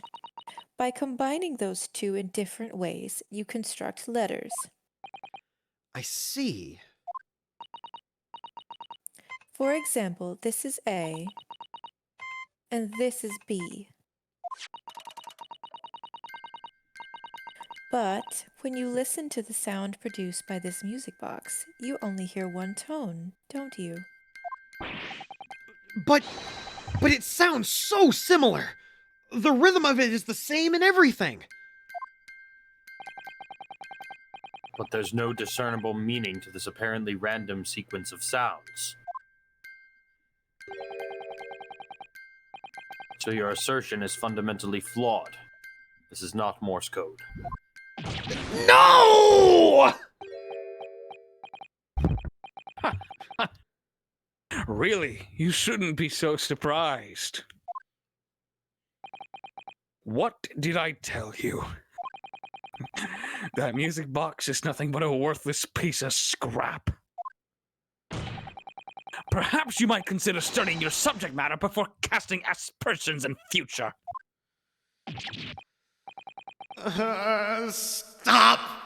Nothing to say, but stop!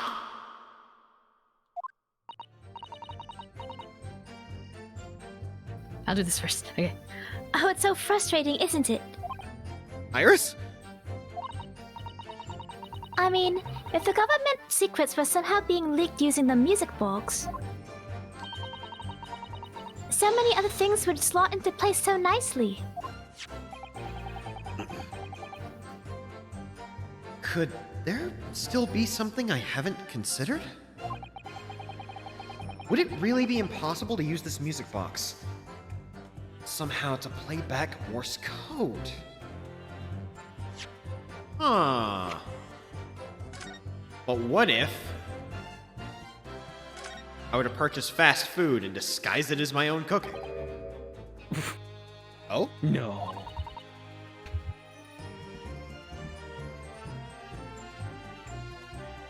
Asbel. They had to BRB. Oh shit! All right. If they. Oh yeah. I just looked down. I see toilet calls. Bullet, you're up. Got it. What is it, Runo? I've just noticed something about this music box. It looks like the bottom of it opens up as well. You're right. Well, come on then. What are you waiting for? Let's open it. All right then. Here goes. Look at that. There's another movement on the underside. So, does that mean you can set another disc to play back on this side? Yes, I think so. And it looks like the two movements are linked together. They're linked? So if you had two discs, they would both play back at the same time. That accent is really good. Holy shit, Bullet. That was really good. What the fuck? Ever since I saw Harry Potter as a kid, I went around talking in a British accent. I think for now I have to say it seems impossible. Because I don't have another disc. Where would I get another disc? Oh, just wait. The defense will concede that the music box is irrelevant. For the time being. For the time being. Such optimism. Too debonair to defeat, or to admit defeat, are we?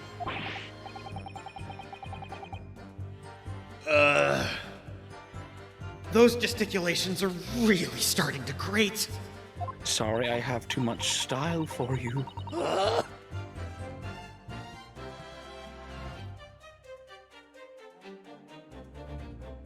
Is mine not back yet? Not yet. Oh, okay. It can't be Morse code unless it has two distinct tones. Perhaps I should examine that music box in a little more detail. We already did. We already did. What the fuck? I think you chose the wrong answer. If you think so, we'll give it again. We'll give it another go real quick. I think. Hang on, wait. I mean, I don't think I'm gonna get to it. I'm not gonna get penalized for this, so. Oh, you're not? Okay. I'm not gonna get shot again, are I? I've never been shot a single time in my entire life. Facts. Imagine moving so fast. But what about when you got your booster shot ready? Actually, wait, which one did you press on? I pressed on the second statement. The second. I'll give it a try! Wait. I may have let you astray. Wait, I'm just. It's fine! It's content! There's still every possibility that this music box was instrumental in leaking of government secrets. That's the belief of the defense, at least. Objection! Does it please you in some way, my Nipponese friend, to repeat the same line of argument ad infinitum? Yes. Well then, allow me to say, it's already been established that to be Morse code, two tones are required. Dots and dashes. Yes, I'm well aware of that. Then what?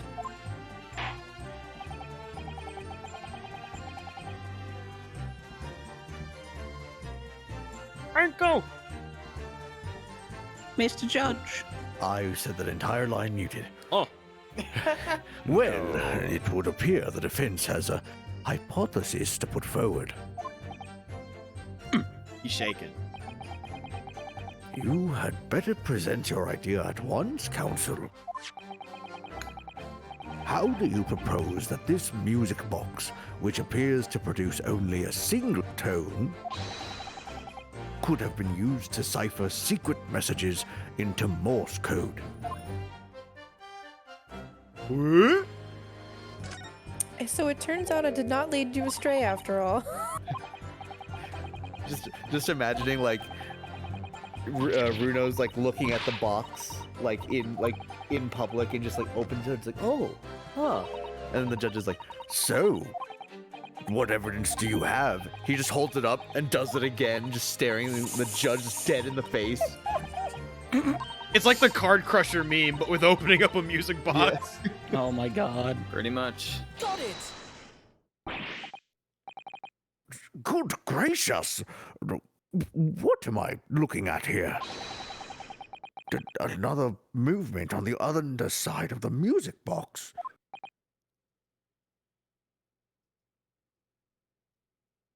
What? It appears, my lord, that the two movements are linked together. In other words, you can put two discs in this music box, and the sounds of both will play back at the same time. Good heavens! As the chord is heard, Morse code comprises of two tones, a short dot and a long dash. With a second disc in place, this music box can be used to generate Morse code and convey a message.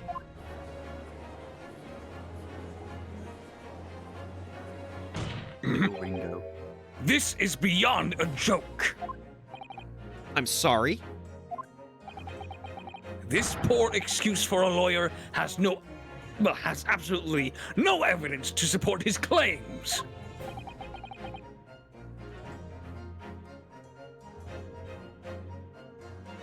Though, of course, if my learned friend were able to present the court with the second disc, that would be another matter. Well. I can't at the moment.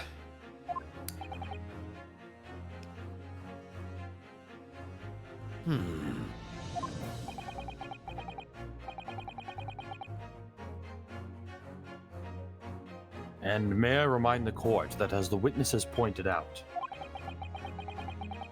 he is not the one in the omnibus with McGilded 2 months ago striking a deal over the disc or discs. Indeed, that was Mr. Mason, the brickmaker. Exactly! I had nothing whatsoever to do with it.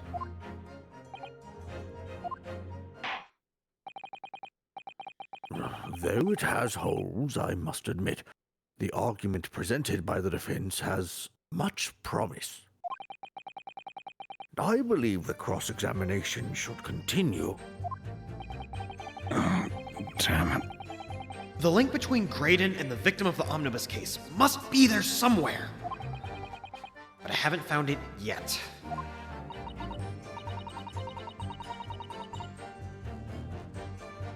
Oh dear. It looks like you need to give your argument more strength, Runo. Fuck, what's the spell to increase your... You know what? No, just... Runo, you need to activate Sword Stance on your argument.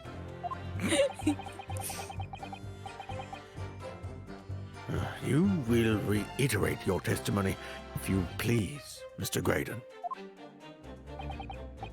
If I must, though I maintain exactly what I did at the start of this pointless cross-examination.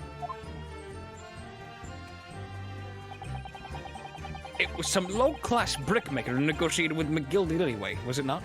I have got no relation to the man. Or wait, no, this is the same fucking line that I already... No, it isn't.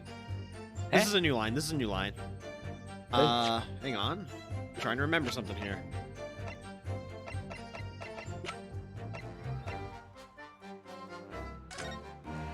Do you want a hint? No, I think I roughly remember. You don't present anything yet.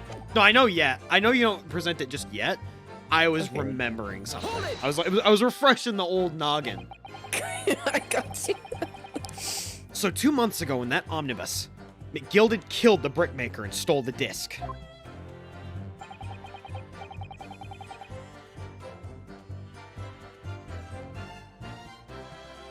Mr. Mason was a single man with almost nothing to his name. It seems he lived in an artisan quarter some years ago, but people there remember little about him. That doesn't make much sense, though, does it? How would a humble brickmaker come to acquire secret government information? How, indeed? There must have been somebody else involved behind the scenes in all of this. Somebody who acquired the disc and gave it to Mr. Mason in order to take it to the meeting with McGilded and negotiate a deal. Dear me. You may have it in for me, sir, but I assure you I have far more class than that. An old brickmaker from an artisan quarter and this well-to-do communications officer. If only I could find some evidence to link the two of them together.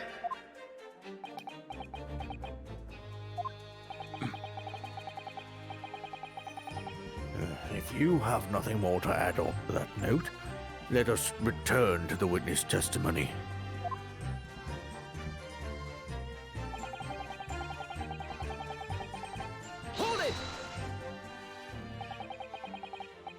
Like Mr. Graydon told you to do, you mean? That's it, yeah. Who else, eh?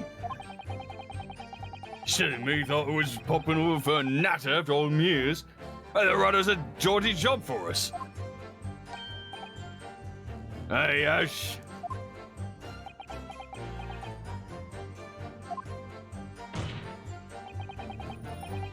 Let me stop you there, Mr. Skulkin. After all them years, you say. Do you mean to tell me that Mr. Graydon is an acquaintance of yours? They're the sociable kind of baddies, you know. Sure, let's end Graydon's in old China. Look at the baby! Now, Ringo, you squishing your jubblies? Yeah, it's soft. Excuse me. So... He's What? baby! Is something wrong, Mr. Skulkin? I'm referring to the small one this time. Hey? Oh, you no. mean the squishy one, right? The other small one. What? Who, me? When your brother was testifying just now, he said something that seemed to cause you to react. Oh, I was just remembering the old days, that's all. We used to have a right old laugh together way back when. Together with Mr. Graydon, you mean? Yeah. Yeah, with Ash. I mean, look now at him in his fancy whistle and flute. And you would have had him in even. When we was together, he was poor part of town, just like us. Is that so? Yeah. But he was always a leery one. He had the brains, he had the savvy. Always coming up with smart ideas like what would never have gone through our heads. God blimey, ain't that the truth? Remember Milverton and Skulkin's milk run? Yeah, Kai, real quick, you're still having like a bit of popping in your microphone. Really? Yeah. It's the hertz on your microphone from on your drivers. I haven't they're way changed too high. anything. If something reset itself, then sometimes the microphone does that. Huh. Microphone's a bit of a bitch, isn't it? Yeah. You're supposed to check all your numbers. Yeah. You don't just assume they work. Well, no, they have been working this whole time. I haven't touched anything. Yeah, no, they haven't been working this whole time. That's what we've been trying to tell you. Wait, it still wasn't working? This whole Okay, so imagine if every time you talk, that you get a sound every time you talk. I wouldn't say it's like quite Yeah, that God bad, damn it. but like it is awkward. Like especially it's like Hyperrelated for experimental. It's like you're on an old TV show and the audio just pops every once in a while. yeah. To be more specific, with every hard consonant that you speak into the microphone, there's a little like a peak clipping. Yes. That's a much better way of saying it, yeah. Yeah. It's the buffer. It's the buffer rate on your microphone, 100%. If you're using a Scarlet Solo, you can check that via your Focusrite driver. Let me try some. I was about to say Kai is just using, I think, his USB mic. I think. If he's using his USB mic, then it might be in his input settings that his buffer rate's too high, so it's taking, or his sample rate's too high, so it's taking too much GPU and it's causing peaking. His computer sucks, so it makes sense. Yeah, because I didn't hear it during like the audio test, so I didn't like think of anything initially. I heard it during the audio test. Okay, I'm just bad at this. Yeah, I didn't hear it either. Let's try restarting this. Is that not better? Oh, okay, give that a shot. It sounds better, yeah. Just with Yeah, this? Okay, yeah. much better. I changed the USB outlet that I was in. It just meant that I have to turn off the fan on my computer, so hopefully that's not gonna cause a problem. Okay, so it's just there wasn't enough power going to the microphone. Well, I guess, because like the fan on the computer is not plugged into the computer. It's plugged into an outlet. Whoa. It means that the USB you're using for your microphone's bad. Yeah, it was that USB because it wasn't a powered outlet. It was just a regular one. Okay, that makes sense. Well, problem solved. Let's Yeah. go. All right. I already did it. Bill already said Cold this. Blimey, ain't that the truth? Remember Milverton and Skilkin's milk run? That was a corker, eh? Save it until after the trial. Your reminiscing has no place in this courtroom. I'm about to punch Von Zeeks. And neither does your fruit. What's the matter with you? The geezer asked us a question, didn't he? And we was answering. Yeah, we ain't done nothing wrong. Or we got water kunayone. Oh God, they're speaking in tongues. Oh no! I understood that, Your Honor. Oh God, he's speaking in tongues. I'm standing right next to these two. If the bloody Oriental could understand it, why can't you? Oh, let's not use that word, Kai. Oh Unanimous. God. Anyway, moving on. Moving on. Nevertheless, the court is not prepared to accompany you on your trip down memory lane. Counselor, can we turn our attention back to the testimony, please? I don't know. Could that sentimental story be relevant somehow? Of fucking course it is. My lord. Yes, counsel. The brother's last sentimental statement could hold vital information relating to this case.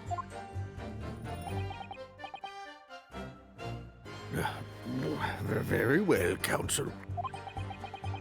I will permit the brothers to supplement their testimony with that detail. Briefly and without racism, I hasten to add. Say no more. Say no more. A skulkin's skulking, never never skulking. skulking.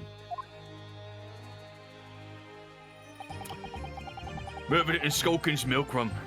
God, them were the days. Hold it! I'm sure I'm going to regret asking, but what exactly was that? Some kind of business? That's a scheme we had going back when we was youngsters. A bit of fun, really.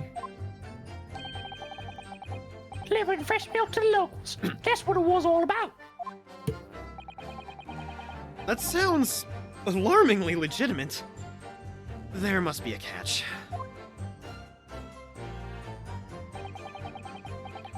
I suppose since we're here, I should ask them to elaborate, but on what? So this business was just a bit of fun, you say? And it was just yourselves and Mr.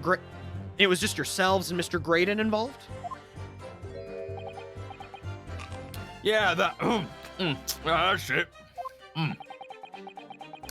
Milverton and Skulkin's milk run, was it? Yeah, that's it.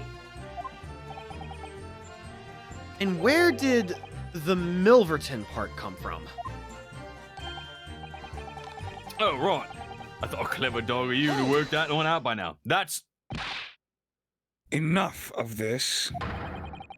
How much longer are we expected to listen to this drivel? Oh, you bitch.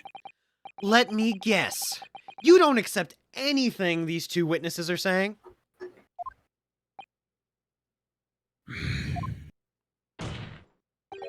Tell me. Why is it that only at the mention of the name Milverton have you decided to interject? Because well... And what the opposite times that came from? Yeah, his old man was struggling with money so much his wife walked out on him. She took the name Graydon, didn't she? But Ash would always be a Milverton to her. Oh, fucking hell. Yeah, it was me, you fucking what, mate? Are we supposed to say it together? Was that one yours, Poggers? Yeah, it's fine. But Ash will always be Milverton to us. Milverton. So that used to be your surname, did it?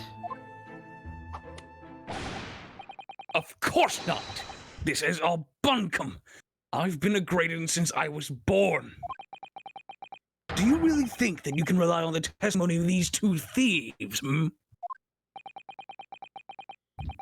You're a communications officer attached to the civil service. As such, your personal details will have been thoroughly checked at the time of your appointment. It would be a very simple matter indeed to subpoena those records, Mr. Graydon. Destroyed.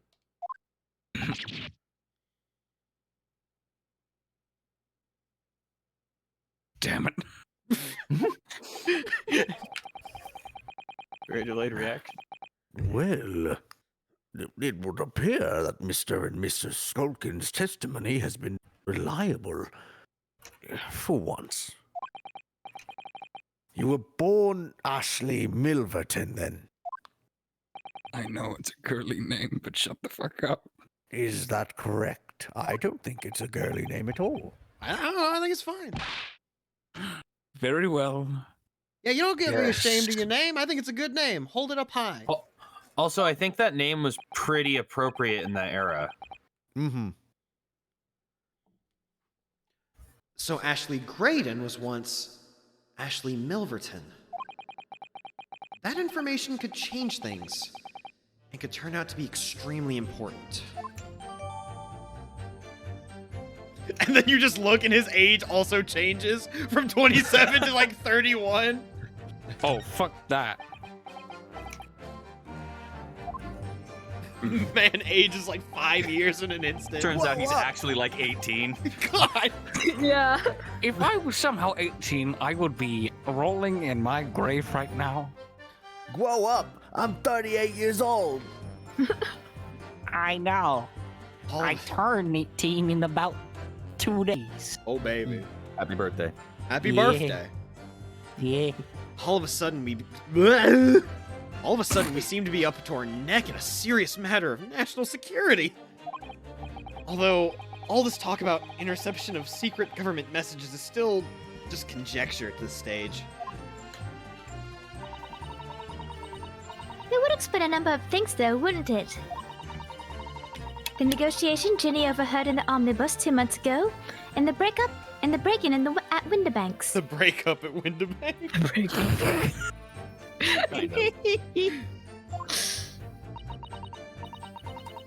But the trouble is, it wasn't Mr. Graydon at the omnibus with Mr. McGill did. No, That was Mr. Mason, the brickmaker who was horribly murdered. If only there was some link between the two men somehow. I know, but Mr. Graydon's testimony seems to be as watertight as ever. I wonder if the key to us making headway with the cross-examination here could be those two brothers. I feel as if we've done this bit already. I think we did do this bit already. I think we did. By the way, Wait, did we? I'm pretty sure since this is almost over, and yeah, I was about to say, I think since it's like 11-ish, a little past 11, this cross-examination should be where we're ending it. Like once we get through this bit. All right. So we're almost done. Wait, it's oh shit! It is 11. Yeah. It's 11:17. Oh, I thought it was like 16, 9. Turning 17. All right. my phone's work. I think I press here. No. Okay. No. You Do you present a person? the evidence here. You can't present person. Ah, shit. Unless specifically requested to do It's something so. you have not actually looked at yet. I thought you could. Oh! Yeah, here we go. Oh. Objection. I forgot the autopsy because I was looking for the autopsy for thrice fired Mason because I knew that that's what I needed, and then I'm like, wait a minute, that's right, it's in the handy dandy Susato Sad notebook. Yeah. It's a different collection of notes that don't have to do with. It's a collection of murder notes not compiled by the cops, but instead by a good friend. All right. Mr. Ashley Milverton. Tell me, why did you try to hide your former name from the court? Because I haven't gotten by that name for years. It means nothing to me. No, I don't think that's the real explanation at all. The truth is, you had a reason to hide that name.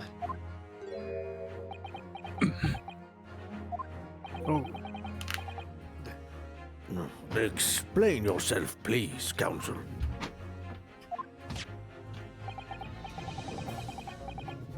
I have here the notes from the omnibus case, my lord. And as we all know, the victim, the man who we now understand to have been negotiating with McGilded. Yes, Mr. Mason, the brickmaker. That's right. Only Mason wasn't his surname at all. It was his given name. His full name was Mason Milverton.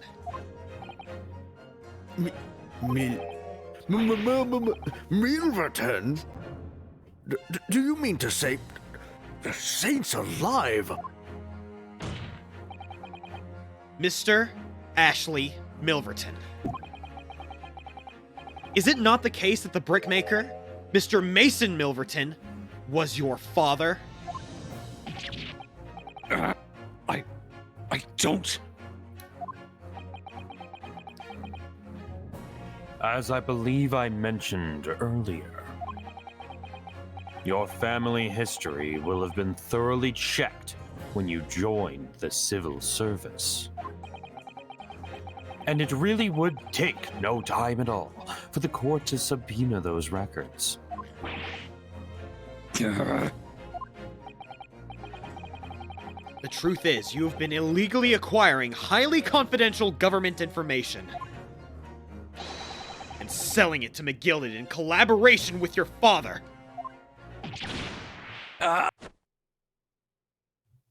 Fuck. The gain control on this fucking mic did not want me to scream. Woo! The new facts and evidence unveiled by the cross-examination of this witness all come together to reveal the truth. The truth, you say? That you collaborated with your father, Mr. Mason Milverton, in illegal dealings with Magnus McGilded. By dint of This music box, do you mean, Counsel? Yes. Stealing information being sent in secret government communications and selling it on to McGilded. Mr. Graydon concocted this elaborate scheme of using 2 different music box discs to encode the information. Diction is hard. As presumably a safety measure against the information falling into the wrong hands. And a very effective one. I shouldn't have given the scheme any credence whatsoever.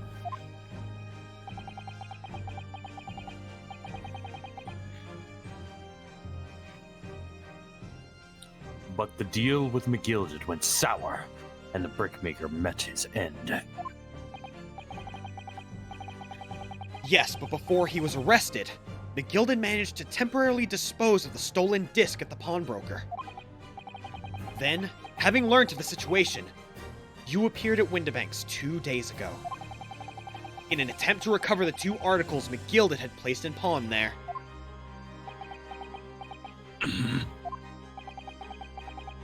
But that attempt failed. One of the discs was seized by the police, and the other you never found. So that same night, you enlisted the help of the Skulkin brothers and broke into the pawnbrokery. This time, determined to recover the second disc. Are you suggesting that the second disc was inside the music box? Eh? We never knew nothing about that. On the night that Mr. Windibank was killed,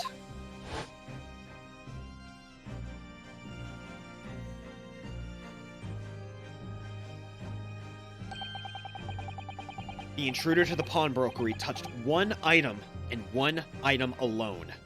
The music box.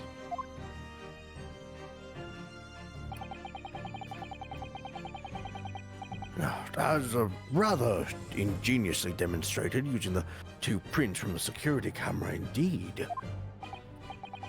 So, the question that naturally begs answering is this. Why was only that one article disturbed? The answer is obvious, because it contained the second disc, which the intruder was desperate to retrieve. Since, if it were to fall into the hands of the police, it would be proof of high treason.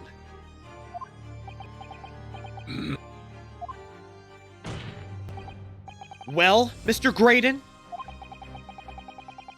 Do you deny that all of this actually began on that fateful night 2 months ago?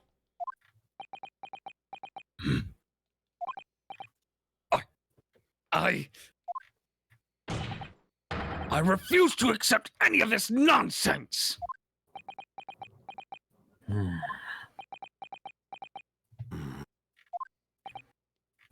Sir? There appears to be blood seeping through the sleeve of your jacket. What? 2 nights ago, we know that 3 shots were fired at the scene of the crime in Windibank's pawnbrokery. 1 took the life of the pawnbroker himself. 1 struck the pouch around Mr. Sholmes's waist. And the final bullet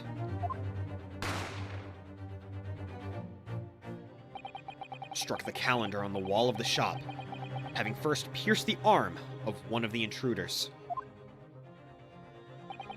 Mr. Graydon, that wound on your arm that you seem to be trying to hide, it's a bullet wound, isn't it?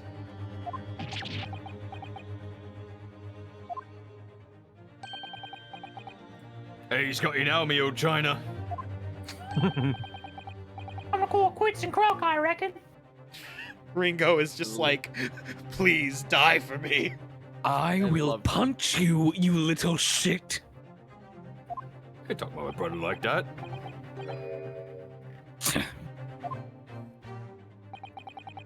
Don't acknowledge my presence there under any circumstances whatsoever. Those were my terms, remember? And I paid you handsomely to comply. Clearly, I was a fool to think I could trust some common back slum thieves.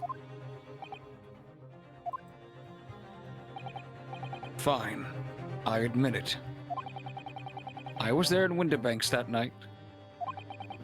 I paid this pair 10 guineas to accompany me. And as you notice, I've sustained an injury in the course of my adventures.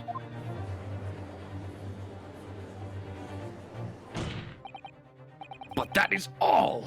I admit to nothing more. Stealing government secrets, negotiating with Mr. McGilded.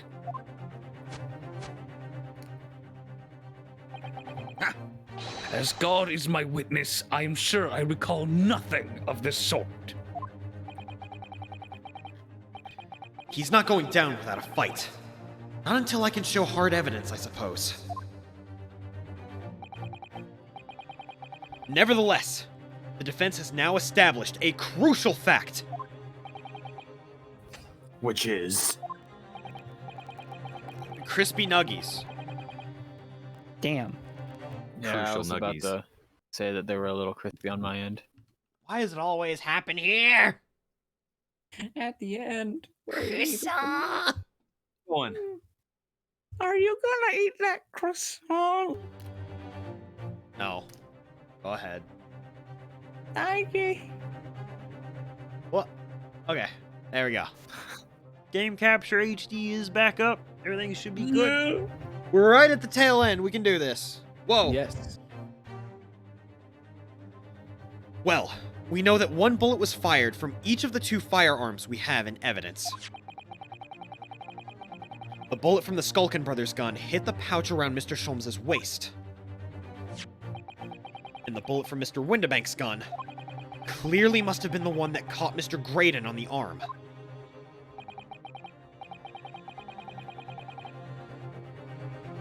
Indeed, it must. We can rule out the possibility that the man shot himself. At least in this context. Yeah. And that leads us to only one conclusion. Mr. Winterbank was shot by a third gun. Which can only have been fired by the third intruder. Goodness! Oh. That's right, Mr. Graydon.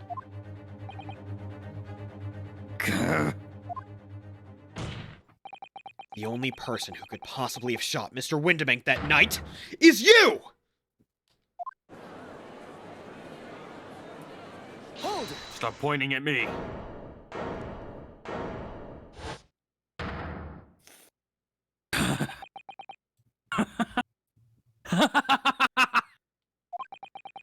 You little upstart! You made a grave mistake when you summoned me here. What? What's that supposed to mean? Yes, as you rightly say, I was there at the pawnbrokers. I did my best to hide the fact, naturally. I had no intention of running the distinguished career I built for myself at the communication station. But did the thought never cross your mind? Did you ever consider the possibility? What do you mean? What thought? What possibility? The possibility that if I was there at the scene, I may have witnessed the crucial moment. You see, this makes me a key witness in this case, and I have my hands firmly around the neck of your client. What?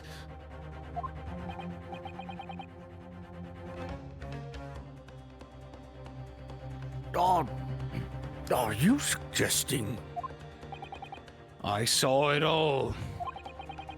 I saw the moment that pickpocket girl pointed that gun at the poor, defenseless pawnbroker and shot him. You what?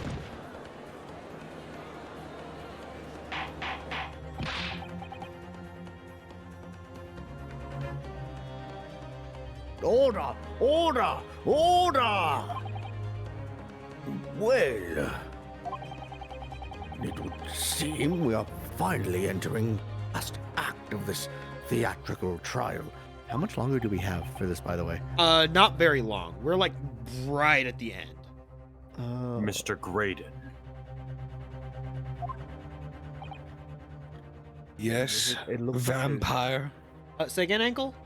It looks like there's a fair amount of choices in pressing that.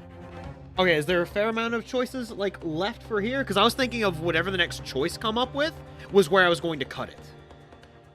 Let's see here. The next thing that's going to start is the testimony.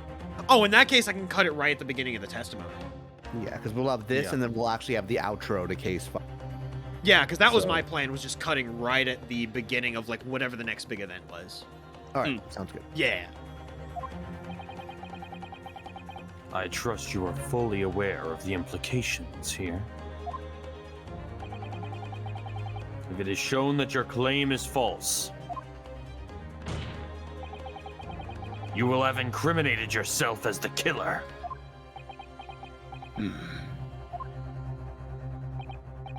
Oh, I understand fully.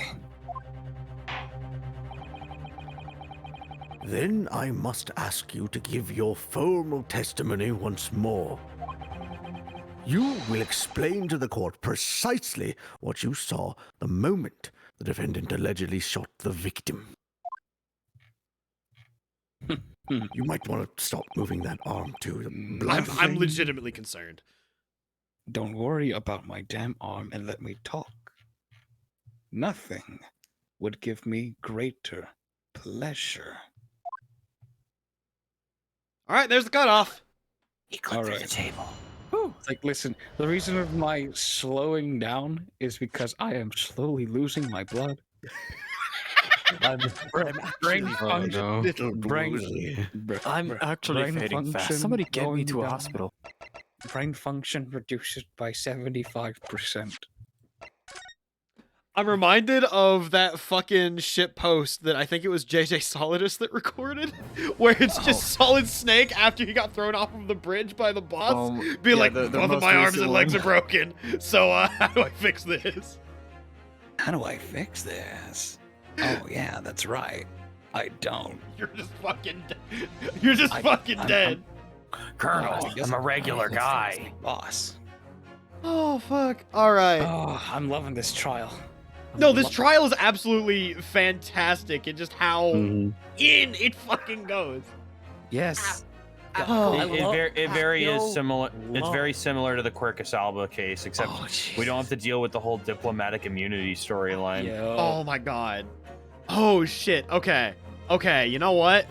I just saw who I am definitely rating because someone. Is it who I think it is? Well, you see, there's a certain someone that is playing another game that's very near and dear to my heart, which may involve artificial intelligence and certain files. Yeah. Oh my god. Oh. But I'll get to that in a second. But real quick, I'm just gonna say, because I kind of wanted to say it. We were actually, me and Color were in his chat last night, and we were hoping you were online to. Now. Say again. Sorry. Oh, we were hoping that you were online yesterday because we. You keep cutting out like right at the online part. I'm glad that it didn't cut out like during the dub, at least a lot. But no, he was online yesterday, and we were hoping that. Oh my god!